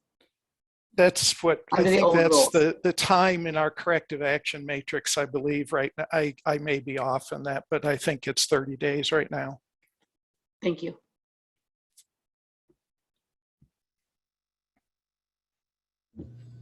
Okay, I'm seeing no further questions from commissioners. Did those questions, Ms. Stafford, cause you to desire redirect at all for this witness? No, Chair Robbins. Okay. Dr. Chairman? Yes, sir, Mr. Jacobs? I do have a follow-up question based on Commissioner question, if I may, very brief. Let's keep it brief. Absolutely. In your exchange with Commissioner McGowan, I believe you talked about groundwater impacts and groundwater as waters of the state. There's no allegation that groundwater was impacted at this site in this violation or NOAV, is there? No. She asked what constituted waters of the state, and I answered that. This is not, to my knowledge, there is no, I have no information making me think there were impacts to groundwater. Thank you for your answer. That was clarifying, and that's all I wanted to do. Thank you, Mr. Jacobs. That actually was clarifying. Thank you for the question. Dr. Quintadas, thank you again for your testimony. I have a feeling we'll see you again. Take care, but I think you're relieved from being a witness at this point. Thank you.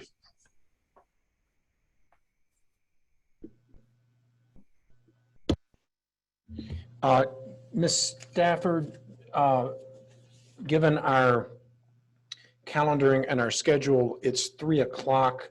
I think it's time for the afternoon 15-minute break.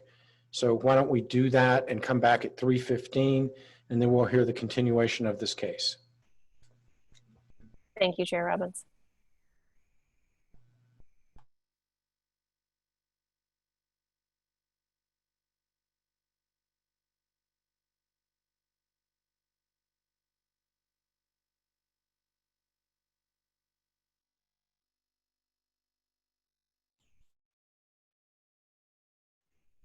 Okay, folks, my watch has us at 3:15, so if we could get commissioners back into the House.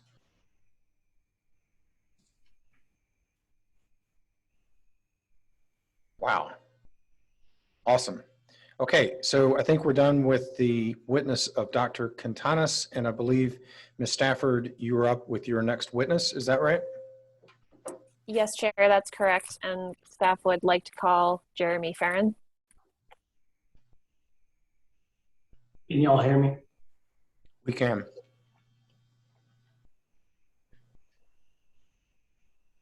Can you all see my screen? Yes. Okay. Great. Good afternoon, or after the morning. Good afternoon, Mr. Farron. It's nice to see you again. Again, you've already been introduced, so we will get right into the discussion of this particular NOAV and some of the penalty calculations at issue here. Now, with respect to the alleged violation of Rule 901C, can you talk about the reclassification that KPK is requesting from a Class 2 to a Class 1?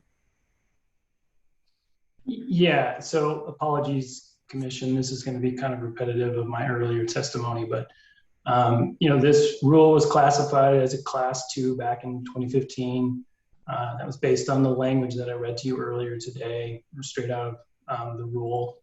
And we haven't changed our minds since then. So in our mind, and pursuant to the policy, it's still a Class 2.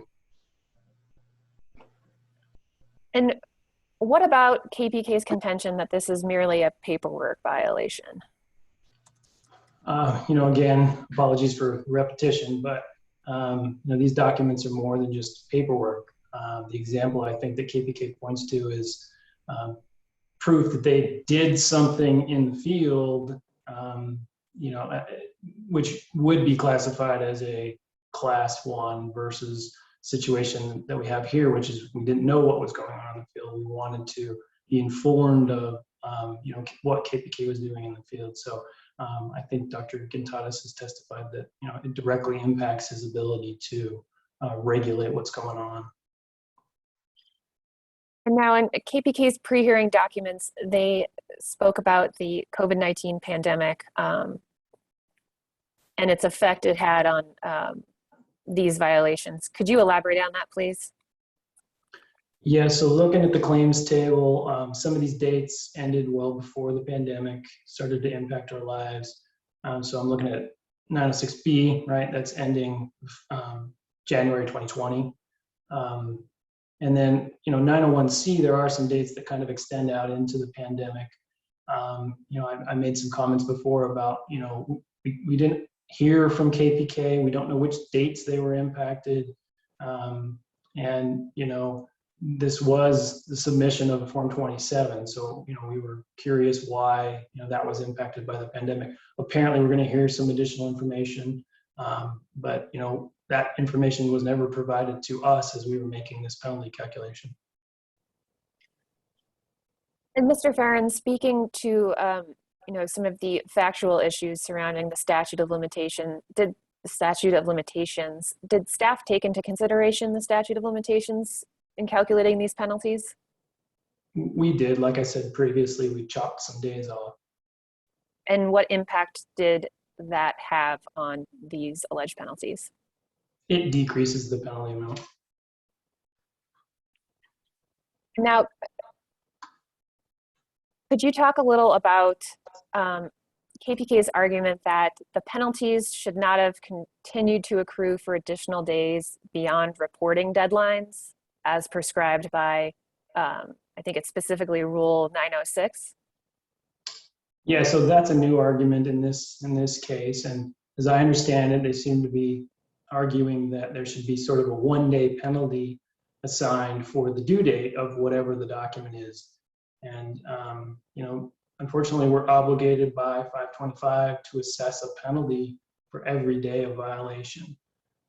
And so we, you know, didn't think that was appropriate. In fact, we thought it was prohibited by the rule. So in fact, we assessed per day until the action occurred. And if staff had only decided to apply a one-day penalty to this particular rule, what would the result be?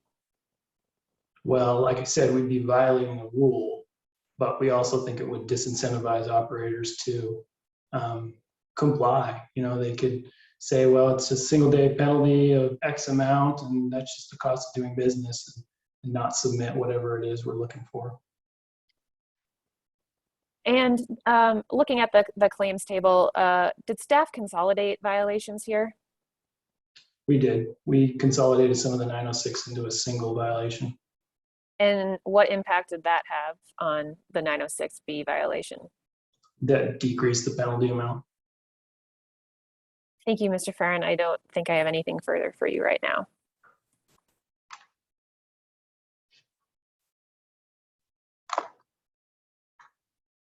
Mr. Jacobs-Cross. Yes, just a few questions. Thank you, Chairman. Good afternoon, Mr. Farron. Hello. I'd like to know if you could tell me where in the rules it allows you to sort of chop off older dates in a series of dates as you described in earlier testimony to only reach back a year for penalty purposes. Yeah, I don't believe that's in the rule or the policy. That's our attempt to comply with the statute of limitations by removing those dates prior to 1 year prior to the NOAV. Thank you. And then I had just one other question. You just talked about single day violations disincentivizing compliance, and I'm just wondering, isn't that really more of a consideration for rulemaking and not for complying with the rule as written or the statute of limitations as written? A form required on a certain date when not filed is certainly a day of violation. I think that was considered in the rulemaking that created the enforcement rules. And that's why we set forth in 525 that each day should amount to a separate violation. And that's for penalty calculation purposes, not necessarily for statute of limitation purposes, I believe. Would you agree with that? We approach them both the same. Respectfully disagree, but I thank you for your testimony, and we'll highlight that point in our statute of limitations argument that we've been discussing previously. So thank you. Yep. I have no further questions on cross from Mr. Farron. Thank you, Mr. Chairman. Excuse me, Ms. Stafford, redirect. I have no redirect, thank you. Okay, then I believe we have an opportunity for commissioner questions. And Mr. Farron, I did have a question, so I'll raise my hand. So we've heard from KPK that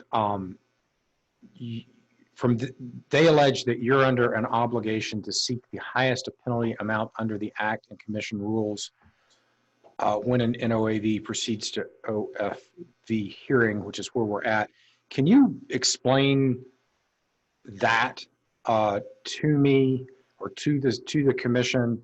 Explain the sort of policy around, because you've been talking about the development of these claims tables, and there's been some consolidations and some other things, and I'm just trying to get my hand around how that squares up with what KPK's lawyer is telling us each day at the end of one of these penalty things. I will admit to being a little baffled by that statement. We've heard a couple of times now. I'm not aware of an obligation to maximize penalties.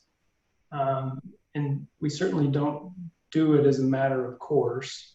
And in fact, the discussion we just had was where we've consolidated things to decrease the penalty amount. So I honestly don't know what he's getting at there.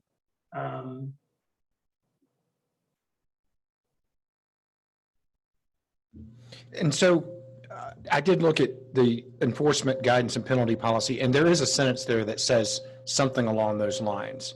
That quote, commission staff often seeks the highest penalty amount allowed under the act and commission rules when an NOAV proceeds to OFV hearing. I don't know that that's mandatory. It doesn't appear that's what you're doing in practice, but can you square that sentence with how it is that you're approaching these NOAVs? Yeah, there's a contrary statement, which I think is also in the policy, but certainly the rule as well. It says that violation should be appropriate to the nature of the violation. Sorry, penalties should be appropriate to the nature of the violation. And so we're trying to square those things continually. And that's what we were doing here, right? Chopping days off, consolidating things, making it fit, and trying to stay within the guidelines of the rule, trying to, apply the daily penalty amount that's established by rule and not, I don't know how to say this, but not take away your authority to, sort of amend those if you think they're inappropriate. We want to comply with what's written into the rule and defer to what the prior commission established in 525. So yeah, it's a constant sort of battle to fight those things, but yeah, I've never told anyone to maximize a penalty. I've generally told people to maximize corrective actions. That's the part we care more about. Okay, thank you for allowing me that line of inquiry. Do other commissioners have questions for Mr. Farron? Commissioner Messner? Thank you, Mr. Chair, and thank you, Mr. Farron, for your testimony. I want to talk a little bit, or I wonder if you could help me understand timelines associated with issuance of NOAVs. So we've got a couple of instances here, this NOAV, the previous NOAV, where we're 6+ months up to 12 months past what I think would generally be considered compliance, that the NOAV gets issued. I guess help me understand at what stage the NOAV goes through the process of beginning to be issued and what that timeline looks like. I will admit it's not as fast as anyone wants it to be. And there's two pieces to that. There is the environmental group, they're going to have some discussions amongst themselves and decide this is an NOAV to issue. That takes time. Then the second piece is it gets referred to one of my folks, the NOAV specialist, and he helps to prepare the NOAV. That also takes time.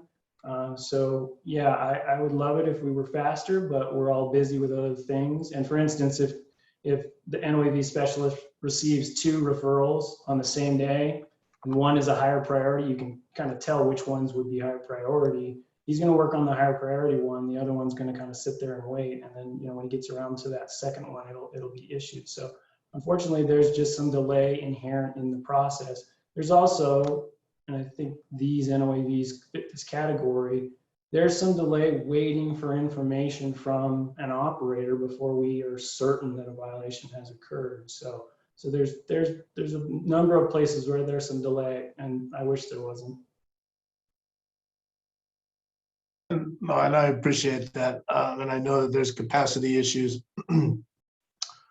As you're determining or creating a hierarchy of which NOAVs get issued first, is there a consideration of the statute of limitations in that?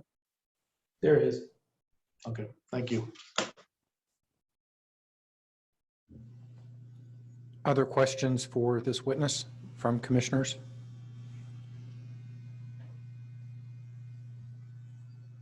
Okay, seeing none. Ms. Stafford, did you desire to have any additional redirect based upon those questions? No, not at this time. Thank you. All right. Do you have, what's next? It seems like Mr. Jacobs unmuted himself, so I think he might have No. been asking for something.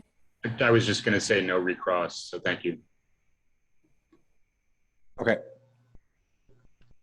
If Chair, if I may take a few minutes to close this one out, That or would be staff's great. presentation. Yeah, that would be great.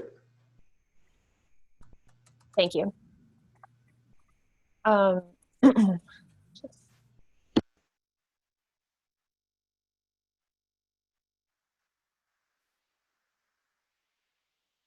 Chair Robbins, whenever you're ready.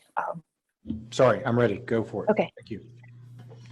Commissioners, as you just heard from in staff's presentation, Dr. Gontadas again discussed the environmental violations at issue and the impacts to the environment. And finally, Mr. Farron testified about how the penalty was calculated and how certain durations were determined.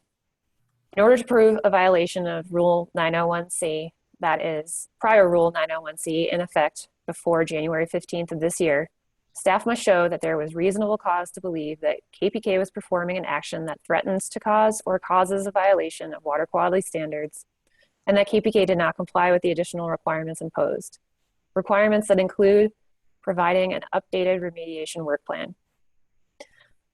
Dr. Gontadas just testified about his observations at the spill site, an irrigated crop field, in January 2020. He testified further about staff's concerns related to the threats to the environment and KPK's inability to comply with conditions of approval and provide requested environmental documentation in a timely manner. The facts as agreed to by KPK and set forth on pages 21 to 24 of the parties' joint stipulated facts show that KPK was required to submit environmental documentation by March 2nd, 2020, and didn't do so until April 9th, 2020. And in the parties' stipulated facts, in the middle of page 23, KPK agreed that it submitted its Form 27 and work plan late and failed to provide additional documentation as required by the COGCC. For the violation of Rule 901C, staff has met its burden. Turning to Rule 906B, staff must show that KPK failed to report a spill or release of exploration and production waste, gas, or produced fluids to COGCC verbally or in writing as soon as practicable, but not more than 24 hours after discovery of a spill or release of any size that impacts or threatens to impact waters of the state, or file an initial and supplemental Form 19s to notify the agency of the spill in a timely manner.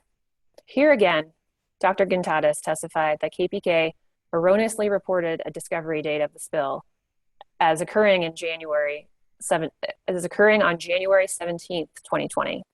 When in fact the spill occurred on November 1st, 2019.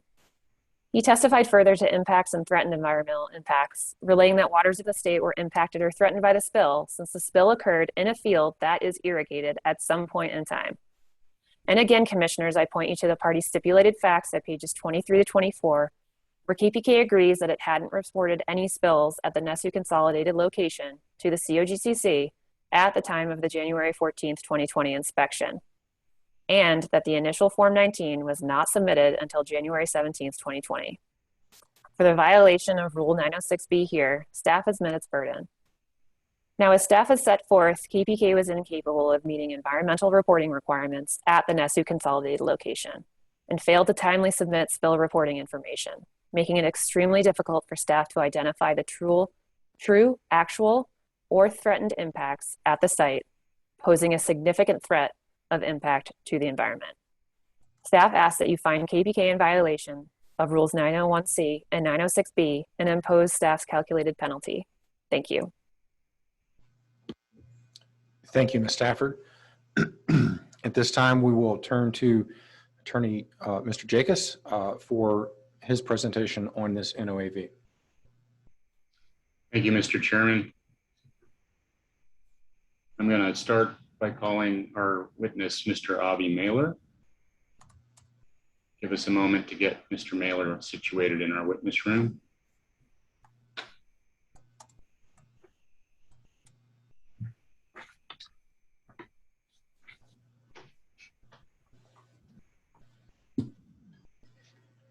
Can you hear me? Yes, I can hear you. Say 1, 2, 3, 4, 5 again, just for a little sound test. 1, 2, 3, 4, 5. That's not as clear as it could be. Yeah. 1, 2, 3, 4, 5. That's okay. I think you just need to enunciate. Thank you. Yeah. And commissioners, Ms. Stafford, by all means, if you're having trouble hearing, we could take a quick break and move that microphone and camera closer. But I don't want to fudge with it just now if we can proceed. Let's give it a shot. Thanks. Okay, thank you. Please state your name and current employment position. My name is Avi Mailer. I'm currently the Vice President of Land for KP Kaufman Company. And how long have you been employed by KP Kaufman Company? Approximately 15 years. And what positions have you held at KPK in that time prior to assuming your current position as Vice President of Land? I was a land intern. I was a staff landman, land manager, and then Vice President of Land. Great. And briefly, what's your educational background, Mr. Mailer? I have a Bachelor's of Finance from Yeshiva University. I have a Master's in Business from the University of Colorado. And I'm also a CPL, a certificate of a certified professional landman. Great. What is the nature of your job responsibilities in your position as the VP of Land? In my position, I maintain, I deal with the acquisition and divestiture of KP Kaufman's leasehold estate, and also am the representative for KP Kaufman in direct contact with the surface owners where KP Kaufman has their assets, and deal directly with the surface owners if there are any issues or concerns. Thank you. With respect to the Nesu consolidated lowline location at issue in this NOAV, did you have dealings with the surface tenant, Mr. Patrick Ladke? Yes.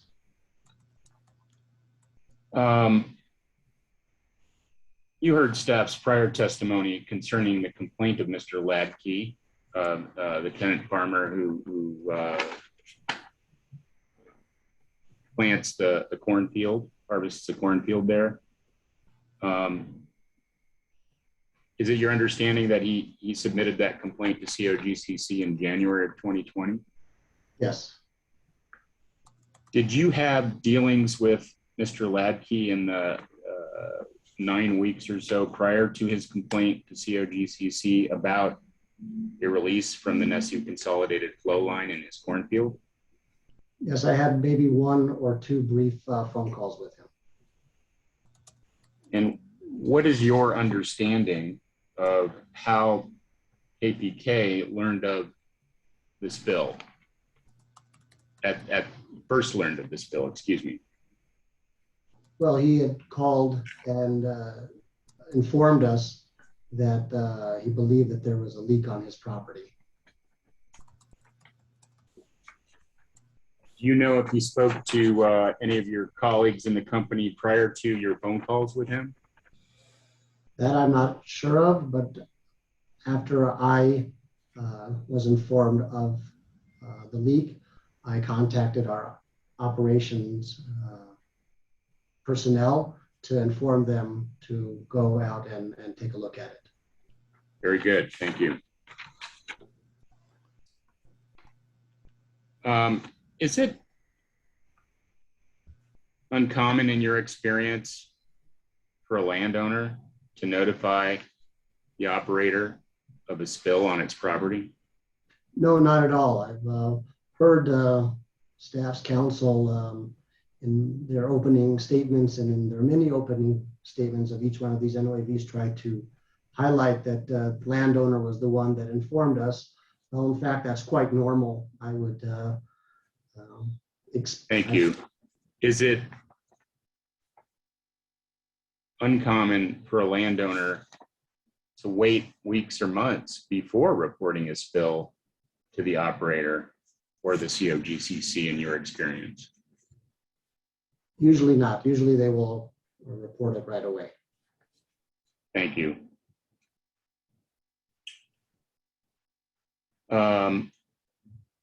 What was the nature of your dealings with Mr. Ladke regarding the NESU consolidated flow line release at issue in this hearing? My dealings with him were predominantly to try to coordinate our cleanup operations with him, and also to work out an agreement whereby we compensated him for damages for grazing that he had lost, and also to compensate him for the compaction that he felt occurred once we had done our cleanup on that particular property. So it was a property damage resolution? Yes, we compensated him in full of what he had asked for.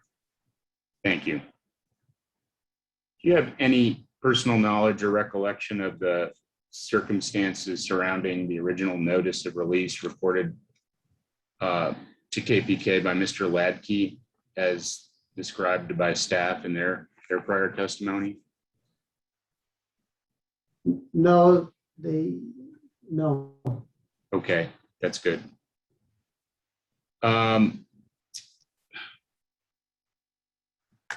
Were you or others in the land department asked to prepare aerial photograph-based diagrams of the NESU consolidated NESU 1 flow line and other NESU well and flow line locations for use as exhibits in this hearing? Yes.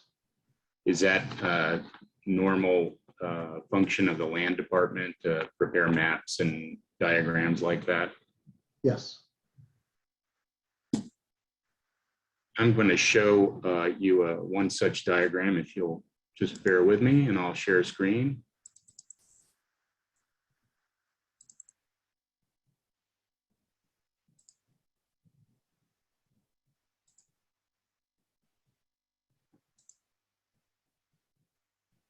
Can you see my shared screen at this point?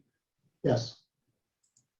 And do you recognize this map or diagram based on an aerial photo? Yes. What is it showing in the red lines there? Do you know? The red lines show the flow lines that connect, all interconnect, and ultimately go to a central location, the NESU battery. This is the NESU unit, and there are multiple wells all connected, and they all go to that central battery, the NESU battery. Thank you. And is this area in the circle I'm making, or ellipse I'm making with my cursor, the northwest quarter of the northeast quarter of section 20 in Weld County? Is this the cornfield that Mr. Ladke farms? Yes. So this bill is approximately in the middle here. I think that correlates with the diagram that staff was using for Dr. Gintadas. Yes. Thank you. And Mr. Jacobs, I just would like to interrupt for a second here. Could you direct me to the exact exhibit that we're speaking yeah, I'm sorry, of? that's Exhibit X, KPK Exhibit X. Thank you. You're very welcome.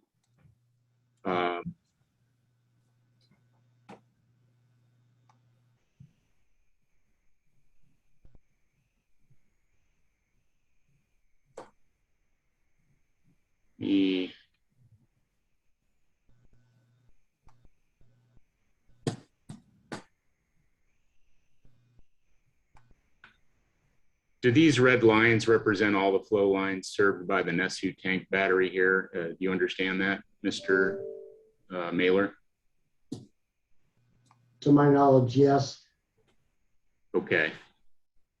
I'll be asking other witnesses about this diagram, but since you prepared it, I wanted to start it with you.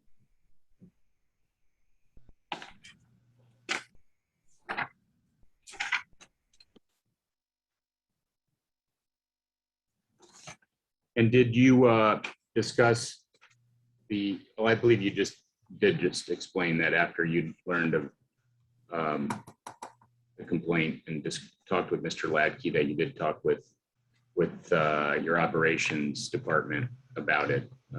Is that your testimony? Yes, and even prior to his complaint to the COGCC. I'm sorry, can you speak up? I'm having trouble hearing. And even prior to the complaint he filed with the COGCC. Oh, sure. Personnel as well. Your first, do you recall, that's a good point. Do you recall the approximate time of your first couple of phone calls that you referenced earlier in your testimony?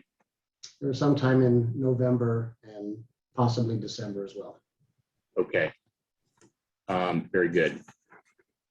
I'd like to represent, just for the commissioner's benefit, because you're going to have an opportunity to question this witness, that I'll be calling Mr. Peterson, whom you've heard from before, and Mr. Knopp as well, and they will speak more specifically to when KPK first learned of a release reported to them by Mr. Ladke, the tenant farmer.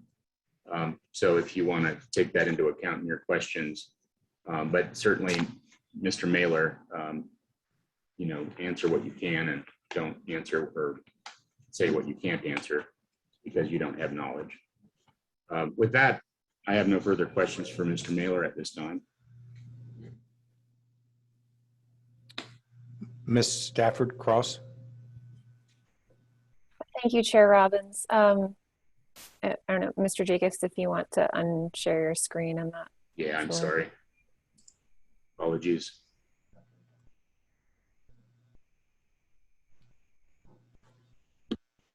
Good afternoon, Mr. Mailer. Good afternoon. Now, in your testimony just now, you discussed the complaint that was received by Mr. Hladky, the landowner. That's right? One that he filed? The one that he filed. Yes. Is that correct? Yes. And you also testified in your introduction that you've been employed with KPK for 15 years. Is that right? Yes. And so you only have experience working with landowners as an employee of KPK. Is that right? That is correct. And so you really can't speak to whether it's common for other operators to receive notifications of spills from landowners, can you? I have colleagues in the industry that I'm friendly with, and we frequently discuss our issues that we run into. But you have no experience as an employee of other operator receiving complaints? No.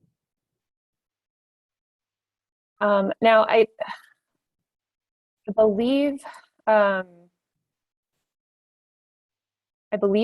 is all for me at this time. Thank you.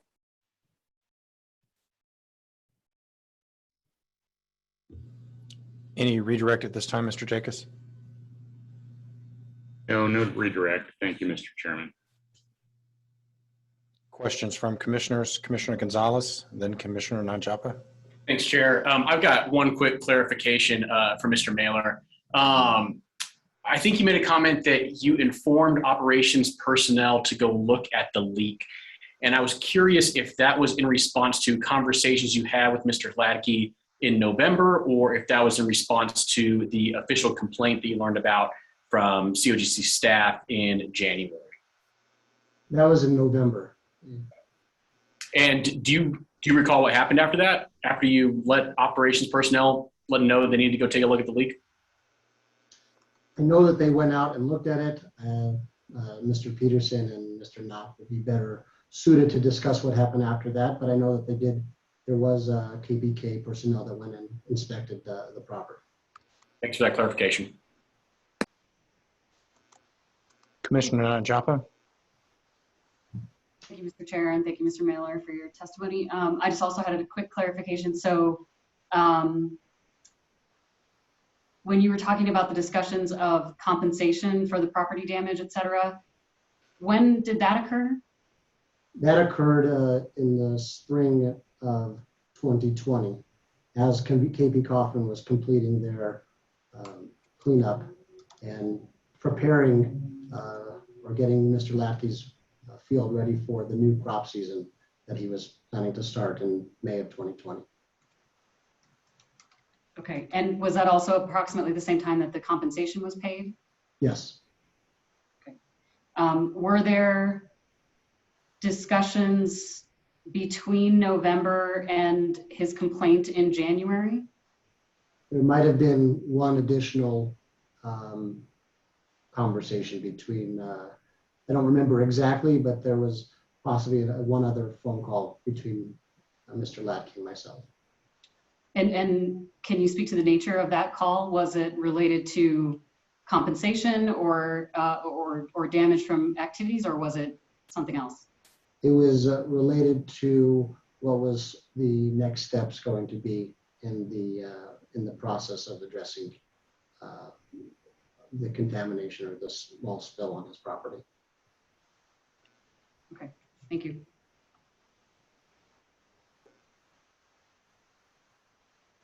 Other questions? All right, Mr. Jacobs, I don't think we have further questions for this witness. Some minor redirect, perhaps? Go ahead. Thank you. Mr. Mailer, I believe in preparing for hearing, you mentioned that there was a former colleague of yours by the name of Christopher Ellis, who was also in the land department. Is that correct? Yes. And did Mr. Ellis have communications between November and the time, well, the spring of 2020, November 19 and 2020 with Mr. Latke, to your knowledge? I don't know, but it's very possible. Okay, so there's quite possibly some other communications that Mr. Latke had with KPK in that interim? Correct. Now, is Mr. Ellis still employed by KPK? No, he is not. And do you know Mr. Ellis' whereabouts? I believe he's working in North Dakota. Okay, so he would not be available necessarily to testify? I don't believe so. Okay. Just wanted to clarify that point about communications with the landowner. No further redirect for this witness, excuse me. Thank you, Mr. Chair. Thank you, Mr. Jacobs. Just makes me wonder with one slight additional question. Do you keep track as the landman person, I forgot your actual title, but the VP of Land, does KPK have a policy of keeping track of anytime there are discussions with its surface owners about issues? Like, do you have like a log or something like that? I have a notepad and that I will jot down who I spoke to. And I also try to incorporate some follow-up with some emails as well to make a more formal note of discussions. But there's not like a central e-filing system of something such as that where anybody with KPK that's dealing with a certain landowner would like insert their information? No. It's more informal. Okay, thanks. That was more of a curiosity than anything, but all right. I think we're done with this witness, Mr. Jacobs. Is that right? Yes, and what's that is correct. Thank you. Our next witness is Jeff Peterson. He'll give us a moment. He'll be with us directly.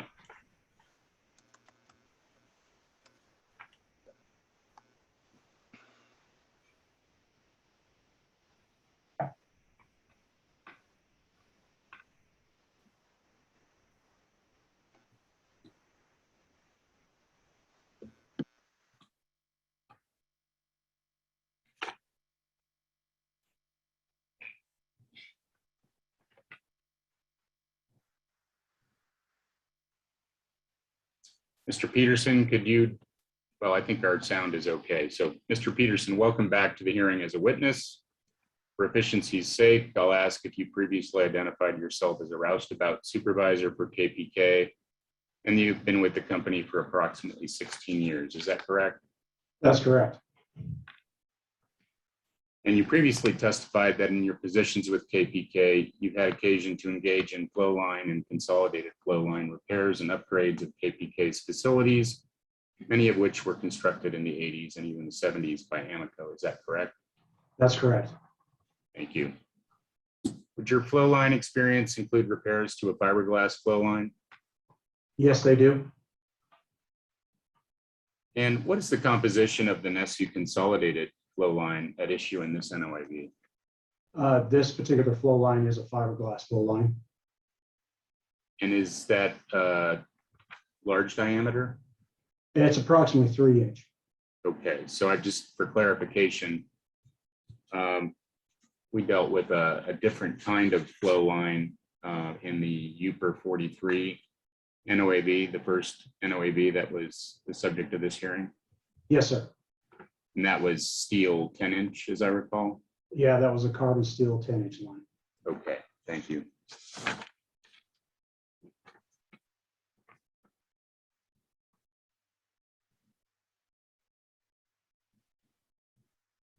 How did you first learn of the release from the NESU consolidated flow line? I had a heavy equipment operator that we were performing our operations on the NESU 1 across the county road. And I believe Mr. Ladke had approached that operator and had told him about some staining in his field. And then at which point that operator had contacted me. Thank you. I'm gonna share screen again briefly, and hopefully quickly. Can you see this figure 1 site map, which I represent as KPK Exhibit X? Yes, sir. And do you recognize it? Yes, sir, I do. So you just referenced NESU 1 where you were working, and that was the subject of the prior NOAV, correct? That is correct. You see my cursor up here in the upper right of the diagram. Is that the location roughly where you were working? Yes, sir. And then right here, my cursor is going over the cornfield Mr. Ladke's the tenant farmer of? Yes, sir. Okay. So just to orient everyone to what you were just talking about, one of your heavy equipment operators up here was notified of soil staining down here. Yes, that's correct. And how were they notified again? Mr. Ladke had walked over into the field across the road and talked to him. Do you know the name of that heavy equipment operator? His name is Ray Hawkes. And how did you learn about it? Did Ray tell you that? Yes, sir, he did. And what did you do upon learning of Ray's conversation with Mr. Ladke? I made contact to verify with our production manager. And who's that? That would be Manny Silva. Okay. And was it your understanding that Mr. Silva would be following up with Mr. Ladke? It was my understanding. I just wanted confirmation and to get a little more information. Very good. Do you understand this conversation person to person between Mr. Ladke and your heavy equipment operator, Mr. Hawkes, to be the first notice of soil staining in Mr. Ladke's cornfield? That would be the first time I was notified, yes. Okay, thank you. Do you recall what date that was? I don't recall what date that was. Okay. I do know, yeah, I don't recall that date. But you were working in NESU 1 in what time frame? We were working on the NESU time frame roughly, I believe, and from October 2019 to through I want to say March, April, Right. 2020. But October, November, you were certainly up there. So Yes, that yes, time sir. frame. Okay. Yeah. And are you aware that staff has indicated that Mr. Ladke claims his field was being irrigated at this time? I've been made aware of that, yes.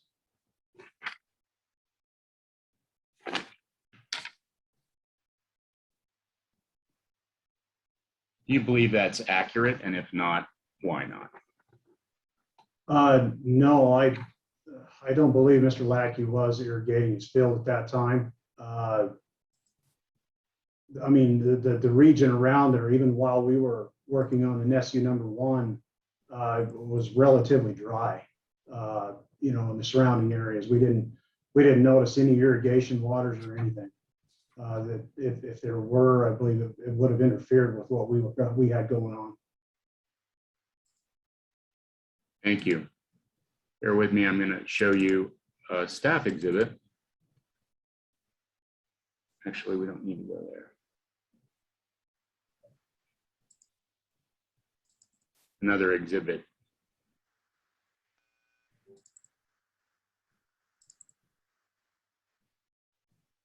Here we go. Sorry for the delay.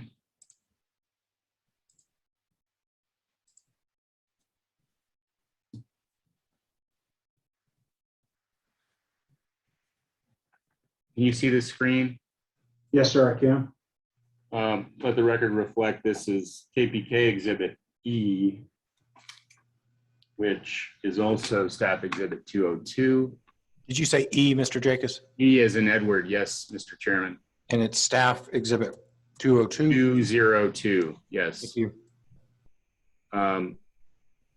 Let me zoom out of that a little bit. Now you can see the whole thing.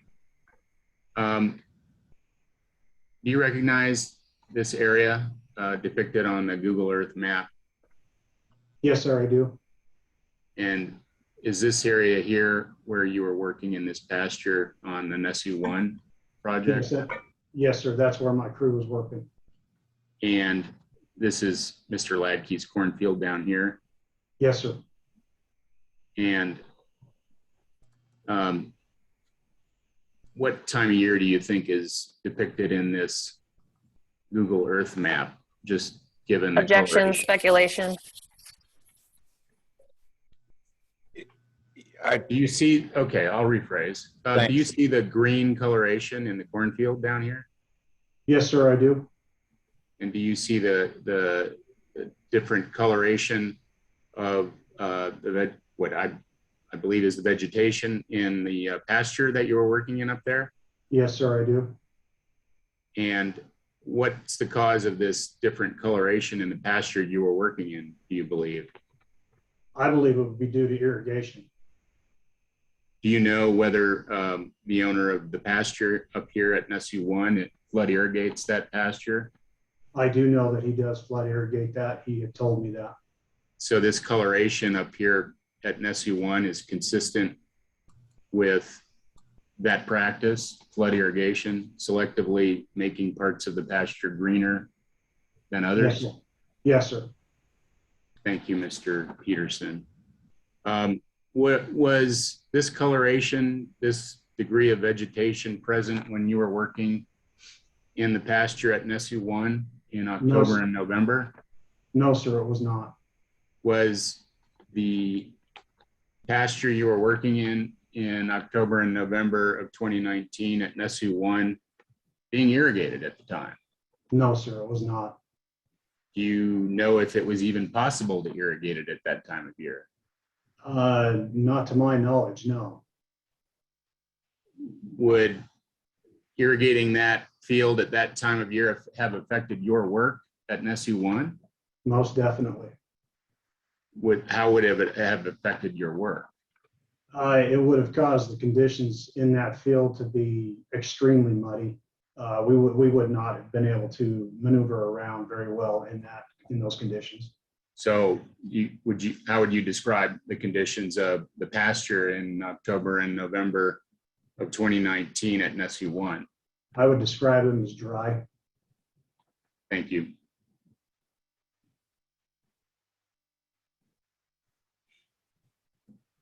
Returning to the circumstances of your learning of the soil staining reported by Mr. Ladkey to your heavy equipment operator, I believe you stated that you advised your operations manager of that. Is that correct? That's correct. Did you have any dealings thereafter reporting to Cogcc or evaluating if the release was in fact reportable in your capacity as roustabout supervisor? No, I didn't think so. So that was the responsibility of other people at KPK? Yes, sir. Okay. Was there any question raised shortly after the time of Mr. Ladkey's report of a release to your heavy equipment operator about whether this was a spill from KPK's operations? Do you recall anything to that effect? When I made this aware to our production manager, he had heard that another operator had claimed the leak to that line, or to that leak. It was, I believe, a Noble representative at the time. Okay. And do you know if Noble took any other steps besides having communicated that they thought it was perhaps their responsibility? I believe they brought a vacuum truck out to evacuate their property or their lines, at which, you know, they brought out a vac truck to evacuate their lines. Do you know if they took any other steps at that time? They also, I believe, they would have called in an 811 call to bring out any other operators out or anybody close by, in order to, I guess, start excavating on their own. And just for clarification, the purpose of the 811 call is? That would be to notify people, to have them come out and locate their flow lines, pipelines, any utilities in the area. In order to be able to safely excavate? Yes, sir, that's correct. Thank you.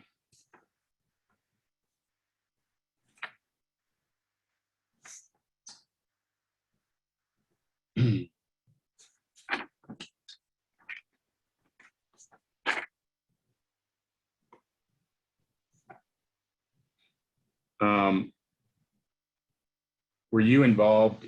Well, I think you already addressed this. So you were involved in the eventual excavation and repair at the Nesu Consolidated Flow Line location in Mr. Ladkey's cornfield. Is that correct? Yes, sir. One of my crews was involved in this. Correct. So you were at that location on a number of occasions during that work? Yes, sir, I was.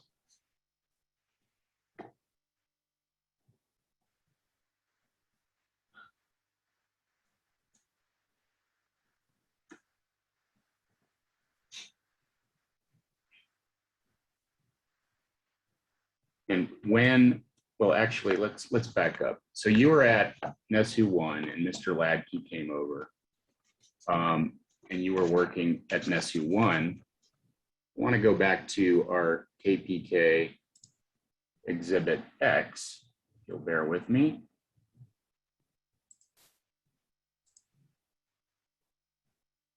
Here we go.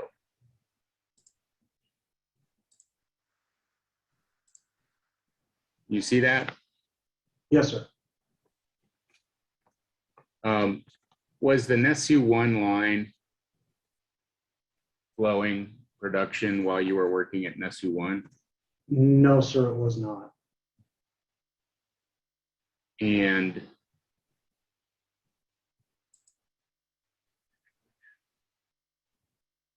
how was that stopped, I guess?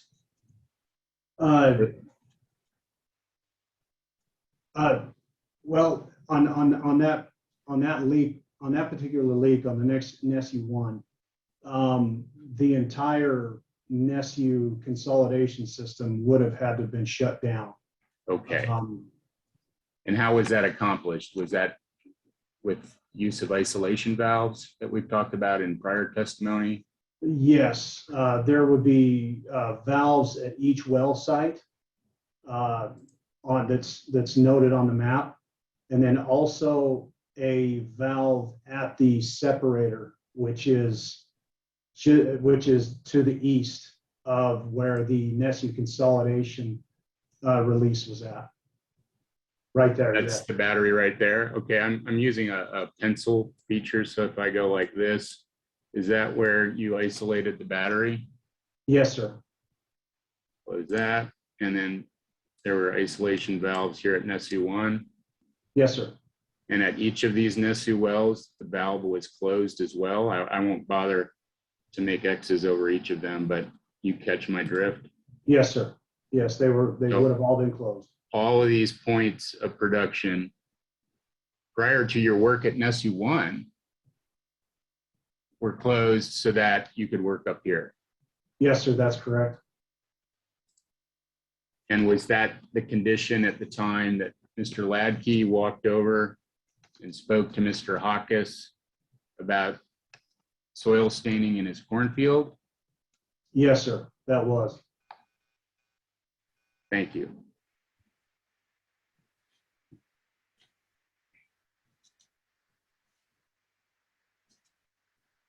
So there was no active flow through the NESU consolidated No, sir. flow line at the time Mr. Ladke reported soil staining. Yes, sir, that's correct. Okay.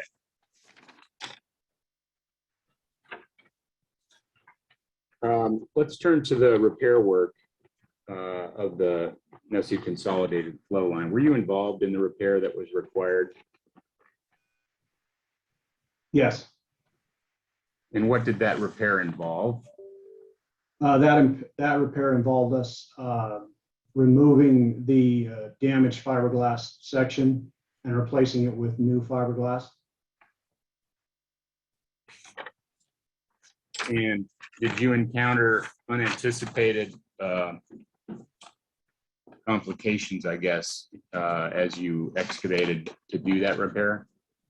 Yes, we uncovered the various other lines in the process of that.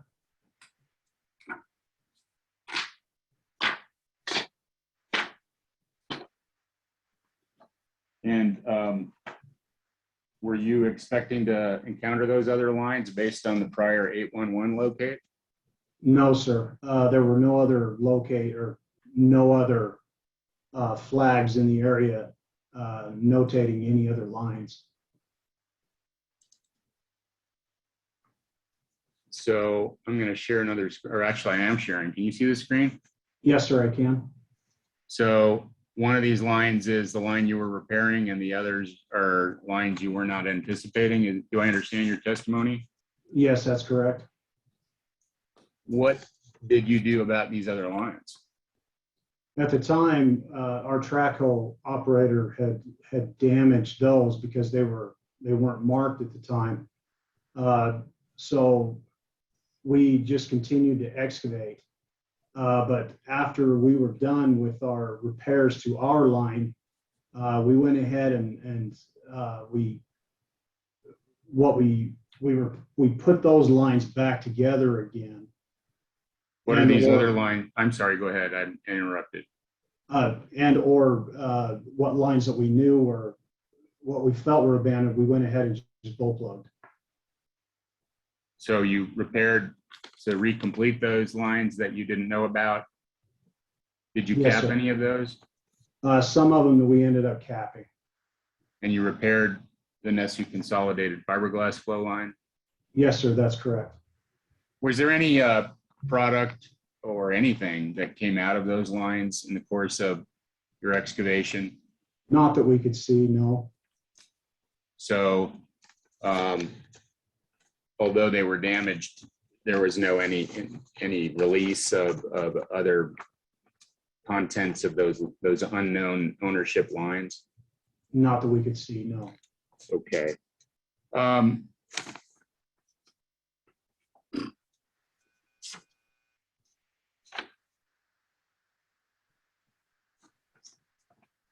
In the course of your excavation at NESU Consolidated, did any of the site conditions give you an indication of a larger release than was previously estimated by KPK staff?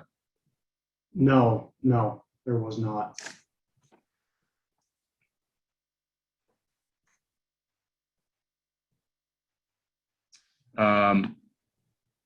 Let's see. Did you encounter any other difficulties, I guess, in spring of 2020 to complete this work timely? I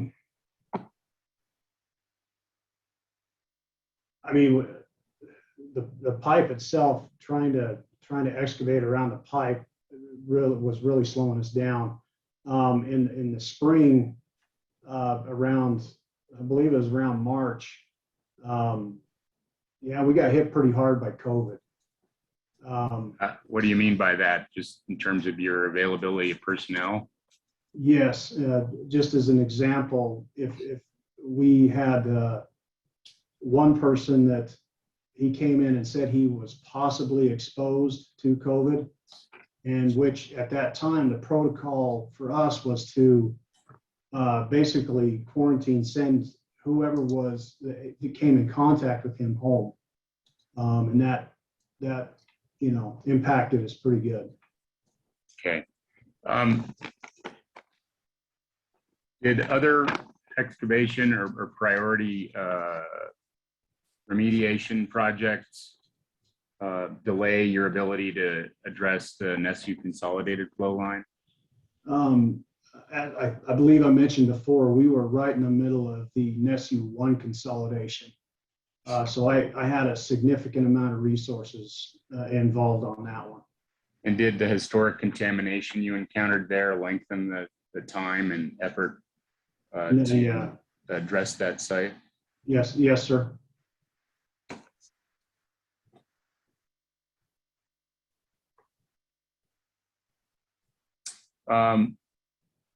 When was the repair that is the subject of this NOAV, the repair of this fiberglass line completed? Do you recall? I don't know a specific date on this. I would have to say it would have been maybe later on in the spring, I think, maybe around, best guess, I'm going to say late April, early May, or sometime in May, maybe.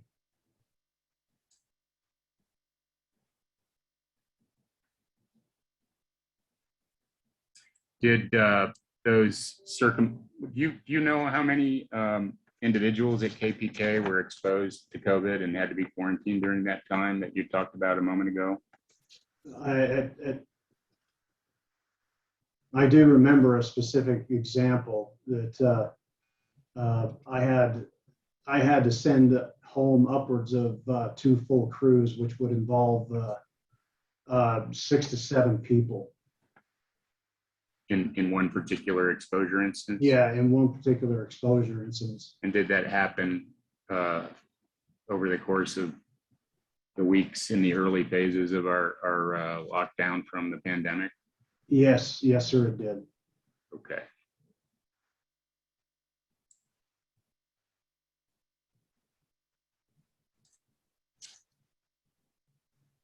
Did you pressure test the fiberglass line, or did anyone at KPK before backfilling the excavation and completing the response?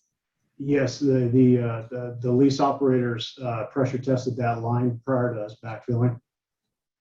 And then it resumed production through the line in the system? Yes.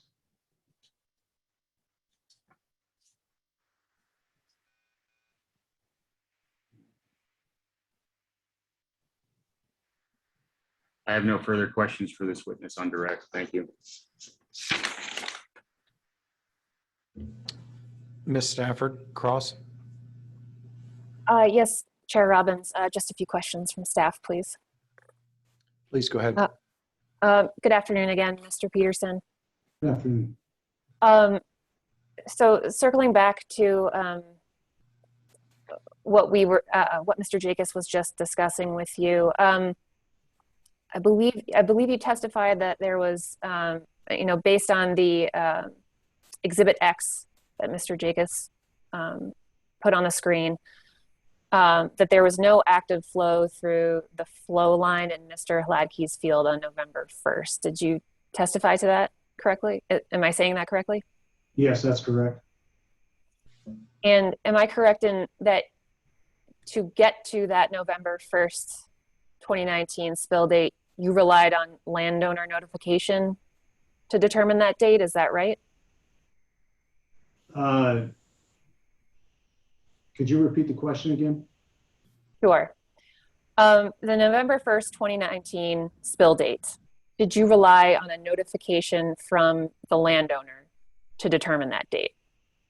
The landowner walked across to our NESU 1 location and had spoken to our my heavy equipment operator at the time. And so that was on November 1st. I couldn't give you specific dates when that occurred. I don't know the specific date. I understand what you're saying. So I guess what I'm trying to get at here is, so there is no true firm spill date on which we all know that the spill occurred in Mr. Hladky's field. Do we have a particular date that we know that the spill actually occurred? I don't have that information, no. Okay. Now I'd like to move on and talk about your discussion related to the flow line valves. You said all the valves were closed. Is that right? That's correct. They would have to be. Okay. So should a line leak after pressure is stopped if valves are closed? They should not, no. Okay. And then finally, just to sort of tie things up here, you know, we had a long discussion with you and Mr. Jacobs about the flow lines and things of that nature. But I just want to clarify here. We're talking about 2 violations here. Is that right? In this particular instance, I believe so. We're talking about a prior Rule 901C violation, right? I couldn't say that. Okay. I don't. I'll rephrase. I guess what I'm asking you is, the rules at issue here with Rule 901C, we're talking about a rule where staff asked for additional documentation. Is that right? I believe so. And with respect to Rule 906B, we're talking about a requirement to properly report a spill. Is that right? Yeah. Okay, thank you. I don't have any further questions. Mr. Jacobs, redirect. Just briefly, in your experience, Mr. Peterson, is it possible for a release to not daylight for a period of time, to not show surface evidence of soil staining for a period of time after it has been released from an underground flow line? It's, from my experience with no pressure being on the line, no, it won't daylight. No, let me rephrase. A release while there's pressure, then later eventually migrating to the surface and showing evidence of staining. Is that possible in your experience? That's possible, yes. Thank you. I have no further questions. Questions from commissioners? Commissioner Messner. Thank you, Mr. Chair. Thank you, Mr. Peterson. I wonder if we could go to the flow line map.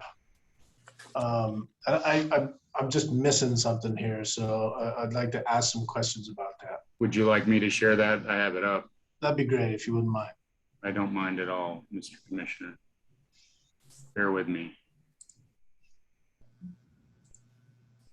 Can you see that? I can. So just so I understand, I mean, I think initially Mr. Mailer, was it Mr. Mailer? I believe it was Mr. Mailer, indicated, you know, kind of talked about the map. And essentially we're talking about gathering lines or flow lines that are as a gathering system to this NESU tank battery, right? That's correct. And so from the NESU tank battery is a separate line that is a transport line that goes to a sail line or wherever it goes, right? Is that my understanding here? Yes. Okay. So the fact that this upper Nesu gathering system was shut off has nothing to do, is not connected at all with this lower gathering system. Is that correct? No, that entire system from the southernmost wells to the northernmost wells, they are all interconnected.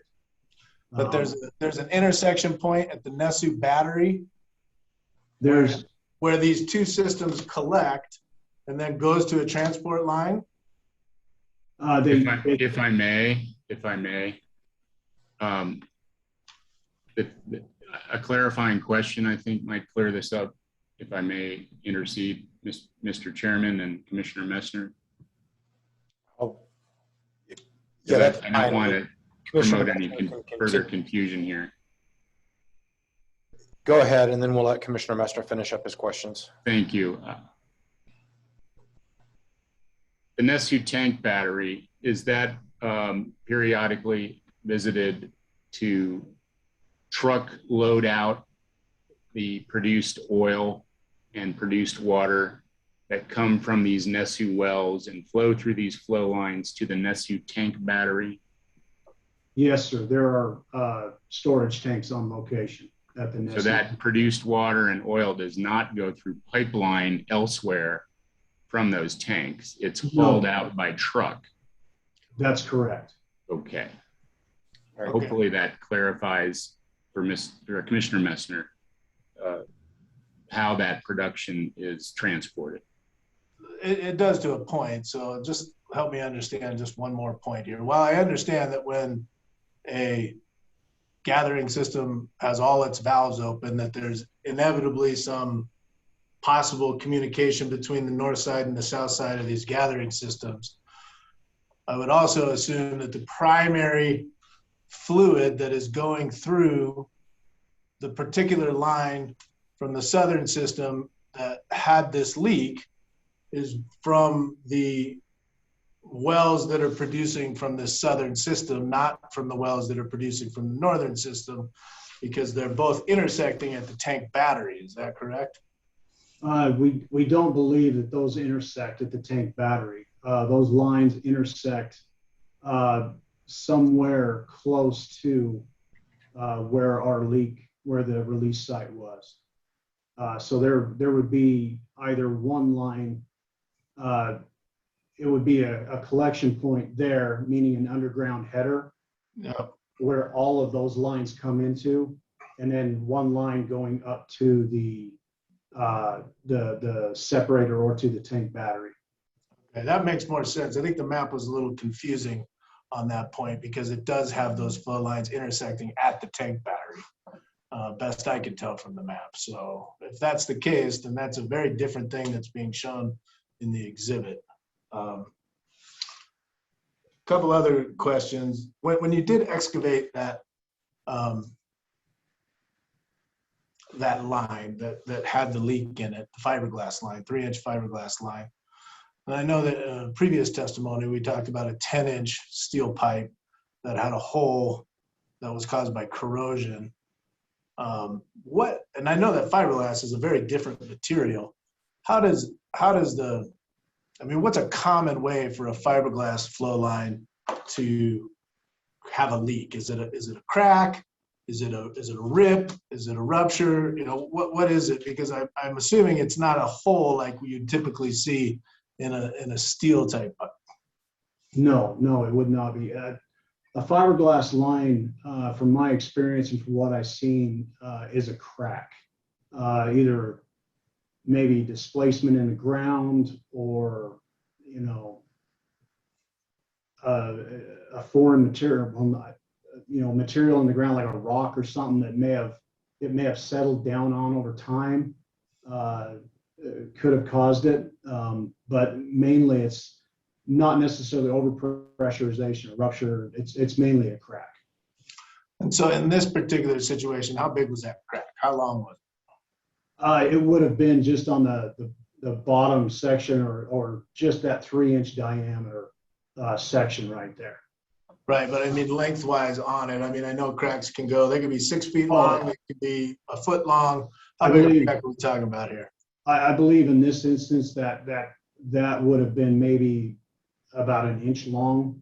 Inch long. Say. Yeah. Okay. If that. And that was documented with some pictures? I don't know if we have pictures of that or not. Okay, thanks.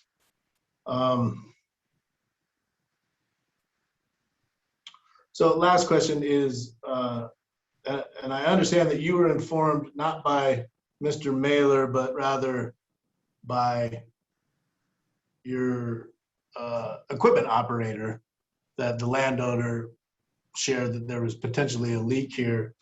And when you arrived on scene and through this process, through the fall, did you believe that this was a reportable spill? No, I didn't think it was a reportable spill. There was some staining on the ground. And so, the first indication to you that it was a reportable spill would have been when the COGCC staff indicated that it was a reportable spill? I wouldn't know. The COGCC staff didn't communicate with me about that. Okay. I had found that out later on.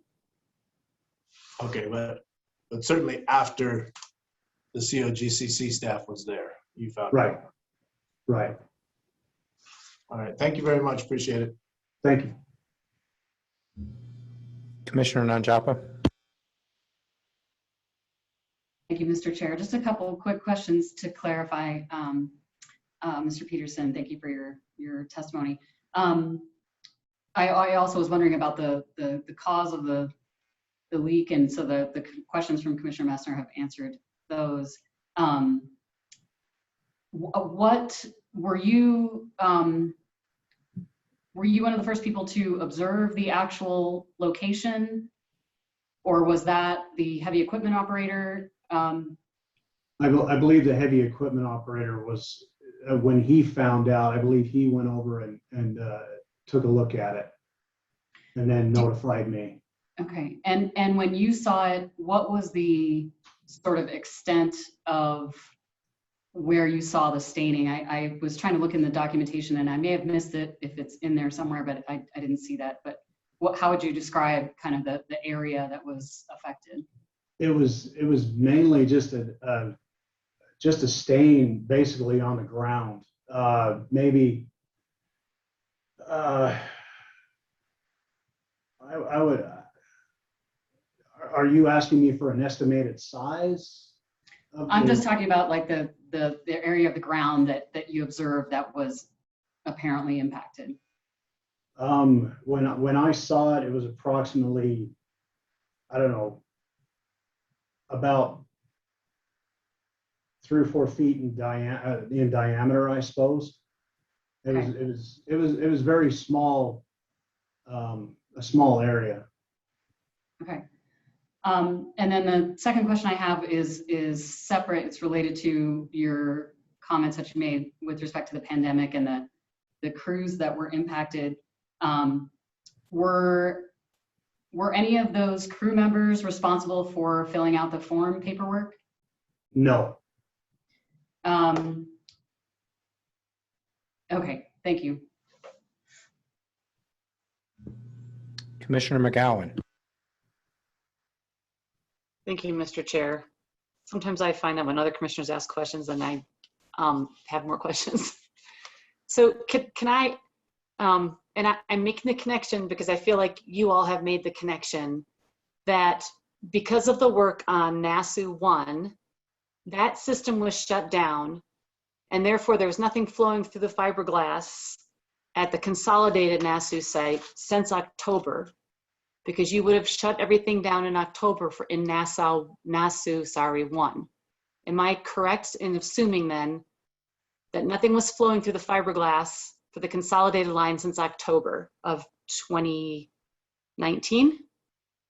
Yes, that would be correct. Okay, so the spill that was discovered, if nothing's flowing through that fiberglass,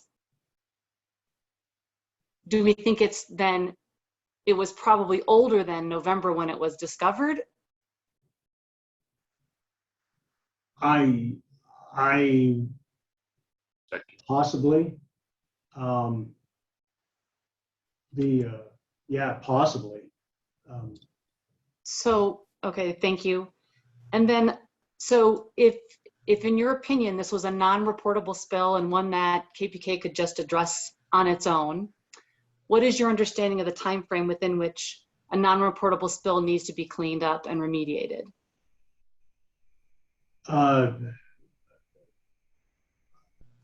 For me, it would be ASAP.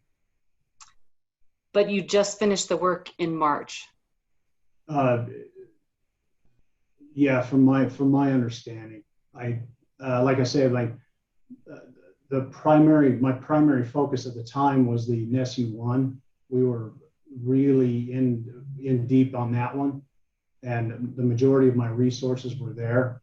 But as far as the time frame, I'm just hazy on the time frames of those. I had a significant amount of jobs going through my head at that time too. Does KPK ever contract out work when they find that they don't have enough resources to address their, cleanup or remediation needs?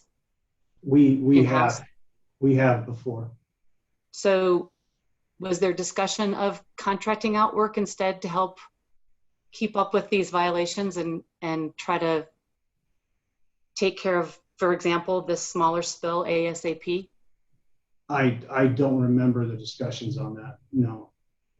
Okay, thank you for your time, Mr. Peterson. Mr. Peterson, I have one question. I just want to make sure I got my notes right. But when your crew dug down and you found the fiberglass section, my notes say you testified you repaired the damaged fiberglass section and replaced with new fiberglass. Is that accurate? That's correct. So what did you find with regard to the damaged section? We found just a small damaged section of the line, of that pipeline. It was like a crack in that line. And if the line was pressurized, would that has resulted in a spill from that crack? Yes, it would have resulted in a spill. Okay, thank you. No further questions. Anybody else? Seeing none, Mr. Jacobs, do you have any redirect? You're muted. No, thank you, Mr. Chairman. Okay, great. I think we're done with this witness for this matter. We'll probably see him again. Appreciate his continued presence. What do you have next, Mr. Jacobs? Our next witness is Mr. Max Knopf. Okay. And can I just get a sense of the rest of your case? I'm just looking at timing. Mr. Knopf is our final witness. Okay, then let's bring Mr. Knopf on board. Could we get a time check, please? Is that possible? Yeah, we're working on it. Give me a second. Thank you so much. Yes, it is possible. So KPK has used 40 minutes. So you have approximately 3 hours and 40 minutes remaining. I can get you the exact time here in just a moment. Staff has used 37 minutes. So they have approximately 4 hours and 11 minutes remaining. Thank you. Mr. Knopf, welcome back to the hearing. Thank you. For efficiency's sake, can you please reconfirm that you're the Director of Environmental Compliance for KPK and have been there for 7 years? That's correct. And with respect to the NESU consolidated line NOAV that we've been discussing, when did you first become aware of a release in soil staining in the cornfield farmed by Mr. Patrick Ladke? It was communicated to me from field operations that they had been informed by Mr. Ladke of the release. And is that the basis for your completing the form of November 1, 2019? Yes, the revised version of the Right. Form 19 used that November 1st date based on information Dr. Gantautis had relayed from his discussions with Mr. Ladke about the earliest potential release time. Okay. And what did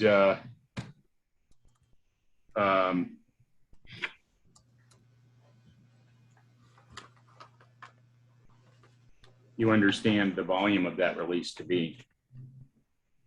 Well under a barrel. And what did you base that on in your completing the Form 19 that was submitted? That was based on a couple facts. One was just the observed surface impacts. The product that daylighted was minimal. I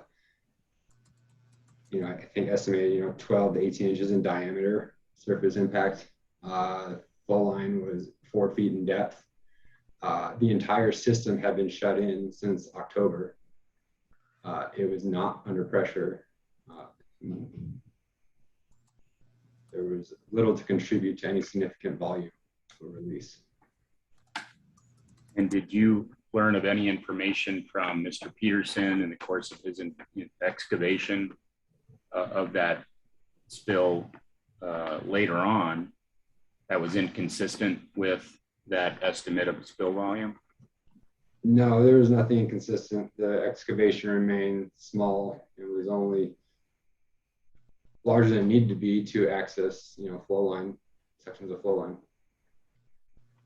Had there been no other lines encountered, would the excavation have been even smaller? Most likely. There's a significant amount of abandoned lines in the area. But the volume of material disposed of was not inconsistent with the estimate of spill volume? You wouldn't want to use the disposed material as a correlation because more material is needed to be removed and disposed of just for purposes of accessing flow line and navigating around the abandoned lines. Very good. So you completed the supplemented Form 19 and release report after the inspection by staff in January of 2020? Correct. And was that at staff's direction to file that? It's both. It was a COA from the initial form, and it's also part of the rule. And what's your understanding of why a form wasn't submitted earlier? When it met none, I'm sorry, go ahead. Go ahead. I'm sorry. It met none of the reporting requirements. And that would be the impact of waters of the state requirement? That's one of them, yeah. It did not meet that. And the spill volume? Spill volume is another one. It did not threaten a roadway. It did not threaten livestock. Okay. All the applicable reporting criteria, it did not meet. And is it your understanding that Mr. Ladke's cornfield was dry at the time that he claims the surface staining first became known to him in around November 1st, 2019? Yes, based on the information of the best estimate determination of the flow line release to the time of submittal of the Form 19, that area remained dry. You filed a supplemental Form 19 on January 24 of 2020, is that correct? That's correct. And what was the purpose of that supplemental Form 19? Again, that was just a standard requirement for the rule, 10 days after the initial form. And then there's also a COA from the initial Form 19. You've been observing the prior testimony and our use of KPK Exhibit X, have you not? Yes. And that form shows the Nesu tank battery well flow lines, does it not? It does. Is that the form that you submitted with the supplemental Form 19 that was requested by staff? Yeah, it would include that site map as well as a topographic map.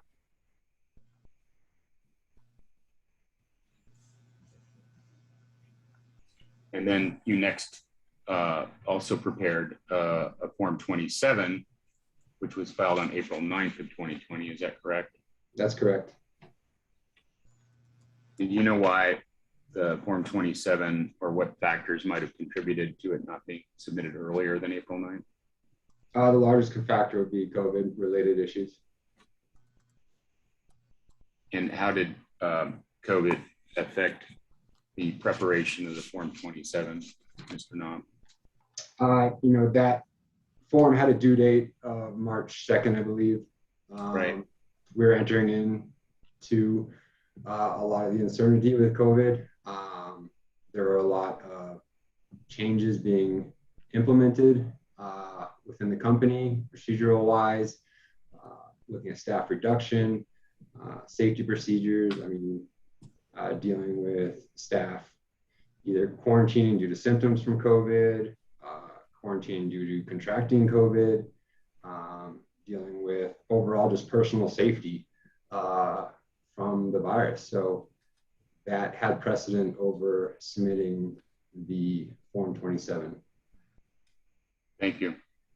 Mr. Knob, you're aware that KPK stipulated at the time of the submission of your Form 19 that, quote, KPK had not performed any subsurface investigation to determine release volume, aren't you? That's correct. But in point of fact, had you begun a subsurface investigation as of that date, January 17, 2020, for any purpose? No, there was no. That's fine. That just no is a perfectly good answer.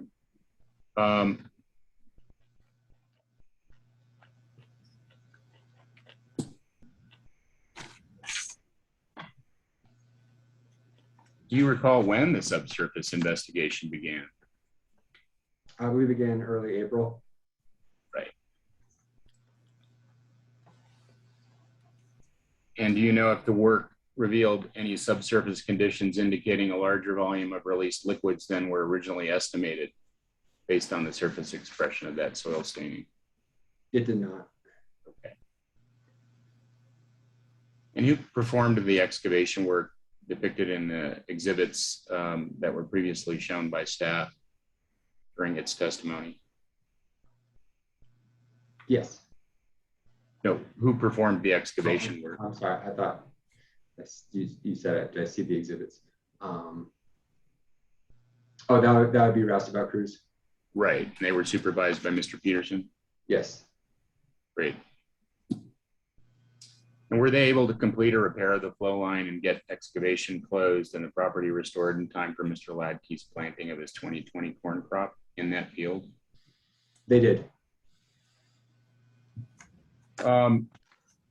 Concerning the 901C violation, I believe you heard staff testify about whether there were impacts associated with the untimeliness of the Form 27 submission, the April 9 submission. Mm-hmm.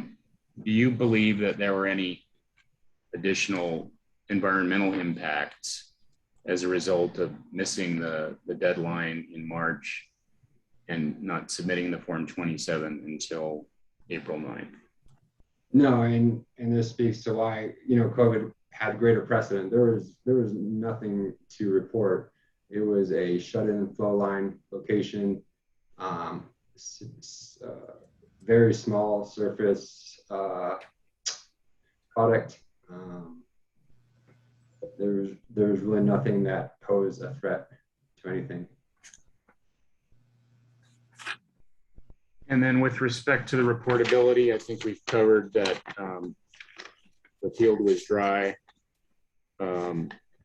So have you previously, although let me back up, I'll withdraw that. You heard testimony from Dr. Entails earlier during staff's presentation, did you not? Yes.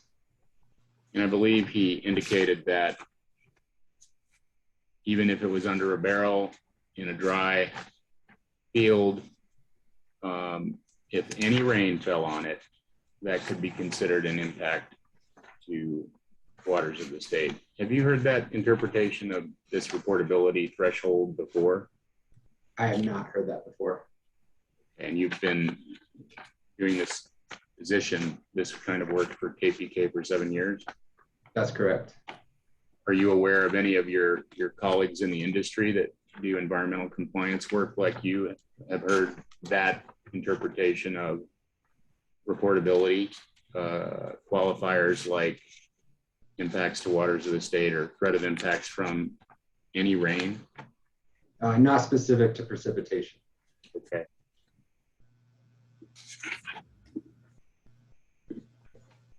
I have no further questions for this witness. Thank you.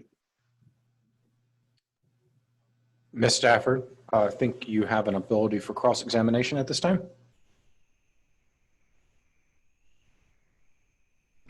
Thank you, Chair Robbins. If I might take just a brief moment to confer with counsel.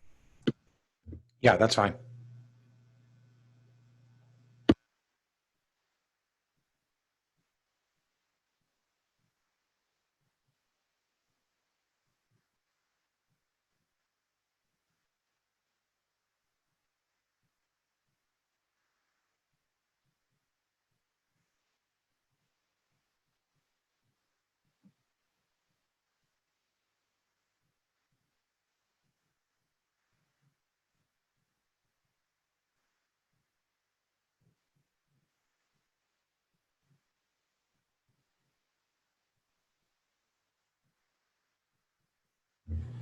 Hi, Ms. Chair Stafford. Robbins.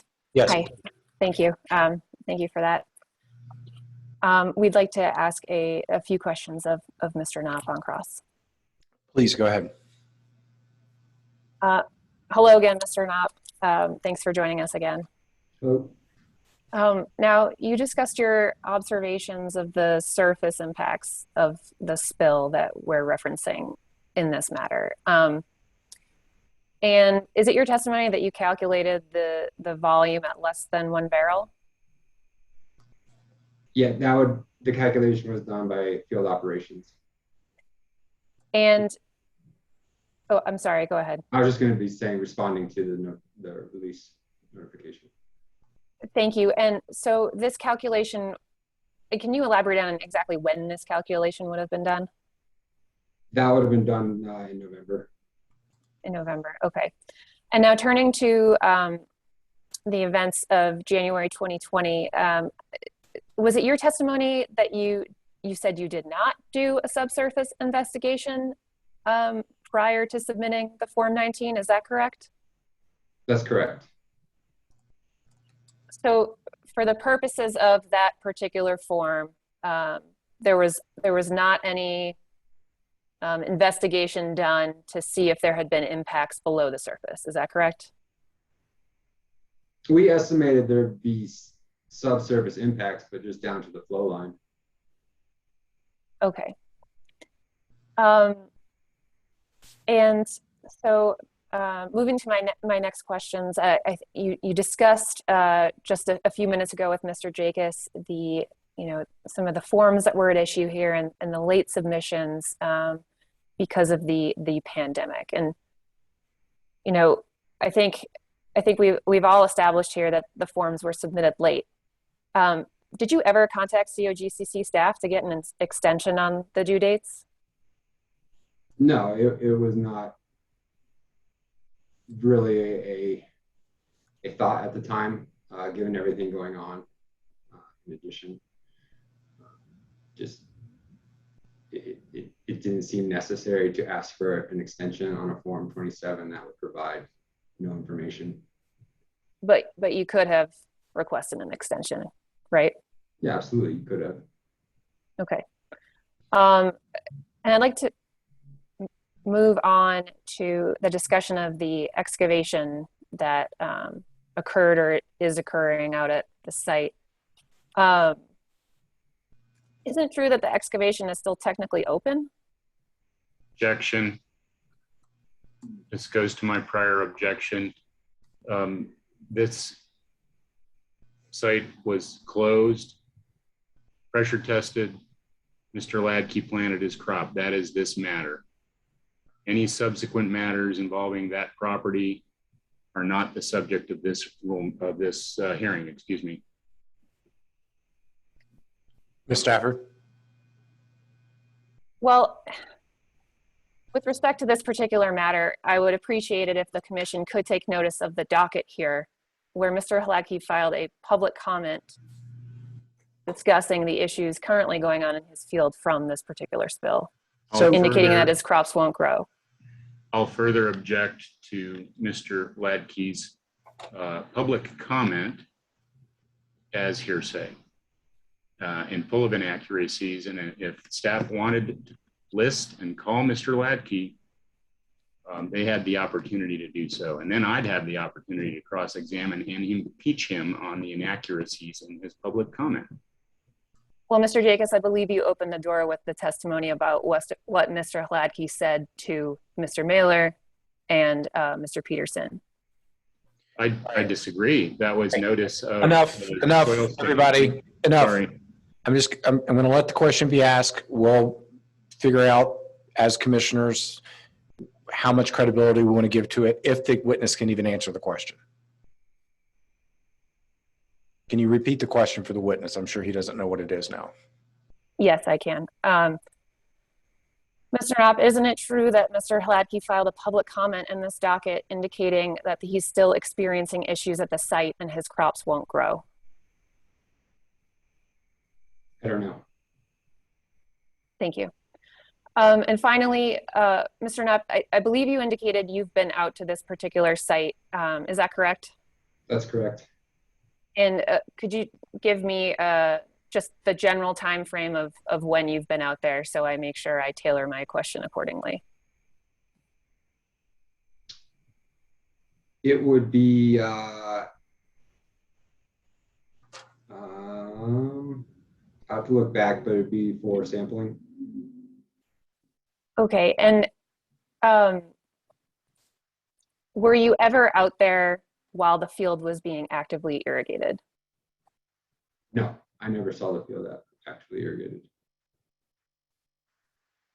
But this field is an irrigated field at some point in the year, isn't that right? Yes, but not during the time of the known release, or the best known release date to when remediation was completed. And finally, since you've been out there, just one last question. Isn't this area close to an irrigation ditch?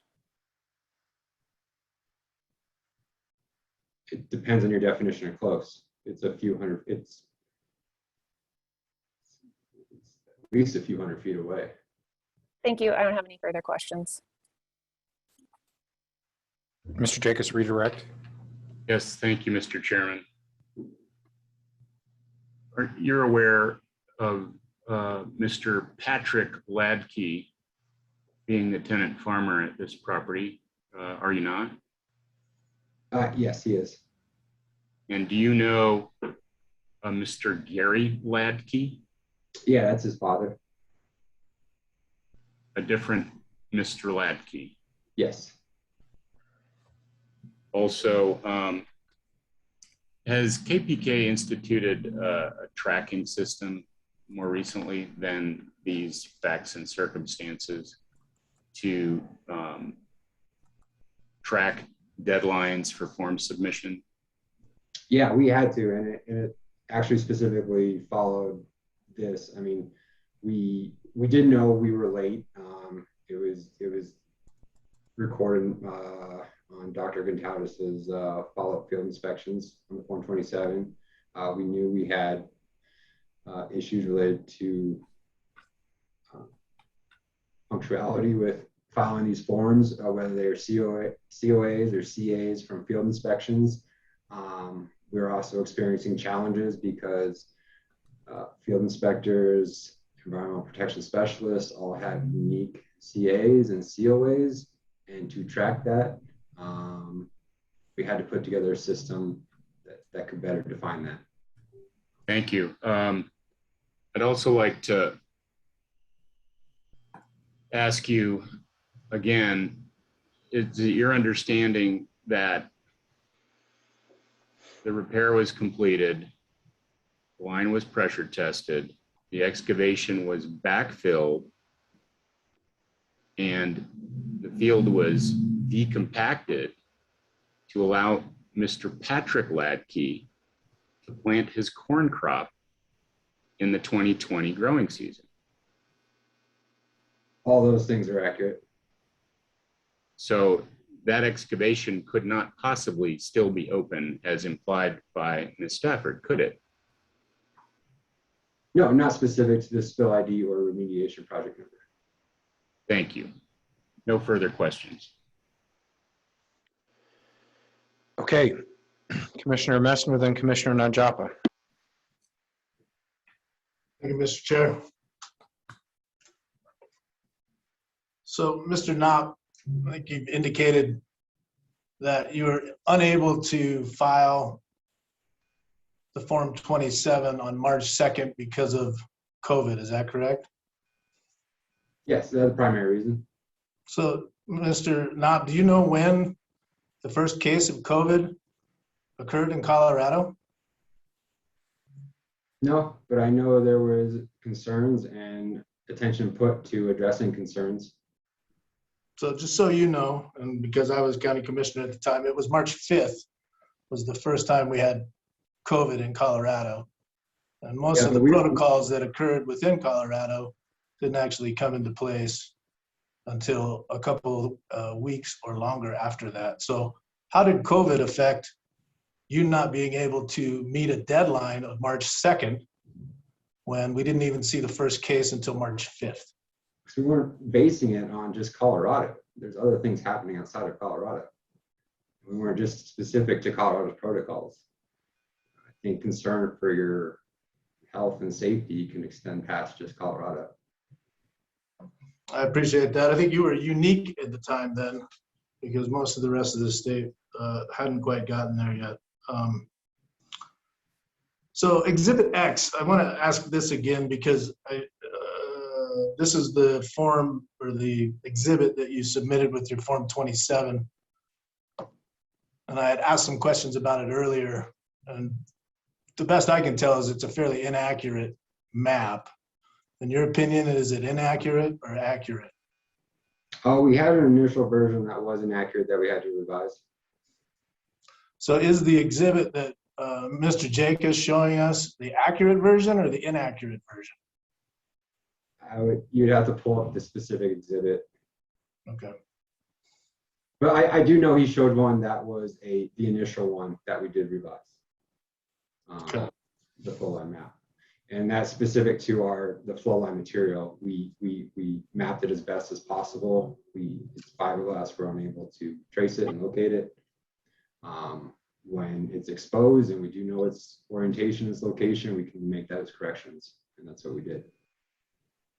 Okay. So I'm still confused about that particular exhibit because I'm not even sure which one's accurate or inaccurate at this point, but I won't go any further with that. So I think you're testifying that the known release date couldn't be November 1st because those flow lines were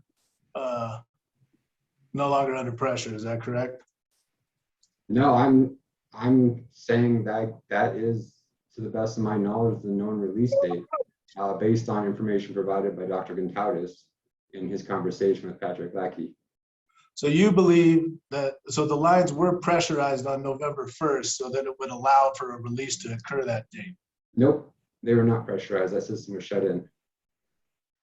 So there's no way that a release could happen under an unpressurized line, is that correct?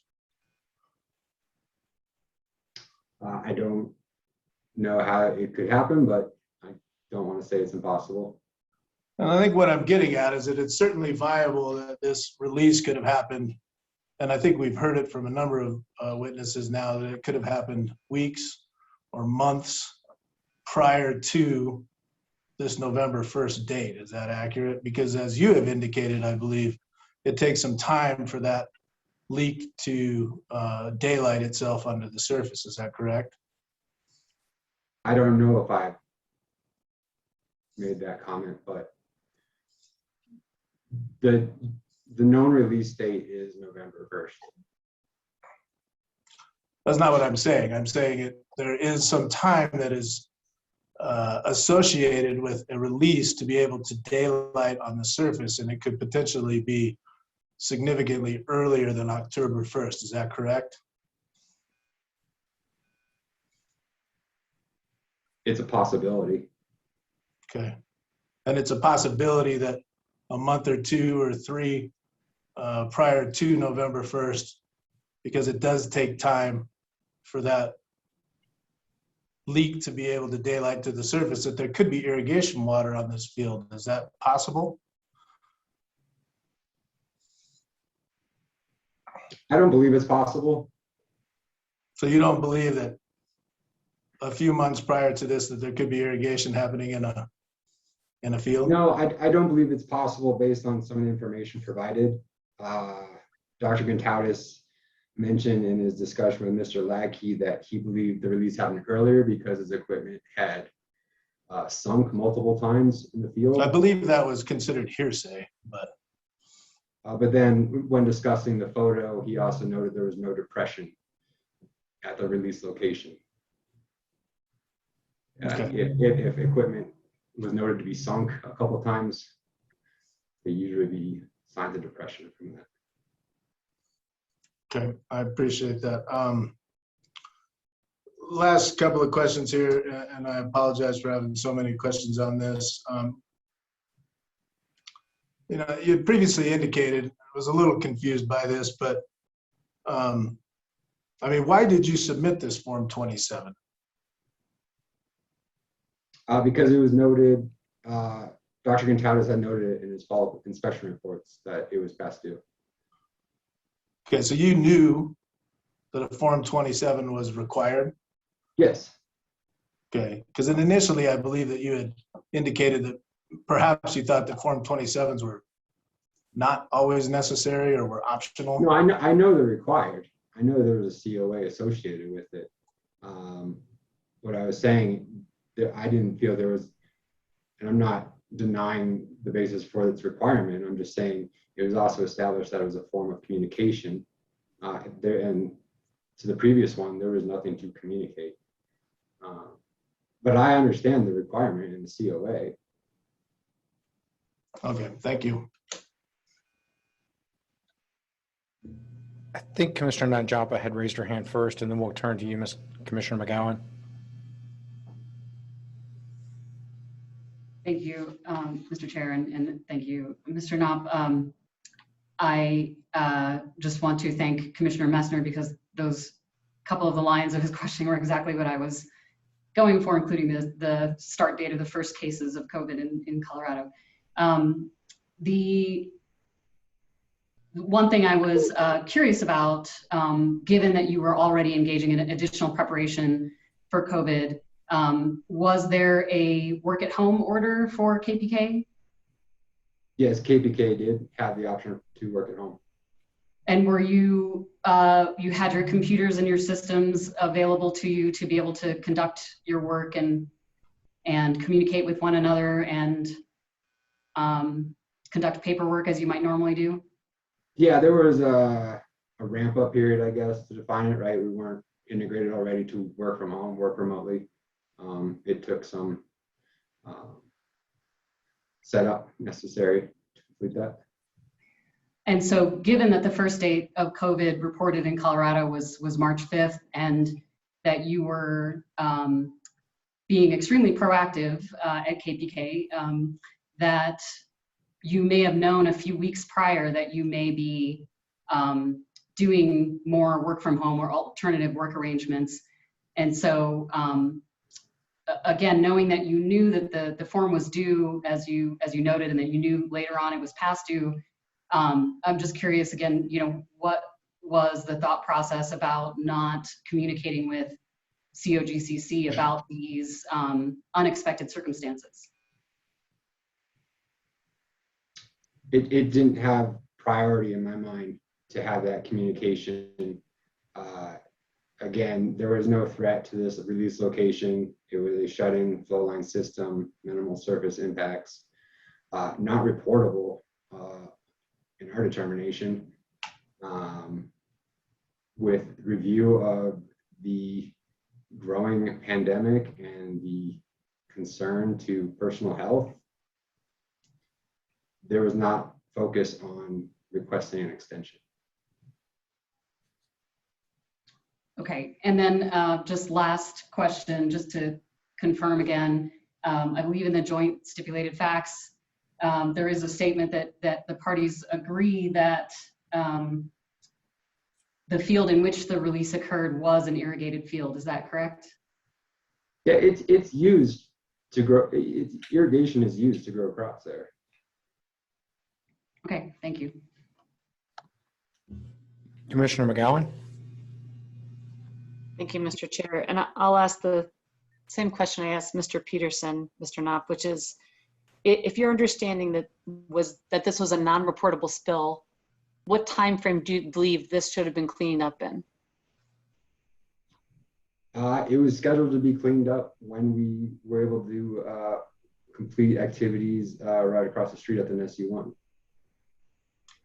So I will ask the same question I asked Mr. Peterson. When you are under-resourced like this, do you ever contract out work so you can get things done more timely? It's our focus not to contract out work and handle it internally. So what do you think your responsibility is then to a landowner who has said to you that there's a spill in November and his or her expectation for getting some sort of result from your company? I believe his expectation would be that we can resolve the issue and not impact, his crop in this situation.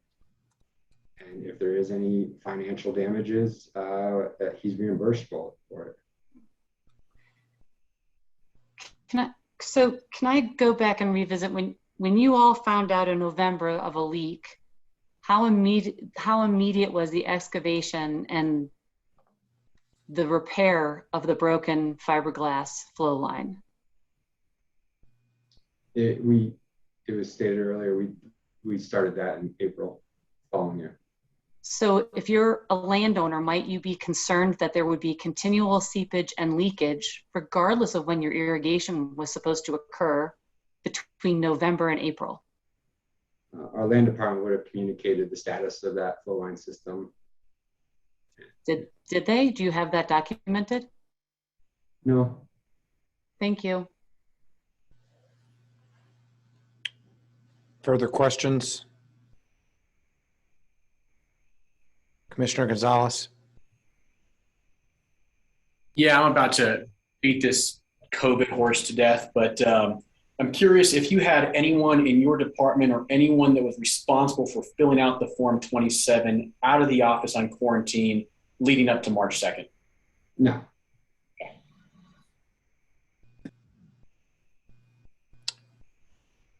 All right, I think that exhausts Commissioner questions. Mr. Jacobs, do you have any redirect for your witness following Commissioner questions? Yes, just one brief question.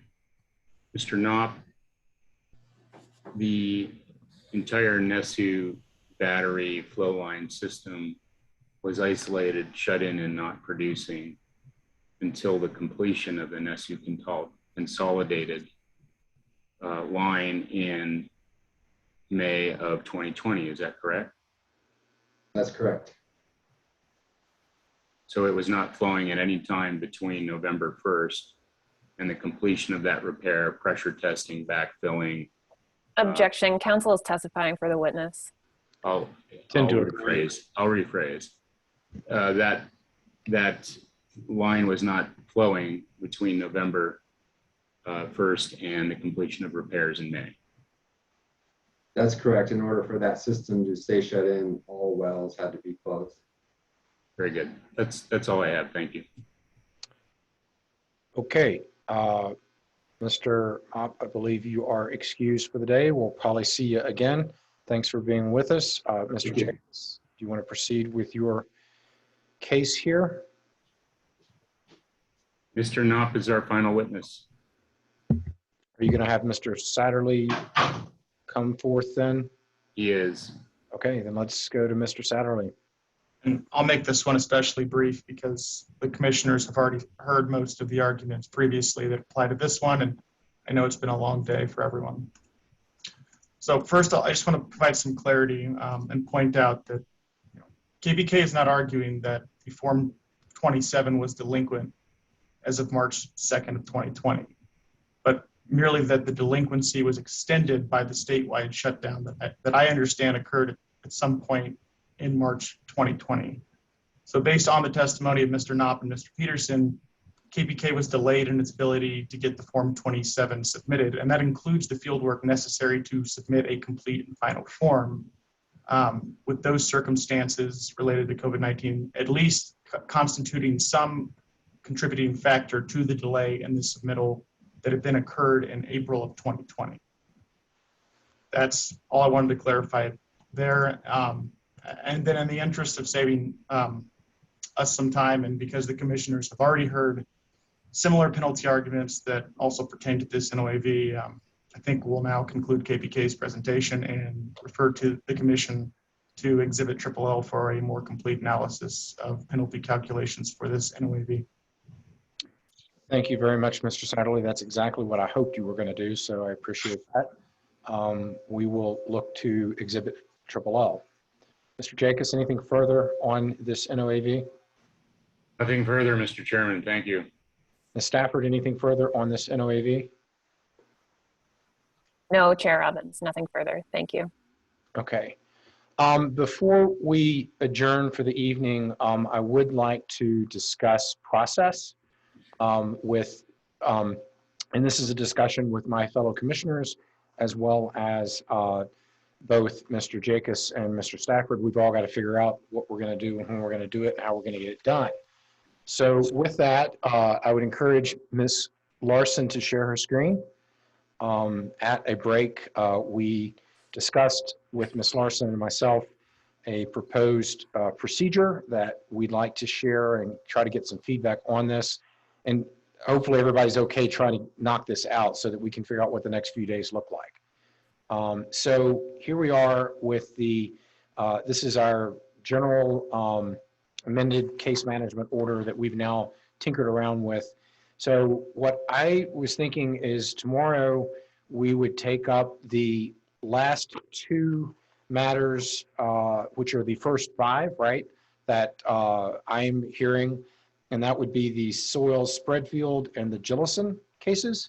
We seem to be able to knock out 2 cases a day, so that would give us 1 day to do that. So that would then conclude the matters that this group would be hearing. There's 3 more matters that I have recused myself from. So with that being the case, I would suggest on Friday morning that we start up with, and go ahead and scroll a little bit more so people can see everything. So oral argument, oh, no, now you've gone too far. There you go. Oral argument on the statute of limitations. I suggest 5 minutes. I think that between the 5 minutes that you each would have, and then the questions that I think you will probably receive, you'll have sufficient time to be able to make your points. I'm suggesting we do that first because then we could then hear from you on closing statements for these first 5 NOAVs. Keep rolling, Ms. Larson. I then believe it's probably going to be incumbent upon commission to have an executive session to receive legal advice. Do that in the morning, and then we could have commissioner deliberations in the afternoon of Friday the 15th. I think that's a doable do for the closing down these first 5 NOAVs and creating a schedule for closing argument and deliberations. At first, before we move forward, I want to look to my, I don't know who to go first. My fellow commissioners, does that seem like a reasonable path forward on these first 5 NOAVs? And then I'll call upon Ms. Stafford and Mr. Jacobs. It is binding us to having to go through our notes each evening and being ready to deliberate on Friday.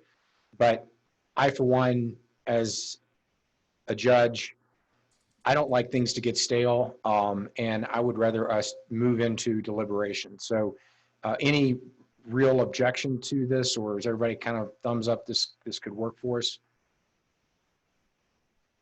Okay, I got some thumbs up and I got one hand raised. Go ahead, Mr. Messner. Yeah, and I just want to, I'm a little uncomfortable with deliberating and coming to a conclusion immediately after presentations here. I mean, I can do what I can in order to be able to get my thoughts and my notes together. I think that the conversation around statute of limitations is a really important one, and you know, could very well play into my deliberations. And so as one commissioner, I guess I'm a little concerned about the compactness of that. I thought initially I was thinking that perhaps we would have a day or two after presentations to be able to prepare our thoughts and before we began deliberations, but that's just my thoughts. No, thank you for that. That's why we're having this discussion. Commissioner Gonzalez? Yeah, thank you, Mr. Chair. I'm in the same boat as Commissioner Messner. There's a lot to put together here. You know, I've got a lot of notes from the pre-readings, a lot of notes that I've taken throughout testimony during the hearing, and I have a lot of information that I'm going to want to reconcile. And while we do have the evenings to work on that, I've been spending my evenings getting prepared for the next day, and to add on, you know, going back and looking at kind of everything in preparation of a Friday afternoon deliberation. I, for one, would like a little more time. So I guess I, for two, would like a little more time in this regard. No, thank you. Commissioner Nanjapa? Thank you, Mr. Chair. And yeah, I in kind of rethinking that a little bit, I agree, especially given that it is, you know, following these long days of testimony and a Friday afternoon. I think I could also use the additional time to think through points for deliberation. So I would further propose that perhaps we break after what you have laid out there in the morning, and perhaps deliberate on Monday. Commissioner Messner, how does that sound to you? I mean, that does work for me, although I do acknowledge that there are some time constraints, perhaps with you, Commissioner Robbins. And so I want to acknowledge that. And so you let me know, I mean, let us know how that works and what's going on. So I do have some time constraints, but I think this can play out pretty well. If we were to do what I just said, but don't deliberate on Friday, break and give Friday afternoon time during the work week to go over notes. I anticipate we'll probably be doing what we did last weekend, which is going over notes over the weekend, and then coming back on Monday and instituting deliberations on the first 5. That would give this additional time that commissioners are asking for. It would, in my mind, also not delay it out too much, because I'm not available starting Tuesday for the next week and a half. I have a scheduled on my calendar. So, but that also would mean that we could get these first 5 wrapped up, and then you and the applicant and the defendant's attorney could make a determination on hearing days for the remaining 3. And then we also would need to do a hearing calendar for the pattern of violation issue as well. And I think, and I'm looking to Ms. Larson and AAG Davenport, is that something that we could do in a hearing officer sort of format where the parties show up and we could have calendars for commissioners and try to sort of figure that out? Or do we want to try to figure that out right now? My recommendation would be we try to figure out the schedule here in this hearing rather than deferring it back to the hearing officer. Okay. All right. Well, then let's plow through. So if we make the change, Ms. Larson, and we do commissioner deliberations on Monday, August 16th, and then we break after the E-session on the 15th, then, and it may take that day to do that. If it doesn't take the full day, then we could potentially have the remaining commissioners take up the first of the second set of things, the grant tank battery. And I would obviously have been recused for that. We don't know what your calendars look like. Commissioners are not available on Tuesday. Commissioners have a calendared meeting on Wednesday. Is that right, Ms. Larson? Yes, that is And- correct. We have a morning session and then we have an evening session. So there's not a day there for this.